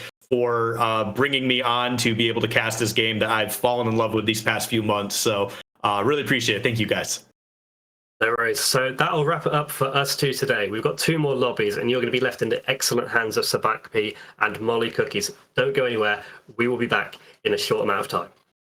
Hi, I'm Beppo. I have been playing TFT since set 1 and currently enjoying the current set, even though I suck at it. I got my degree in civil engineering like a few years ago. So I just work for a civil engineering firm close to my house. That's job wise. Hobby wise, I guess it's just only TFT at this point. Sure. So yeah, I mean, I just come home, no life TFT. In set 1, I played like 1,000 games, hard stuck diamond, and then hit GM in set 2, and then hit challenger in set 3, and hit challenger every single set since then. I tend to just brute force everything. Sometimes I would just like watch, and this is funny. Like back in like set 2 and set 3, I would just watch Soju play one game, and then whatever he did, I just tried brute forcing it for like 10, 20 games straight. Recently, like I want to say like since like set 5, I just copy Pokygam's homework. Yeah. Yeah. If there were anything about this set that you could change from like absolutely crazy to the smallest detail, what would it be? Bag sizes. I think when you're uncontested, it's definitely easier to hit. But when you are playing a contested comp, especially since we might have a patch where one comp is just much stronger than everything else, it becomes a lot harder to hit, and it can get really, really frustrating. So I would say if they can revert the bag size changes, that'd be amazing. Also, if they can revert some of the econ changes. Set 11, I think it's a little bit better due to the loot distribution changes they made, where it kind of got normalized. Balance or not, I just feel like the game is more fun when you have like more money. And I feel like if they adjust the streak changes in terms of like, let's say, guarantee you one goal after like for a 2 streak, definitely helps a lot.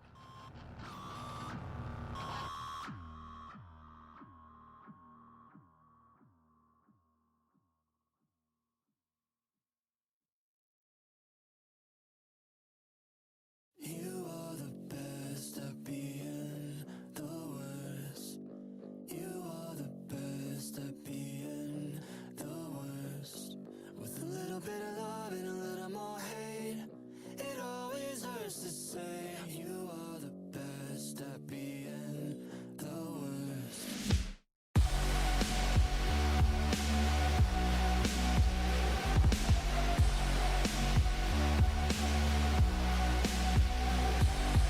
You seem so amazing. Flashing lights, always paraphrasing. It's do or die. It took time to see the bird's eye view of me. It took time to leave. It's hard apart when you're part of me.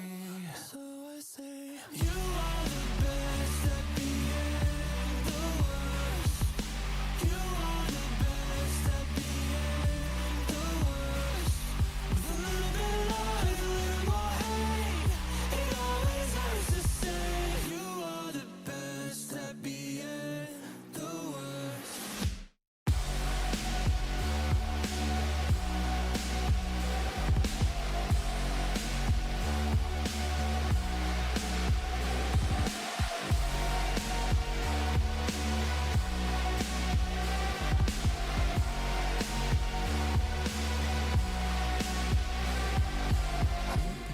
Be throbbing when you hurt me. Retreat, run from the anomaly. Toxic intentions.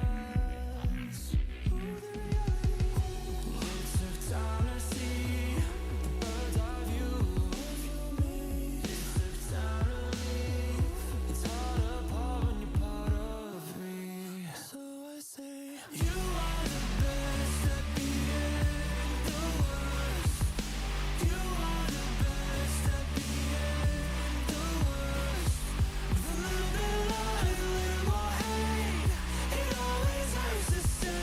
You are the best at being the worst.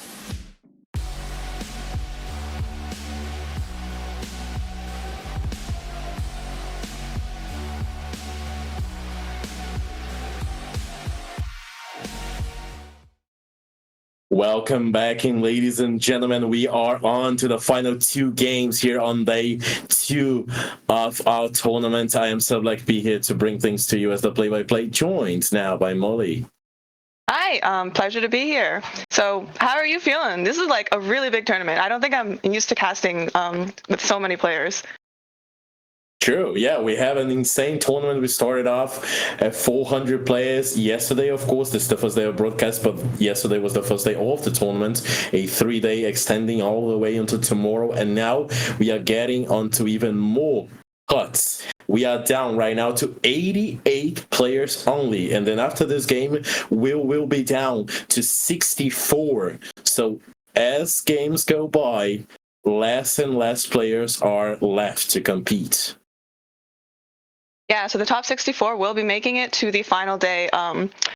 day 3, which we are super excited for. I would like to just give a quick shout out to all of those who have fallen so far. I know a lot of my good friends and colleagues from the lab are in this tournament, and it's been a blast tracking where everyone ended up. No doubt, it's always fun to track our friends throughout these tournaments. And I mean, somebody has to fall. That's how things are. But it's still amazing for every player that is competing in this tournament. And of course, now we got to check out who we are going to be competing on our next lobby. From what I was checking out before we came onto the broadcast, we have a pretty interesting lobby, Molly. Yes, we have. I recognize some of these names: Keens, Appies. I want to say one of them got a 3-star forecast in one of the early games, but I could be wrong. Any players that you're going to be super excited to see? Well, definitely excited for Kings, no doubt, as well. I mean, it's a recognizable name, and so I was interested. But we have a bunch of names who I haven't had the pleasure to cast a lot. The other 6 you haven't mentioned. So I'm always excited to see new players, the ones I haven't had the chance to see before, and see how they will be performing at these high-level environments, because it's always, of course, really rough, especially for players who are new to competitive. Yeah, with any tournament like this, I don't want to downplay any skill, but just any small sample size, you're going to get names that you've never seen before, just high roll and end up in like the top 64. So really hope that we can maybe see some new faces, mix things up once in a while, instead of just seeing the same old veterans in tournaments like this. And of course, definitely a big shout out to the tournament organizers and the people that are running this whole thing. I mean, it's one thing for us to be keeping track of 8 people in one game. It's another thing entirely to be keeping track of hundreds and then managing every single lobby. Oh yeah, no doubt about that. Great work being done here at Ascension Up the Ages. I gotta say, as a TO myself, I know how hard it can be sometimes to organize all of that, but hell of a good job being done at it. Now, of course, we are very close to heading into our game, and well, what's more important to talk about than the meta itself and what we are seeing? This is one of the best starts to competitive I have ever seen in terms of balance. So many options going around. You can go for rerolls, you can go for high cost as well. There was talked about before how 4 costs might be a tad bit weak overall, but still they are playable. Yes, we are just heading into game now, and well, we already have some team planner going on. We know what we're playing, or do we? Very indecisive here. Let's see how things are going. Oh, so we know a portal component anvils for every single player in a lobby. So a little bit more agency on the itemization. For sure, I both love and hate this start because on one hand, you kind of just get to declare what direction you're going in very easily by just like tailor picking 2 items that really give you direction. On the other hand, it kind of takes away from like early carousel prio if you're going for that loose streak in order to get better items than everyone else. No doubts, probably on the carousel prio you get more focused on just getting the high cost units for that extra gold. In terms of optimization, you're not going to be too worried about. Yeah, I agree. Loose streaking might not be that interesting in this situation. Now, of course, we're going to see what kinds of synergies the players are going to be able to slot in this early parts. I like that we do have so many horizontal synergies nowadays, as I like to call it, like the Story Weaver, like the Heavenly, which would just be easy to slot in and have them in the early game, and then you don't necessarily have to keep them all the way. But also, they are playable synergies all the way, as well as verticals. Well, speaking of which, we do have a Kog'Maw 2 and a Nico, so that's an amazing start if we wanted to go Kog'Maw reroll for Arrow. Yep. I believe that comp is like the one cost reroll that everyone's playing. Most of the other rerolls are 2 and 3 costs. A little bit nerfed after the last patch, but still extremely viable. Now we go into the first augment, a gold one on this lobby on this 5th game. Three's Company can provide an extremely obscene amount of gold in this early pots and a little bit of flexibility as well. But of course, if you are already focusing on playing that Kog'Maw, then maybe having something more tailored, combat-oriented like this Best Friends. Yeah, I've been seeing a lot of Best Friends lately. It seems to work really well with a lot of these hero comps, with Kog'Maw, Senna, even some melees like Yone. And we do have the unit, like we even have another Nico in our shop. I like committing early, so this would just be the part where I turn off my brain and just econ until I can roll down for those 1 costs. It's interesting to note after a quick hover over the lobby on the scouting that so many players have chosen to go with combat augments, so not much econ priority right now. So as we see the keepers on the opposite side as well, and we see the very early slams by Hero with the blue buff and the Ionic Spark really wanting to make that Kog'Maw work and do a lot of damage, so in order to get those kills and save up HP, as you pointed out before, lose streaking, not so interesting considering the portal. The opponent here, I can't actually say the name, but with the Deathblade Slam, that's actually a bit surprising with component anvils. Usually, if you're committing AD, you want like Last Whisper, maybe IE or some attack speed first. But I believe that is very heavily leaning towards a Kai'Sa, which you mentioned in 4 cost being a bit weak. In general, yes, but it looks like Kai'Sa is the 1 4 cost that's been more or less consistent. The person that's dominating the entire tournament right now, JD Zelensky, I haven't been following his games on stream, but I've heard a rumor that he just plays nothing but Kai'Sa. Makes sense. Yeah, Zelensky, of course, a name I know, and yes, has been dominating incredibly. I do agree, Kai'Sa has been so good. I have played a little bit of it myself. Not much of a player anymore, gotta say. But when I do have the chance to hop into a bit of TFT, Kai'Sa has been doing well. Even if you don't have an ability to slot trick shot in, still does a lot with her missile damage. But we see here Xavier's board with the possibility to go for that Kai'Sa, of course, but playing around well-fed and that big bruiser buff to the front line, which means, of course, that all his bruiser is going to be healing a little bit extra. But will that be enough to frontline? Interesting. I'm not sure exactly what the frontline angle is, but it could be a reroll Senna, because then you play the Aatrox for the bruiser. Yep. But we will see. You know, it could be probably not this way, but it could be a Kobuko 3 and just get infinite health. Oh, that could be cool. That could be cool. I mean, the Sinner has been a little bit nerfed, the Sinner reroll line overall, but then again, we did have the buff to Ink Shadow, so maybe some vertical Ink Shadow along with 2 or 4 bruisers on the front line can happen. We'll see. Of course, we didn't have much of a front line before in order to hold on to those 2 first rounds, but now with this upgraded Kabuko and the Gargoyles, it seems like there is actually a chance we get some kills. Yeah, it seems like Kai'Sa is the plan indeed.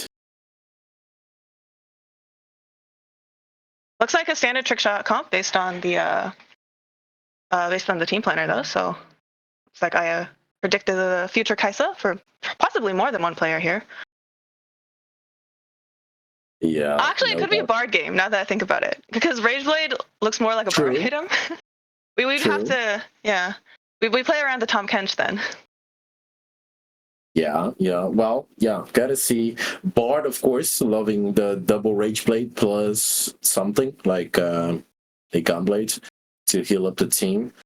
But of course, Kai'Sa can be a good exit as well. You can just leave the Rage Blade for something else, and then because of course it's going to be a great Senna item on the early game, and then you just itemize everything else you can on the Kai'Sa, leave the Rage Blade for support units. Well, let's see what the options are, but I do agree that playing around this Kai'Sa makes sense, because out of all the 4 costs, it seems to be the best one right now, and with the buffs to Ink Shadow as well. If you want to go the vertical line, even at just 5, it's just a bit better than it used to be. Yeah, I definitely see Senna reroll as being more of like a top 3 comp, but it's pretty consistent. It's just like personally a bit frustrating to watch if you're the player, because she can miss her shots, especially on units that can dodge things like Kindred, and you just go no every single time. She just wastes like 1,000 damage on 1 spell. Yeah, those units who miss abilities are kind of tough. Like the Kog'Maw we saw just from Arrow here already with 5 Kog'Maw copies. As we head in onto an encounter that is just fun and everyone gets speedy. Yeah, I love these mini games. It makes me feel like I'm playing Mario Party in my TFT game. Small mini game. Like, Tankench is my favorite one. Just going for the puddles and trying to get more loot for everyone. Enjoy that. Okay, well here we have most likely Yone. I've seen the Titans BT a lot in real comps as well. You're either playing Yone or you're playing Gnar. Both have been very successful. I see them top 2 a lot in this tournament so far. We did see a Gnar 3 a few games ago. Pretty strong, yes. Yone, very good still. Even with a bit of a change on the last patch.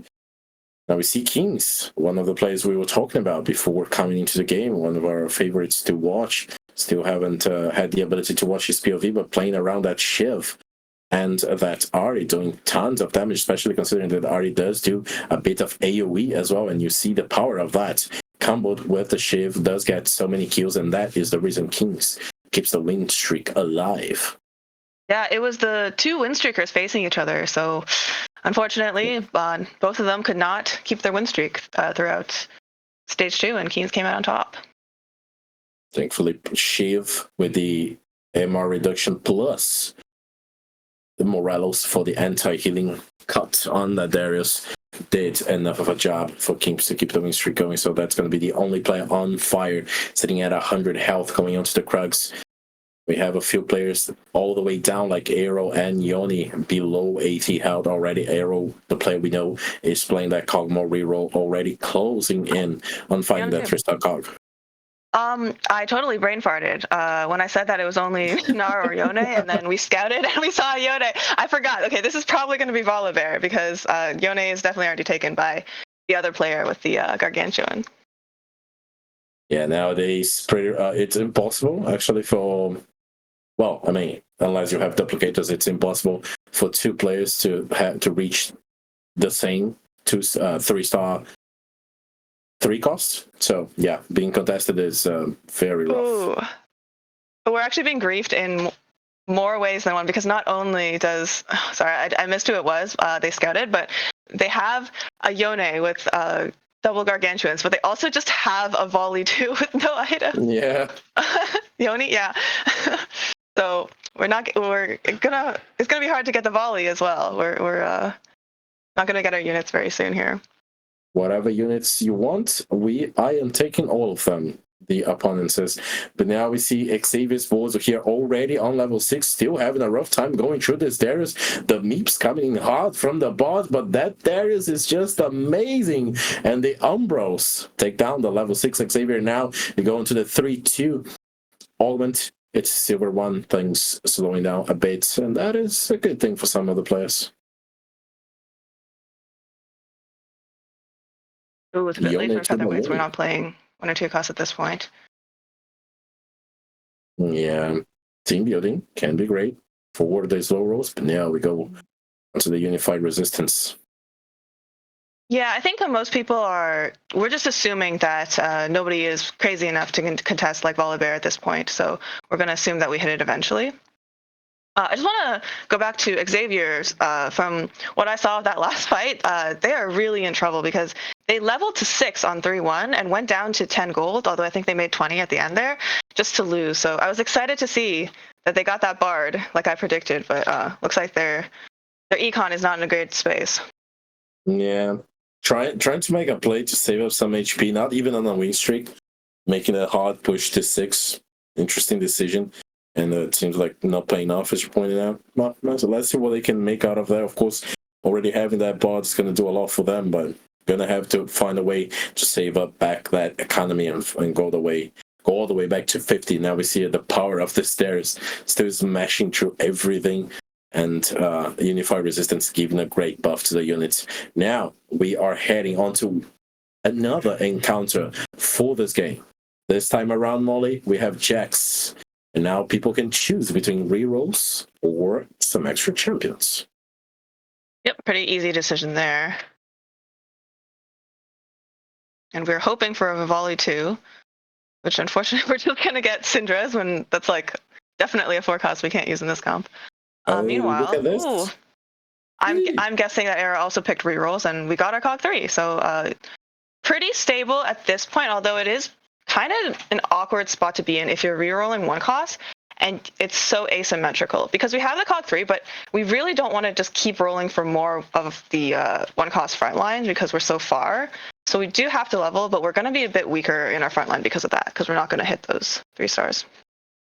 Gonna be a bit weaker than you would typically be if you had all the rerolls, so we're gonna have to compensate that by, after leveling, finding the right high cost units to frontline and to do the job, like as the team planner was being used there, like the Nautilus, like the Huawei as well, to provide that AoE damage and healing. But of course that Cog 3 is going to do a hell of a job for now, and we have a double best friends buff, so silver and gold versions of the same buff, so tons of extra armor and attack speed to the team. If most of the opponents play around AD units, then we are at even better of a spot. Yeah, it's like a prismatic best friends at home. It takes up 2 augment slots. Double best friends. It's the bestest of friends. So right now we're just looking for frontline items for this comp because we've got our Kog'Maw fully itemized, and we're just looking for what we're missing, in which case it's tankiness. Unfortunately, not able to get their hands on the Nautilus, which would have been great. Would have been easier access to 5 Mythic.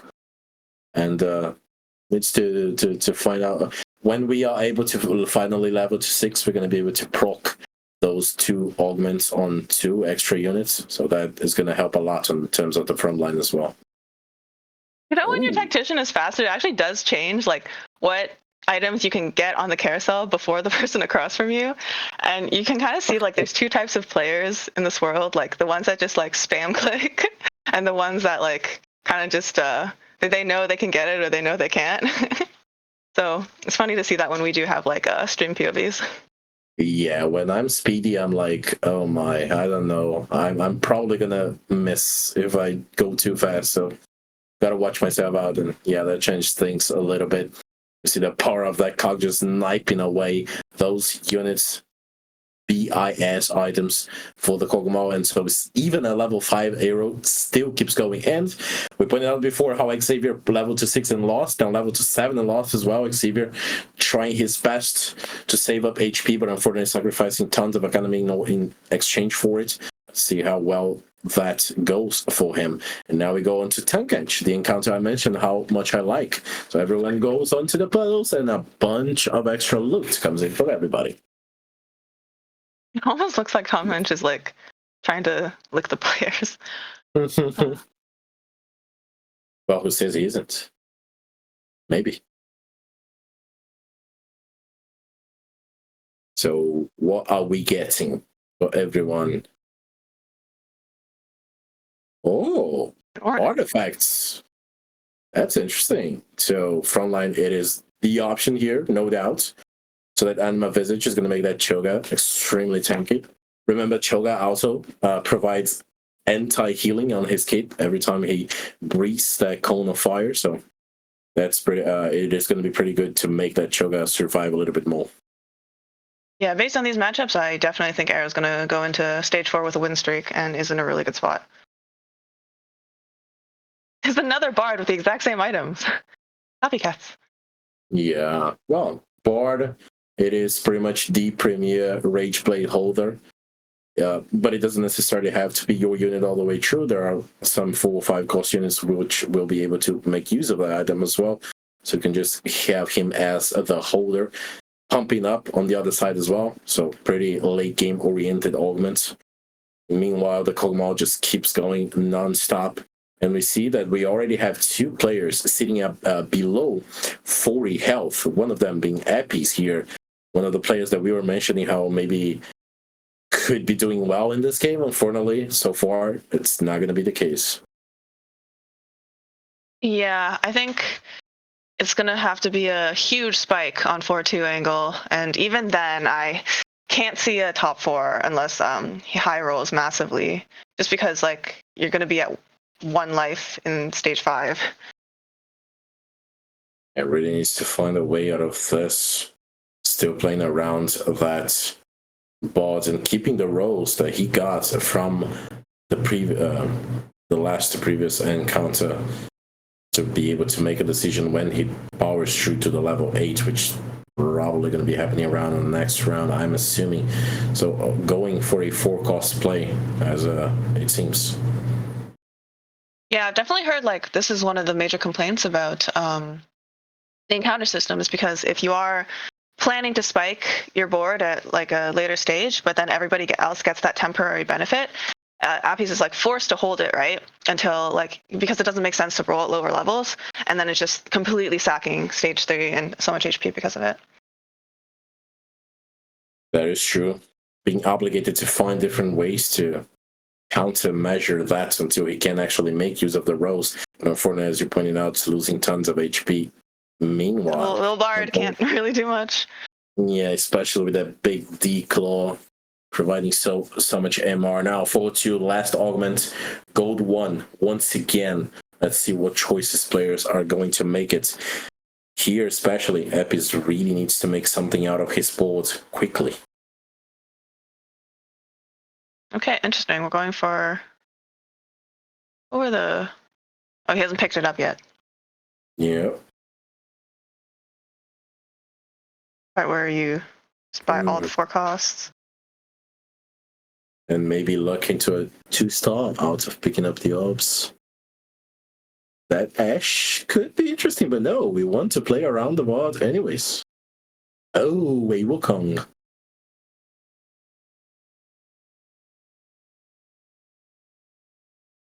Interesting. You have 2 Ravens, please play the Wukong. Oh my god! That hurts. Okay, we have a Solaris on the front line. We have a bunch of shielding. That tank edge is going to be really tanky, but we are playing around a 2-star board only. Is this going to be enough to defeat the opponents right now? We see the big shield from Kings and with a Wukong with a Trickster's Glass on it. So double Wukong on the opposite side. Look at this board. It's really trying. And that's that 1 cost. 2-star Ari is doing so much for Kings. Yeah, I think Appies was really hoping for a Kaisa 2 plus Galio 2 plus Silas 2? Basically all the 2-star 4 costs, and then got like none of them, so we're still carrying Bard with like a not ideal board, which is not the situation we want to be in. We still don't have any upgrades, any significant upgrades. 4 trick shots, 3 mythics, and we keep the KO for the shred. Let's see whether this is going to be enough. On the opposite side, you see Wong's board also playing KO, but the red KO. And interesting, still playing around a 1-star. Oh no, it's a 1-star. I read it at least, yeah. Change it from the silver, but with a trick shot augment, so not as great. To be playing around that legendary unit, and of course is going to be taking the Lancia to the board. Yeah, I definitely think like the level 9, level 10 legendary boards are still really good, especially Irelia boards and also Azir and Quay boards. But you are like really weak when you are on the 1-stars compared to everyone else in this stage that's re-rolling. So really have to manage your HP ball to like stage 5 and 6 for those comps to work out. Makes sense. I mean, I like when there's some debate about it. Like, should legendaries be that powerful? Shouldn't they be? I do agree that they should be, but I also like that the situation is, as you put it, where the 1 cost does something for you. Yeah, it's good, but you really want to get access to that 2-star to actually have your legendary be your carry and get you to the end game, to that top 4 plus. Okay, the other Bard player that I was predicting from the beginning, we also were stuck on a 1-cost Bard and we want to get out. A Bard is just a curse in this lobby, I guess. Ooh. Oh, another Wukong. the one that Appies sold. Yeah, this game is filled with Wukongs all around. So I'm assuming anyone's going to have a pretty hard time getting an actual 2-star monkey on their boards. But now we see Xavier facing off against Epis. Bards versus the now Kaiser, which is going to be a little bit stopped by the Eternal Winter on the opposite side, and that Galio is the upgrade Galio now so tanky. The Kaiser is able to hit on the backline, but not on the enemy Bard, so the Meeps are going to get the win, and that piece takes it Xavier down to 5 HP, and the first player very close to elimination. Yes, both trick shot players are in trouble. Oh, but that Kai'Sa too might just save things. You know, I'm very curious what the options were for Xavier's, because usually, unless it's stage 2, you don't want to be taking Collector, and we got the Ornn encounter like late stage 3. So I was wondering what the options were that Collector was the best third item. I guess if you don't have a third item for Kai'Sa, it's perfectly fine, but... Yeah, I agree. It's definitely more of an early game item, but yeah, it can add a ton of extra damage there as well, a bit of extra crit. So there's a chance it does a lot. And now we see King's Sword once again playing around a fated Alessandra, doubling that with a Trickster's Glass and still having that Ari be pretty much the main carry for his comp. That one cost doing so much, but maybe not as much in this fight. At least the guys are very close to getting those kills, and yes, Xavier is going to be able to survive and at least see the last standard PvE. Meanwhile, Epis goes down to 5 HP as well, so both players down. For sure. Keynes looks like going vertical faded and did lose that last fight, but is not in trouble. It looks like he has Lysandra pair, Cinder pair, and a lot of HP, so definitely really scary, especially because he has that faded spat. No doubt. Seeing now our Tristana bolts here, plus the Volibear, still 4 away from each to be able to get those 3 stars. And Irelia away as well from getting access to 8 duelists. And just quickly gonna point out, Aero's performance did not stop winning after hitting that Cog 3 and is all the way at the top on fire, still at 79 HP. Oh yeah, that Cog 3 really got far. Yep, hasn't hit the 3 stars yet, but we do have a lot of money still, so I'd say if it were me, I'd probably send it after losing 1 round. I agree. I would probably as well.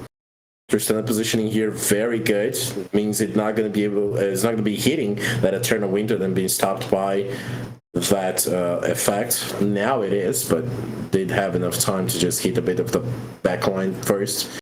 And that's Volibear, of course, extremely tank with double healing items. But still, not enough, taking too much damage from those shrooms and the anti-healing. No, I agree. Sending it, maybe it's now the time to just roll for those Tristanas and their Volies. Honestly, that was it worked out pretty well, considering like he greeted not rolling down there. That was probably the best loss that he could have taken. Yeah. Now we go for the rolls. Getting close to it. By the way, 2 eliminations before this next round. Prince Wizard is the 7th place. Xavier ends up going down in 8th. So now 6 players only remain. Epic still sitting at 5 HP, but at least saved up 2 points from himself. Aero not only playing a reroll comp and a great performance, but now is the first player to make the push to the level 9 as well. Don't you just love it when you reroll and you're still ahead of lobby tempo in terms of leveling? Oh yeah, that is definitely amazing. Gotta be happy about it. Now we see Epi still trying to survive with that big bot, and the bot is able to reach all the way into the Tristan, so that is really good for him. Does get the kill. Now the Vol is gonna be alone, and the bear is not gonna be enough. Epi does get the win here and survives. That was a challenger bard right there. The AI just like tunnel vision on that Tristana and like bombarded her with meeps. Oh yeah. Very close to Tristan Diana as well. which would be amazing. But unfortunately, one off both those units. So Given she has the duelist bat, yes. Also, minor nitpick, but since you're playing 7 duelists anyways, you might as well play like a second volley too over one of the Yasuo or the Darius in this situation. true. I agree. Now we have Wong Sport. No, not Yoni. Yoni Sports playing Yone. Very apropos. Still needs one more Yone to be able to use those 2 smaller, lesser champion duplicators in order to get the 3-star. And look at the destruction those Reapers are doing on the duelist. Yone is to help heals up every bit of his lost HP, and Bugs goes down to 1. Wong is eliminated. His app is going down. Yep, he is too. So both players are down. Epis is the 6th, Wong is the 5th. 4 players remain only. Our top 4 is set. Very clutch top 4. Oh, okay. You should see this. You should see this. Please see this. Oh, there was a Tristana on that carousel, but I guess I guess we're just predicting that there's a Tristana in our next shop, okay? Trust. In Mordstore and the Lucky Shop we trust. Oh yeah. Okay. Never punished.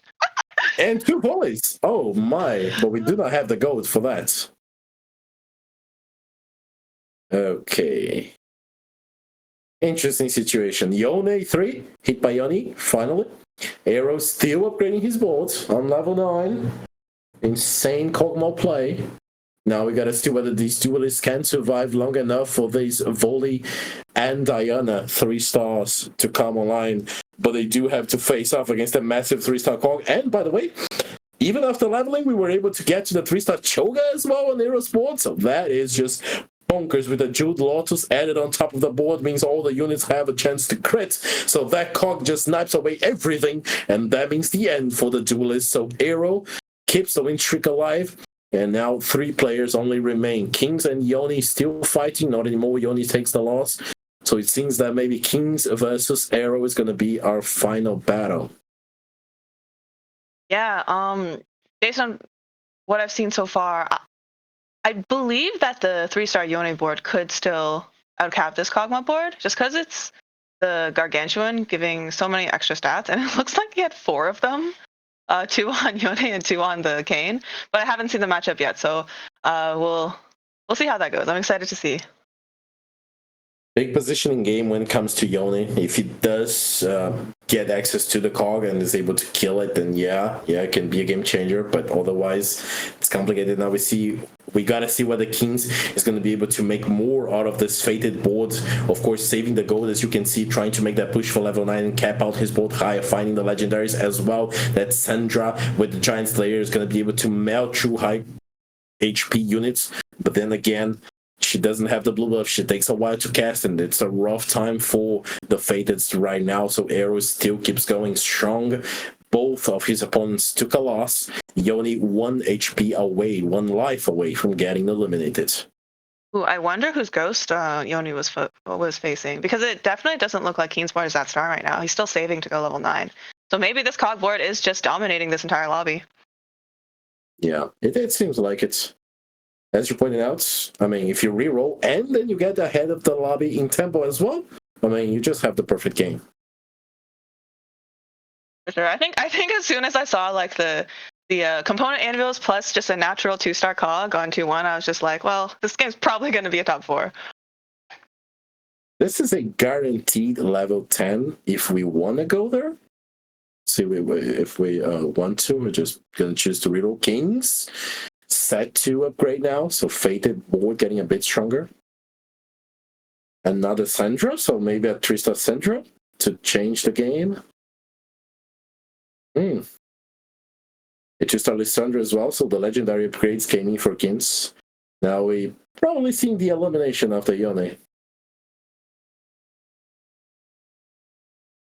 For sure. It doesn't look like the positioning is great here in order to get on this Cog early. It went into the Choga. Has not casted out. Oh, maybe ours are close. Maybe no. It's just not enough damage, even if you cast. Well, as I predicted, now Kings and Arrow are going to be fighting for this top one with 6 players eliminated from the game. Apparently that other Syndra hit by Kings was just a remake on a rebuild on his Syndra. So no 3-star Syndra coming off that player. Interesting. Well, I guess if he was going to level, then it can't keep the money to reel for the 3-star. Yeah. Now a bit of a positioning game here just to keep the best friends going.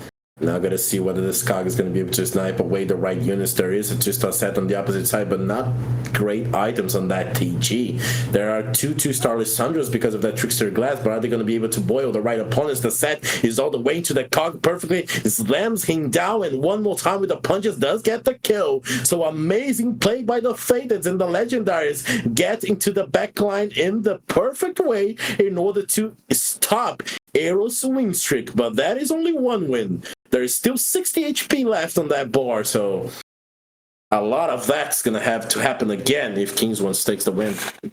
Yeah, it's like you said, it came down to positioning. I was a little wary on that swap. Maybe he was trying to fake him out, but Lissandra and Set can both do some crazy things when it comes to like bypassing that tanky Cho'Gath and getting onto Kog'Maw. Set with his lambs, Lissandra boiling some units, and if she does get the kill, giving you some extra rewards as well. Once again, the positioning game comes in. The Set still and the Lissandra on the same side, but now a little bit on to the right. Once again, the Kog'Maw and the Set coming to the backline with his lambs. This time still stuck on that Tibbers. The Lissandra very close to that, heals up a bit. The Cog is not able to kill it, and the Set once again is able to reach the Kog'Maw and the backline and start slamming now with much better items in order for him to survive. And Kings gets another convincing win over Hero. So maybe Kings is gonna be able to take it. Yeah, that was crazy. That Set just like healed up to full health every time he casted. What's also kind of interesting is there's a little bit of RNG going on with the Thieves Gloves, because both teams have, like, Set has Thieves Gloves, Annie has Thieves Gloves. It's a little dependent on what they roll. Yeah, but Set, even with a red buff Rage Blades, did a hell of a job.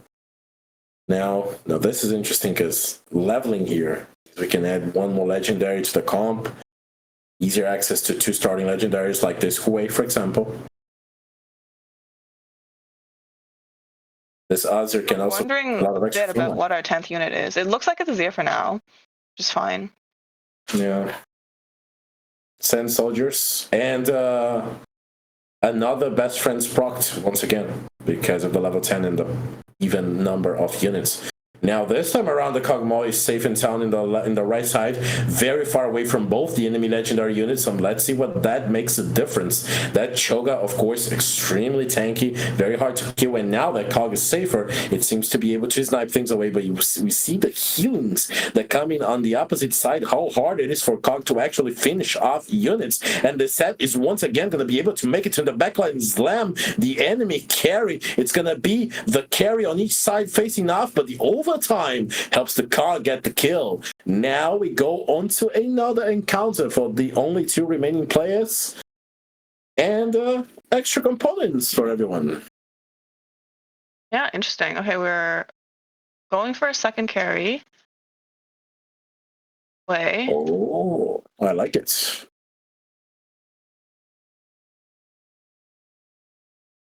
So Rabadon's Hue means a lot more AoE damage for Hue to maybe help Kog'Maw finish the job easily, more easily, and then also a bit of extra healing as well on the AoE for the units, for his allied units within the AoE.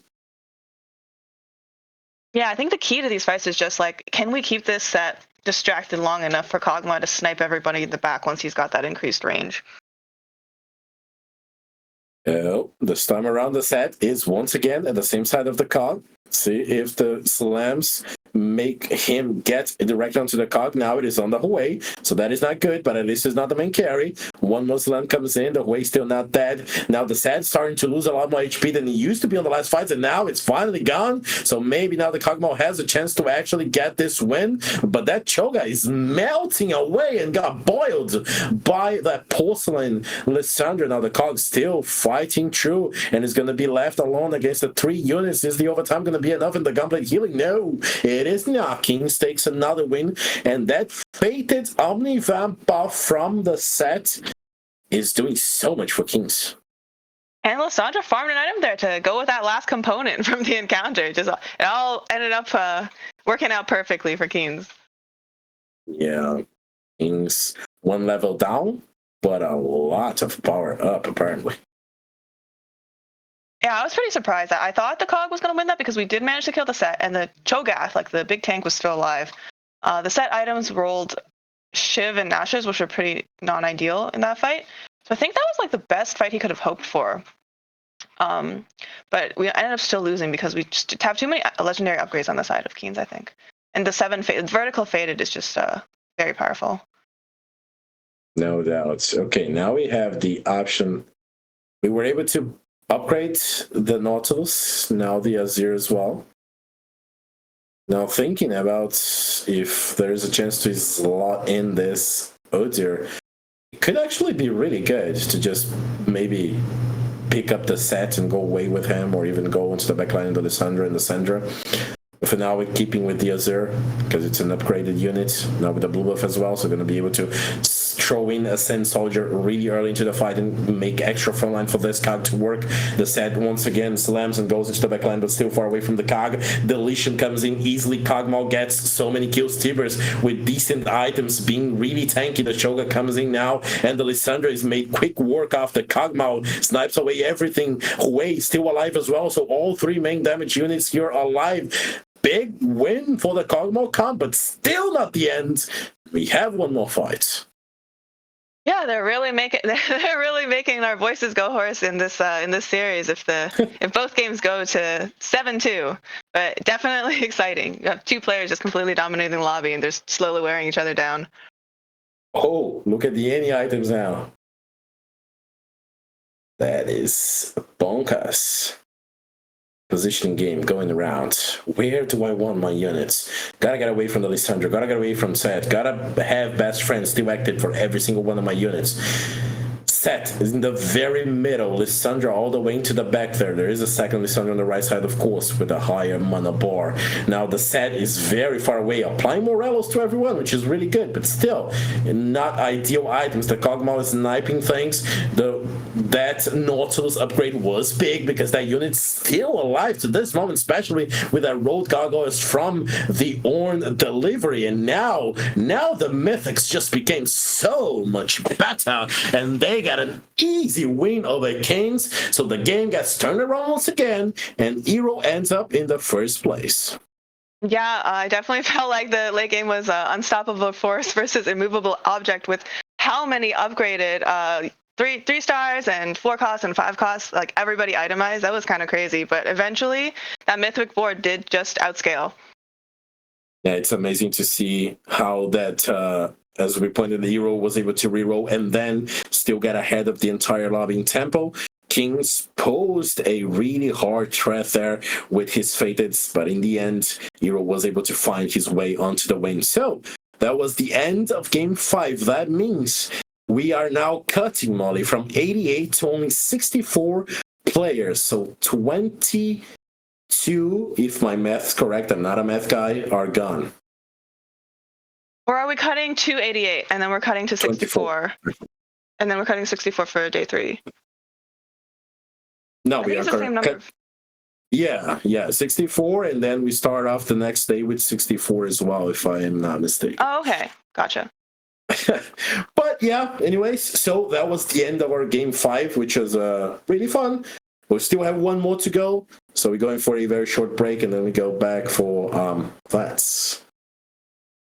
Yep, for Brecken, we'll go with the standings. Nick, in this tournament, I'll be under the name Insomnic. I've been Mr. PP Poo Poo 23 for the longest time, but had to change it for Vegas, and I figured I'd change it. I don't know if it's going to stand. I might change it back, but for now, I'm Insomnic. My name is Nikki. I was formerly in-game as JeroCat, and then whenever we got married, I changed my name to be Mrs. PP Poo Poo. I do cosplay. That's a big hobby of mine I've been doing for over 10 years now. I do a lot of League cosplays, Valorant cosplays. This past weekend, I was cosplaying as Ari.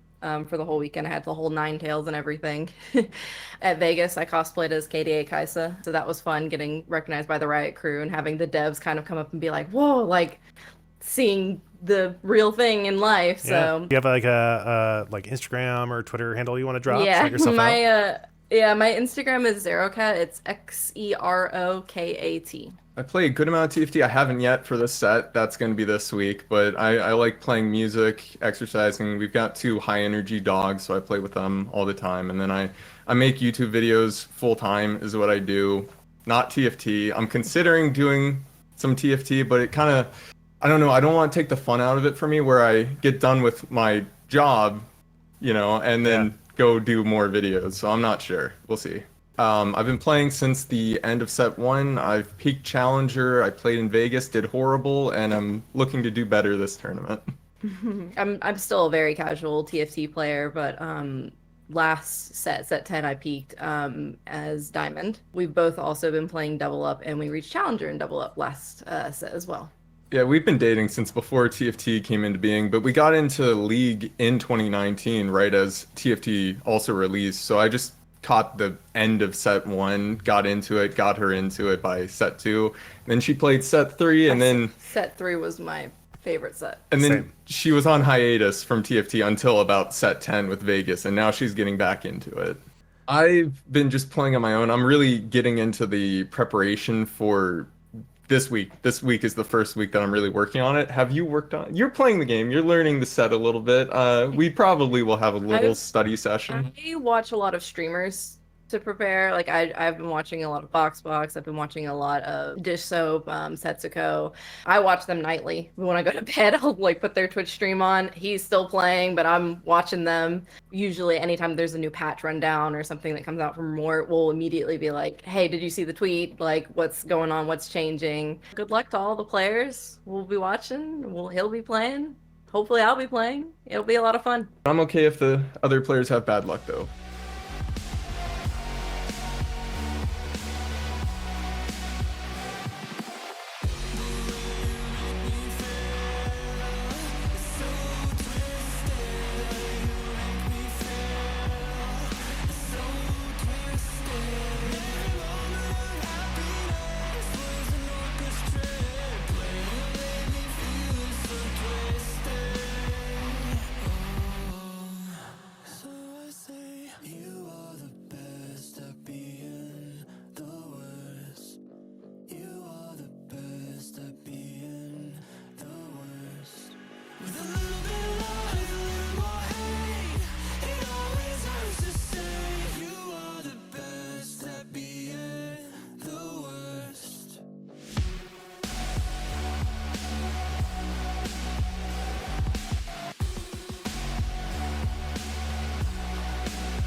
Points. And we are back. It is time for our last game, Game 6, as I was just mentioning. Before coming into it, we have so many players, Molly, at 27, 26, 25 points. So that cut off to the top 64 who go on to day 3, it's going to be very close. Yeah, we were just discussing the cutoff right now, and right now the top 64 is 26 points and above. And in our next lobby, which I believe contains 2 players that are just below that cutoff at 25 and 24 points respectively. So they're 1 and 2 points below that top 64. So we'll be really keeping an eye out for them to see if they will be finishing top 3 ideally and making it above that cutoff. Yeah, by the way, we have we just watched an interview with M Sonic in it, and it's going to be a player on the lobby, one of our 8th players on the next lobby. As you can see the names here and their respective points right now. So we have Yogurt, I'm a Genius, Kanto, Jodine, Pete Zero, Youngyo, and Sonic, of course, as I just mentioned, and Evil Daniel. Anyone you want to shout out specifically here? Funnily enough, I have not actually played with these players or know them particularly well, which is quite a coincidence because I feel like I know somebody from like almost every other lobby, but I don't know these players well enough to comment on them. I will say that Evil Daniel is a really cool name because there's a lot of Tier 2 players with like Dan or Daniel in their names, but now I just learned of a new one. So we have the Evil Daniel, like the cool Daniel. Evil is cool. Interesting. So, yeah, we just saw that big Ogmo fated fight in the end, even though we did have reroll involved in it, which of course was that 3-star Cog and 3-star Choga as well. We see that the verticals are still doing a lot of work. I mean, 7 fated, the 5 mythics, the legendaries as well. So the vertical line is still doing a great job. Yeah, I was pretty impressed with that faded board. It seemed like Keen knew exactly how much to greed that to level to 9 and go for those 5 costs, because usually I would play that as a 3-cost reroll with Aphelios and Thresh. But getting those legendaries definitely helped secure that top 2 for sure. It also looked like we maybe jinxed it a little. We talked about 4 costs being weak, and then I mentioned that Kaisa was like the best one, and then it seemed like 3 different players all went for trick shot, some sort of trick shot variation, and they all bought forward. So hopefully that doesn't happen again in this last game. Yeah, hopefully. Definitely a great way to just push around that Shiv and that one Kostari doing a lot of a job getting to level 9 now, as I pointed out. 26, 25, around that is the cutoff right now. Of course, that's going to go up because everyone's going to be making points.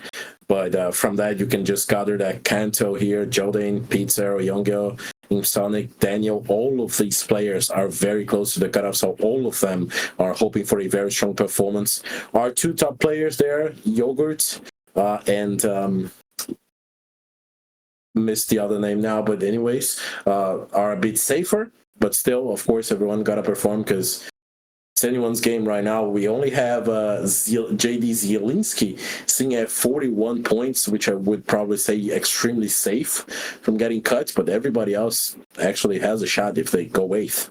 I was hoping for Crab Rave, just to end the day on a Crab Rave. That would have been great. That was actually a very democratic vote. Like there wasn't a single portal that no one was standing on, or just one person was standing on.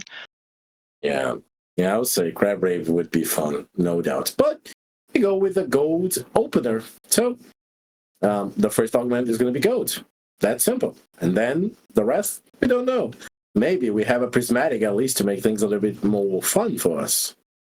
Yes, I do like those too, because stuff that only affects you late game, like I don't know if it's only a pot of gold, I always forget about it.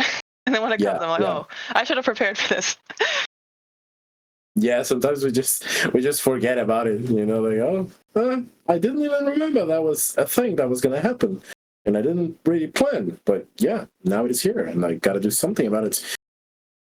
Gotta be able. Interesting, choosing not to make econ on 1-3, that's rare. Yeah. But we do get that R2, which is a very good opening backline unit. As we saw in the last game, Kings just was able to push all the way into 9 out of an Ari. Of course, he did have shock treatment as well, which was pretty good. Still, we see Yogurt on the chat. I'm gonna go Senna. Don't contest me. Was there a deafen? Yeah. That's when you really know they're serious. I'm the scump and deafen, and that's it. And we can make 10, but We're once still again, we not make making econ. Okay, we're holding all the pairs. Best friends to go on the pairs team? No, combat caster. Combat caster. Okay. 3 fated and 2 upgrade units. So that is big for an early game. Now Yasuo nerfed, not that great of a unit in terms of being the one you want all the way through in your front line, but for now it's going to do a very good job. Now we'll get to duelist in, so even stronger. That Yasuo is going to be Senna 2 for Yogurt already. Makes the call and gets the upgrade. Interesting. Did you see what augment it was? Was it one of the augments that gives you a Senna? Oh, unfortunately, wasn't able to see it just yet. But that is definitely a reason to call Senna if you just start the game with the Senna 2. Here, though, I'm very confused on what the combat caster Titan Slam is. I mean, definitely both are fine augments, but I usually don't see combat caster being taken over best friends in this type of board. Yeah, it's interesting to look at. Of course, we already have the early game shields from Fated, and then we're going to have a bunch of extra shields coming in for the units as they get cast as well. And our first encounter of the game is already in. Oh, boy. Now, yeah, everyone is going to know who they face off against, so scouting game is going to be as important as it ever was. Are you the type of player that parks your little legend on their board and just like throws some emotes down? I am the type of player who would prefer to not have this kind of encounter because I am lazy. I don't want to scout. True. I want randomness. I want to not know. I mean, what's the fun in knowing the future?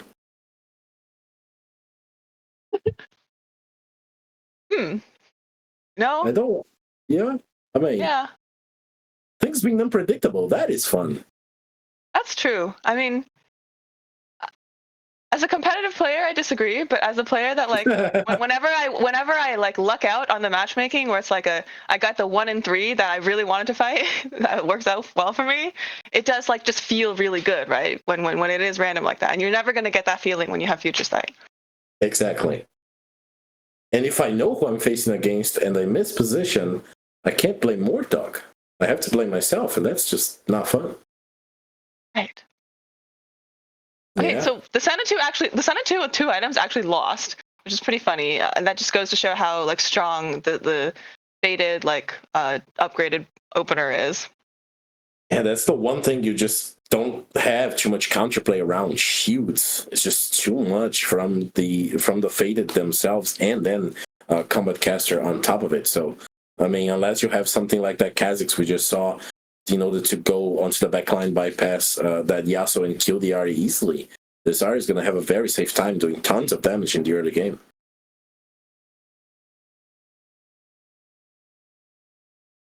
Yeah, I definitely see this board being when streaking through stage 2. The question is, how greedy are we going to be with holding these heavenly units? Because we can put them in, but at the same time we can make 20.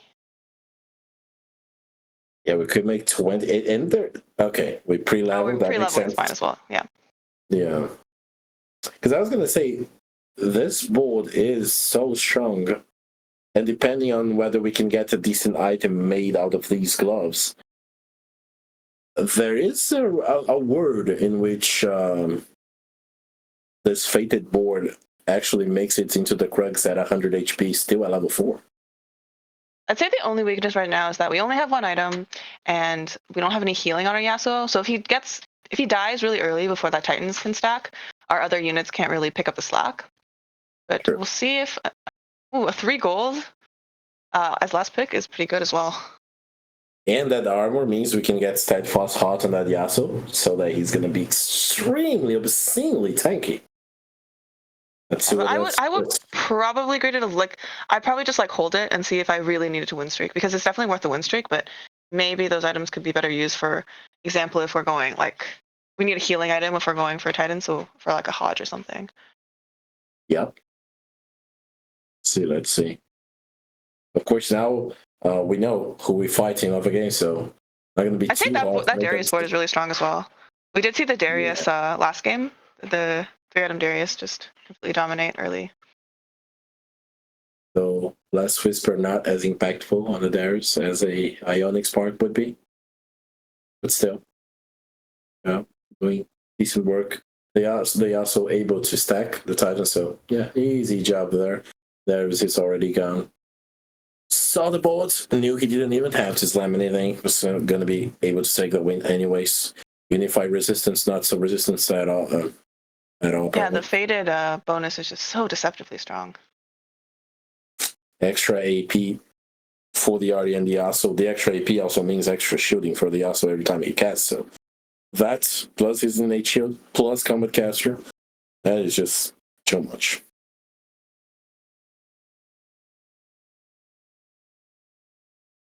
Well, with that Story Weaver board also has a lot of upgrades and more items. Yeah, that gargoyle is right. Really tanky. Yeah, it's interesting that we know for sure we're getting streaker versus streaker with buried treasures. There's tons of items built on the other side, although we did not slam that rod into anything. So we have 1.5 item on each side. Extra armor built onto the Yasuo, so it gets just a bit more tanky. Is it gonna be enough? The Yasuo is getting melted by those trick shots and the KO. It's gonna be backline versus backline. It's a 2-star Arty. She does do AoE, but it's not gonna be enough. And the Story Weavers are better at telling their story and get the win. Oof! It seems like whoever we're watching today, they lose their streak on 2-5 or 2-6. Caster curse. I am so sorry. It happens. It's been known to happen, unfortunately. Now we see a cog board, once again, already stacked onto the mythics, but this time around, doesn't seem like it's going to be a cog all the way, especially this Shojin's Lands, and of course the level 5 already as well. But still, nonetheless, very good board for now, able to transition into some other units later into the game. Yeah, of course, when you don't just get handed a cog 2 at the beginning of the game, it makes the comp a little bit less desirable. But we are getting, we did get the diamond hands, which is great early on for just getting consistent econ. Okay, so this is interesting. We are not selling the Arcanists. We did sell the Bard, so Arcanist reroll, Lux reroll, that can be really good. I experimented a bit with this comp lately, and it does have potential. It's a lot. Yeah. It's very positioning dependent, but you have Ashe, so you know the encounter, so you always know where the enemy carry is going to be. Actually, since we were talking about Senna earlier, and we did get that early commit to Senna, I think Lux can do well against Senna because the sniper always want to position in the corners, and Lux will almost always target the Senna. True. Same goes for Cogmo comp, like this one we see on the opposite side now from Jodine.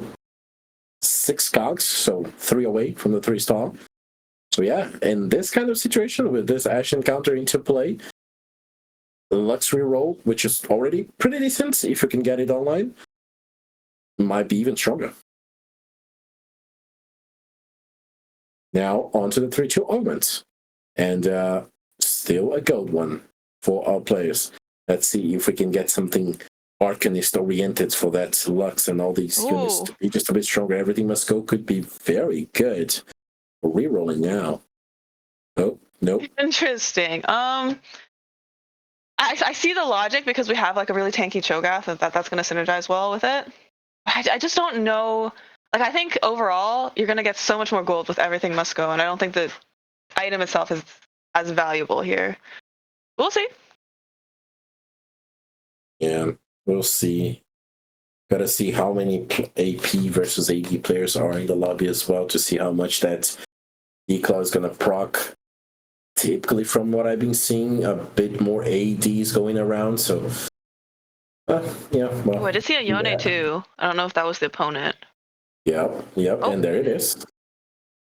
It is Kanto with a Yone too, Combat Caster as well. Gifts from the Fallen, so as units go down, the Yone gets buffed and buffed. But for now, no healing on the Yone, so gonna have a rough time getting all the way into the Lux, especially with this position sitting far away from it. And we see how much healing that Declaw is providing. Now the Yone able to get onto the Lux. It gets offered just as quickly. Oh no, Yone, you're blind. Come on, Yone. Gotta be getting those swords a little bit. What's the name for it? I mean, I don't know. Got baited by the Cho'Gath. I mean, I was talking trash about the D-Claw, but I actually probably won that fight, so. If we can keep the streak. Very likely. Getting the swords sharpened. That is what I was going for. Not sharp enough.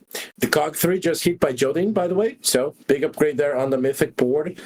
Probably rerolling for a few more units on the front line as well, still.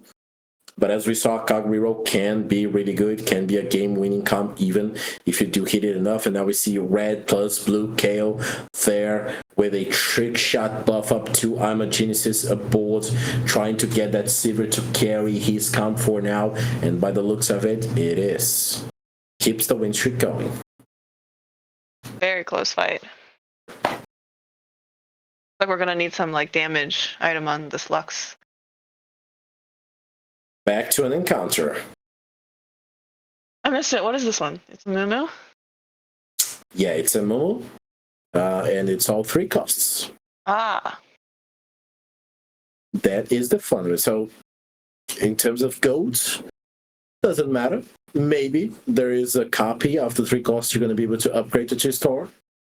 Other than that, you just really go for the item you want. And this one's just more of like a sad encounter if you're looking for a 4 cost rather than if you don't care. Especially with a Mumu weeping in the middle of the counter. True. It's very thematic. Maybe Mordog is actually thinking about that. Yeah. I mean, wow.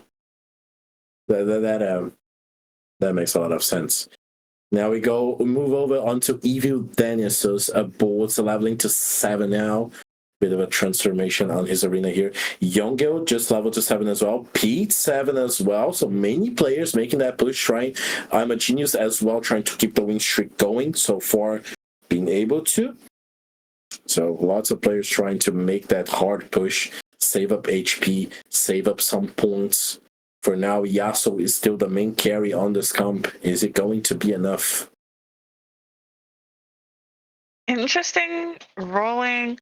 Oh, I believe we're going for a faded Aphelios board.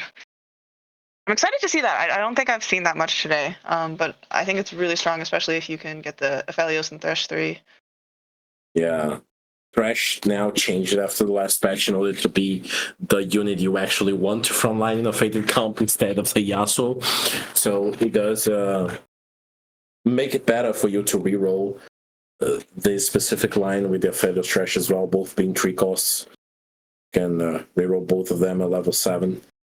For now, the biggest taking a loss barrier right now is the fact that the items are still on this Yasuo. Yeah. The Kindred upgrade also came in too late, wasn't able to get slotted in onto the Fighting Sonic, just level to 7 at an odd point. So only 2 players remain at level 6 right now.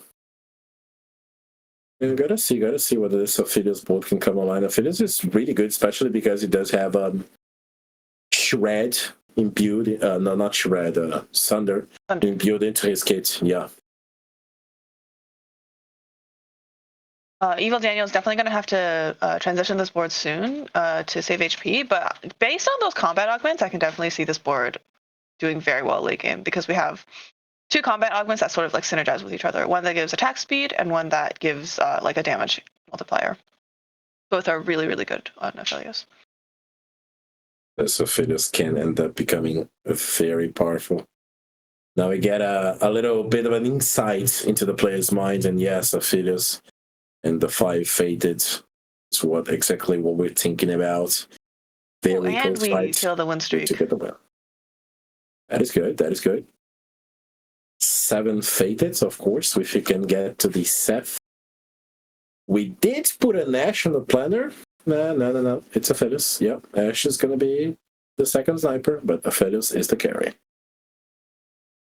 But just a reminder that we do have to keep a look at, like there was a Senna in that previous shop. Mine should at least hold a lower cost sniper in case we don't hit the Ash. True.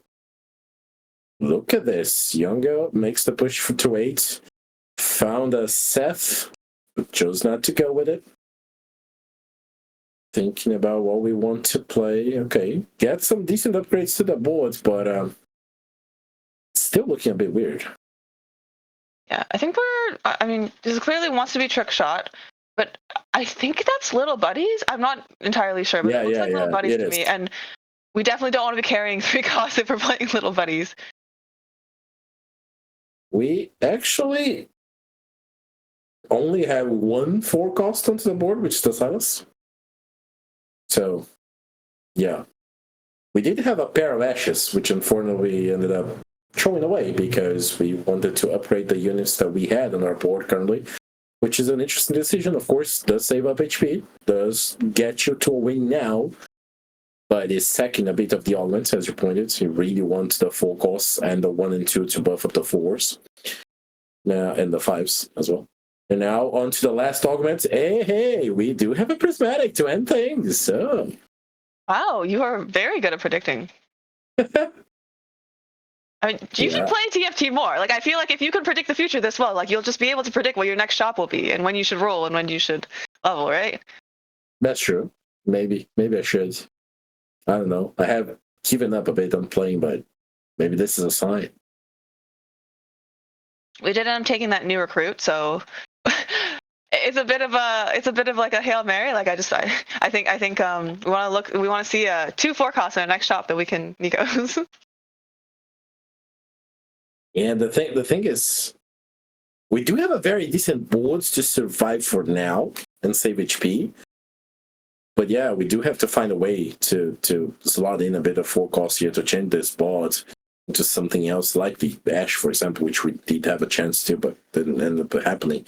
I'm a Genius takes tiny but deadly, so those units become smaller, but they attack insanely faster and move faster as well.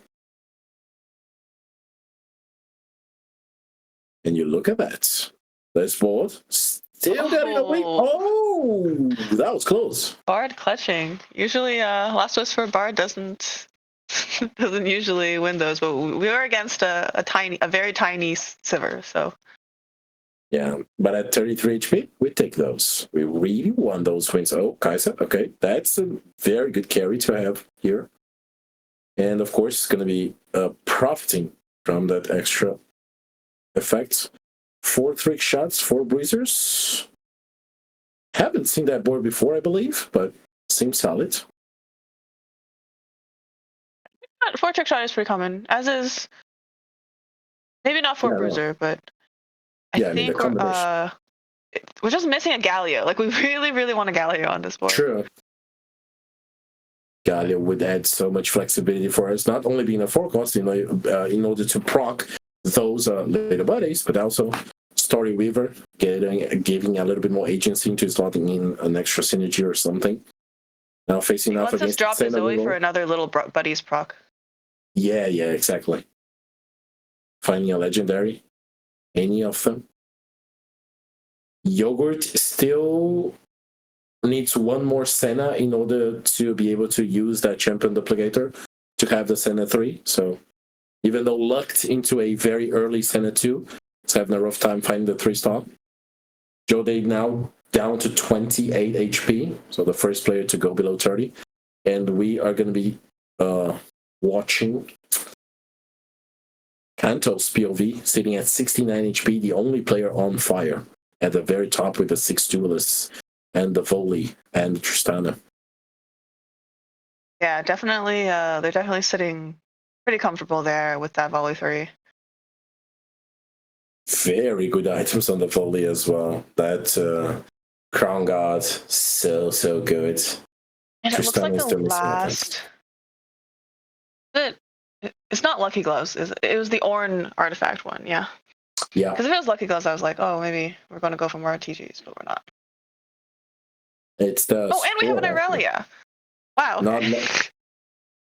We do have an Irelia, so that is really good.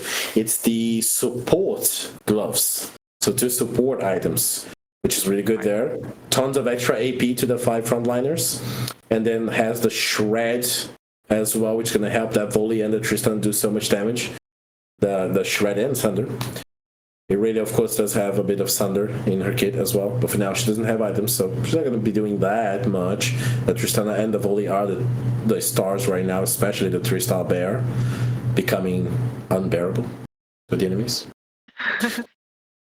And now, on to one more encounter here.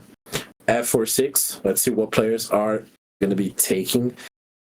Treasure Armory. Radiant, maybe? No, normal item. Oh, no, it's the boring one. Yeah. So based on what they pick here, I'm actually wondering if they plan to level... Oh. It looks like they're just going to put these on Tristana. But there was an argument to skipping this Tristana and just going straight level 9, level 10, and then itemizing Irelia. Yeah. Yeah. I mean, too far away from hitting the Tristana, so making that push seems like a solid option. For now, we're keeping the gold, so we are considering that. Let's see how things go. But that Banshee's Chalice roll, very good. Powering up that volley even more. That volley is just going to smash through everything. Let's see if the Yone is enough to stop the bear. Doesn't look like it. Easy job for the Tristana and the Irelia to help up the volley get the win. So Anto is going to be able to get onto our Raptors, still safe and sound with his win streak going 69. Now, lots of players getting very close to the risk of elimination. Yongo down to 20, Sonic to 18, Jolene to 14, and look at this. Level 9 boards and legendaries coming in for Pete's Arrow. With the hedge fund, yeah. I was wondering where all that money came from.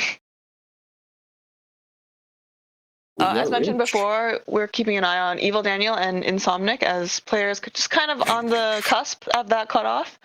It looks like Insomnic was 2 off from hitting Yone 3, so we'll see if they hit soon, because they definitely need it, because they were take some really bad losses. As of right now, we just have one player that is very, very rich at level 9. Yeah, Yogurt and I'm a Genius, the only players with a little bit of leeway in terms of points ahead of the cuts. Everyone else very much in trouble if they bought 4. Yongo just got the Yone 3. So big buff to the board there. Maybe it's going to be able to be taking wings now. 4 Invokers is the play for Pizarro. Playing around this Azir, this Lilia, this Annie as the frontliner.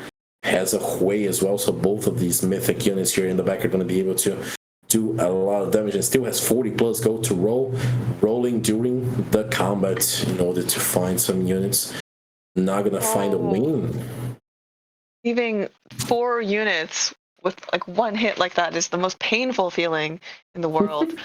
The 4 Invoker board, I mean, it's really, it looks okay right now in terms of just the units themselves, but it's not actually that strong because the breakpoints, I believe, for Lilia don't get much better with just 4 Invoker. I think you need 6 Invoker. So I think... that's playable. Gotta make a decision here. Do we want the upgrade or not? I mean, Alessandra can boil things, but again, you want the items as well. Oh, legendary upgrades. Yep, itemize the Azir. Plenty of sent soldiers now onto the game. Is this going to be enough, though? There's 6 duelists on the other side. Oh, and we roll the Shred on Kanto's support TG. So Mana Shroud, the Shroud of Stillness. Mana Shredding the opposition. So that is rough because that Azir then ended up taking a longer time to cast. The Lissandra boiling things is helping a bit, but not enough. The Volibear is able to get onto the back line and kills everything with ease on his claws.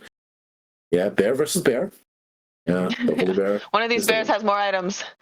Yeah, a lot more. Yeah, I think it might have just been a no heal cut, or very little. Yeah. Nope, no very heal little. cut from what I can see. Yeah. Kaisa now offers an item remover, the gold item remover for everybody, or goats, and we go with the gold item remover. So we have a lot of agency on building our units depending on what we hit and what we don't. Having the triple items on Azir is definitely going to help. I don't think that Lulia was doing much. Now, Azir does have a bit of positioning to him in order for his race to hit the correct thing, so that's important. Now, 2-star Wukong can do a lot. Shojin, not the ideal. Blue buff, bit better, but yep, that's what we get. That's what we have. That's what we gotta play. Now we have an elimination possibility here. Yongel 9 HP, only very close to going down. The missiles coming in from the Kai'Sa, that Galio really tanky, but this legendary Azir is doing a lot, especially with an Ionic Spark there in the front line helping out with that Diana, but she's gone already, so the Azir and the backline invokers are going to be left alone. Terrible cast by the Azir. Unfortunately, there is still a Sin Soldier though, helping out a little bit. Oh, but the Kai'Sa does the job. Pizarro takes the loss and goes down to 3 HP, close fight. By the way, we got 2 eliminations already in Sonic and Jodin, 8th and 7th place respectively. Oh, that's going to be quite painful, especially for Insomnic. But yeah, in that last fight, that Azir just, I think he just wasted his time. He like spun his staff around instead of just casting. That was very painful to watch. Very painful. One optimization that could definitely have been done was use that golden remover to put 3 tank items on the Nautilus instead of Diana. True. Yeah, could be. Oh, we really want to play the Huawei as well, but maybe we're not going to survive long enough. Okay, yep. Nope, it's not going to go on the Nautilus. It's going to go on the And he's fine too. Yeah, that's fine. Makes sense. Making that bear just a bit stronger. We have his head fast hot for the Nautilus as well, so that's pretty good. Blood trust for the Wukong. Jodin and the Sonic very likely eliminated, by the way, considering they were around the cutoff. Now, Yongel has a chance to be eliminated as well, Pizarro as well. All of these players really want the result. Tiny but deadly on the opposite side, 2-star Kai'Sa. Unused champion duplicator by I'm a Genius. Unfortunately, didn't find the right unit to duplicate like that Azir 2, which would be so good. But still, strong enough of a board to get a win and eliminate Pizarro. So likely that player is gone from the competition as well. Yongo eliminated 2, so our 4 players are set. You only have the 4 remaining top 4 players now. Yeah, on paper, I thought the Wukong 202 would beat that board, but I just remember that it was a hedge fund and probably just didn't have enough combat power, even though they had more legendary units. But now it looks like we have the duelist board. I don't know if... No, we did go level 9, so we didn't roll for the Tristan 3 at all. Probably gonna eventually go for Irelia. Makes sense.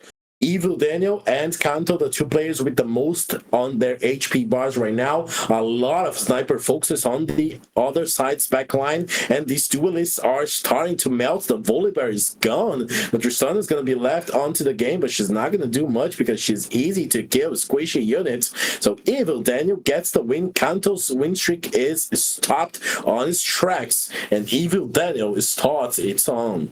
Yogurt's down to 3 HP. I'm a Genius gets a win. So 2 players very close to being eliminated, and then 2 at the very top there with a bit of a safer caution. Yeah, we saw how powerful the vertical faded was last game, and now we're just seeing another variation of it. And that was a lot of snipers, and as long as that bear stays far away, he's gonna just take a ton of damage from those. Yeah. As long as it stays far away. it's bearable.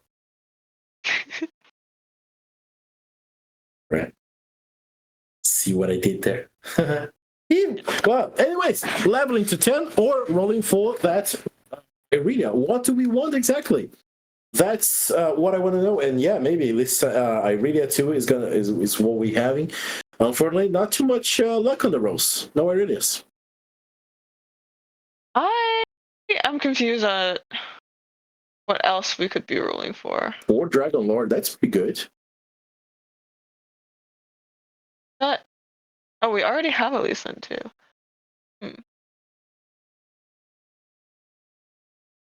Okay, time for a fight against the 3-star Senna from Yogurt.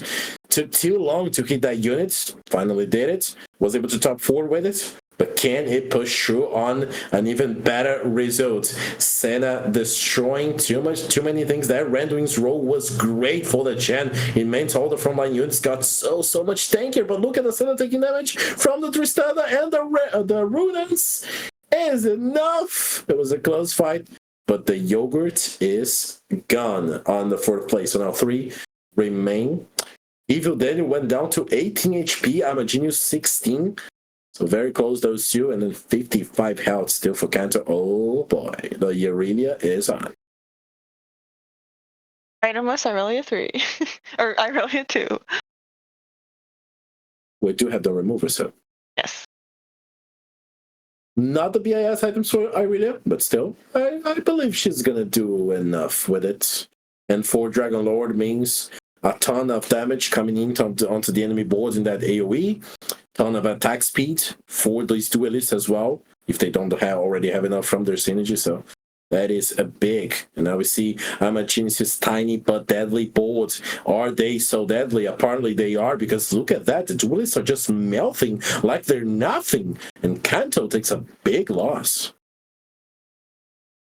Oh, this board is actually insane.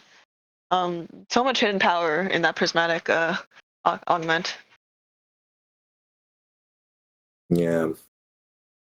The trick shot augment as well, buffing up the Kaisa, allowing her to do so much extra damage, extra AoE, hitting extra units. Evil Daniel got a win as well, so the HP bar in Kanto going down, and those 2 HP bars. 3. Oh, it is. Big buff there. Wasn't. I don't see Kanto winning these fights anymore.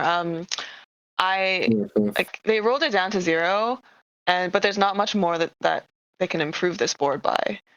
So it's kind of a pointless roll, but at the same time the game's almost over. So at the point they started rolling, there was no chance of saving up to go level 10. Makes sense. Now we see the big sniper focuses on the back there for Evil Daniel, making his Syndra and his Aphelios do so much.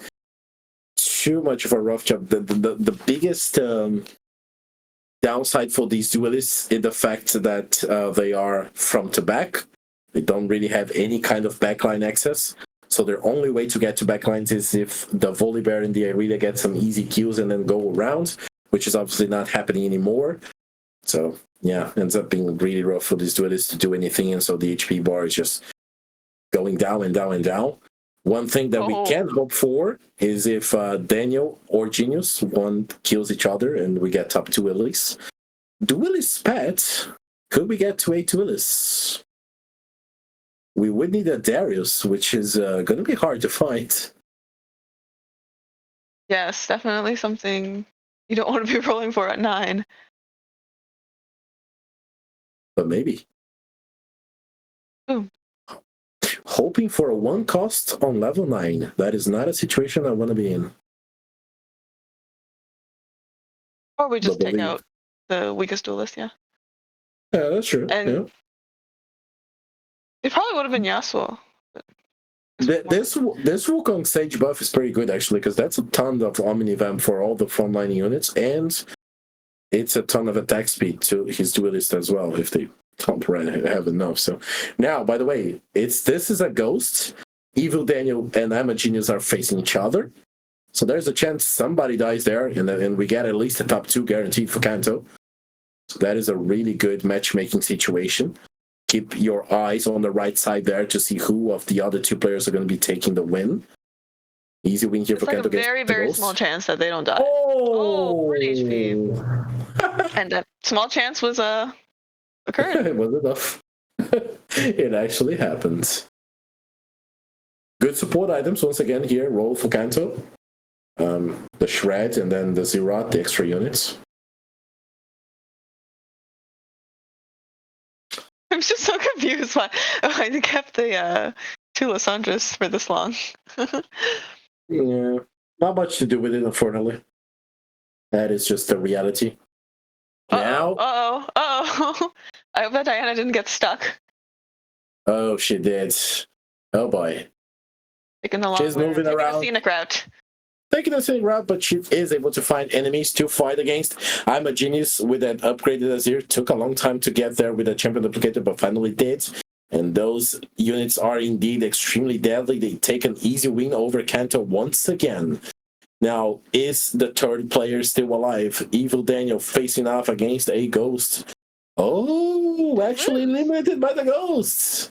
And there was a Volibear dancing in the corner, so the duelists are actually decent enough to get the top two by themselves. But now it seems like it's impossible for these duelists to take on those small units by I'm a Genius. A very fitting name for the projected top player of this lobby. True. Look tiny but deadly, and got deadly indeed. Able to defeat these massive duelists. This is a pretty good board, but as I pointed out, I mean, no BIS items on the Iridia, so she's not doing as much as you would hope for. So of course, she being an AD caster, you really would want an IE, a Deathblade. You don't have any of those, so rough situation. But a top two is nothing to scoff at. Probably enough to qualify to the next round, so you're happy with it.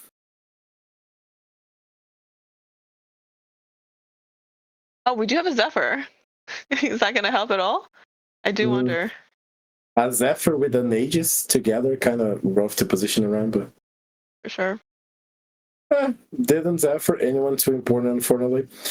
Now, once again, we see the duelists versus the trick shots. Is this Volibear going to be enough? Doesn't look like it. Got his mesh already. Took a tons of damage to his face. And really is left alone. It is not enough. Kanto did a very good job at securing these top two, but that is the limit because I'm a Genius and the trick shots and the tiny but deadlies go onto the top one. And that, Molly, was the end of our very last game. Yeah, I mean, I was just looking at board and I just was trying to figure out what you can even possibly do against. You have 3, 4 itemized carries. You have AP. You have AD. You just threw everything onto that board. That was insane, especially with that tiny but deadly buff. And I believe, if I'm reading the score sheet correctly, I'm a Genius has placed first out of 3 out of 6 games today. So that is a very impressive day 3 for that player. Yeah, definitely insane performance. And we saw how able to make it and with the flexible boards he was in order to get this top one. So definitely great result by Kanto as well. As I said, top two is nothing to scoff at, probably enough to qualify anyway. So we take those. That was good enough. Of course, we still have so many lobbies still going on because we have 88 players still playing. So we're not going to be able to loop you in onto who qualified or not, but you can keep looking at the spreadsheet, of course, and you're going to know who are the 64 players remaining for tomorrow. With that said, Molly, a great night of games. We qualified, we casted the last 2. It was a pleasure. So any last words from you? Yeah, it was a blast. And, it was nice seeing so many familiar names mixed with so many new names. And I'm really looking forward to seeing what happens tomorrow if any more surprises happen. So yeah, I'm Molly, Twitch and Twitter, both Molly_cookies. Follow the lab as well. I'm a member of that study group, and trust me, we are not all rats, okay? It's Lab TFT on Twitter. Not all rats. Yeah, follow the lab. Lab is really fun as well. Got a chance to be friends with plenty of them, like Peach Dan, for example. Well, now that was it for me as well. ServicB on Twitter if you want to find more of me. And of course, take a look at the spreadsheet because you're going to know who are the 64 players qualified for tomorrow. And of course, do not miss tomorrow because day 3 of Ascension of the Ages is going to be even more amazing. And of course, crowning the champion, always something you want to watch. Now, that was it for us on day 2. Take it easy.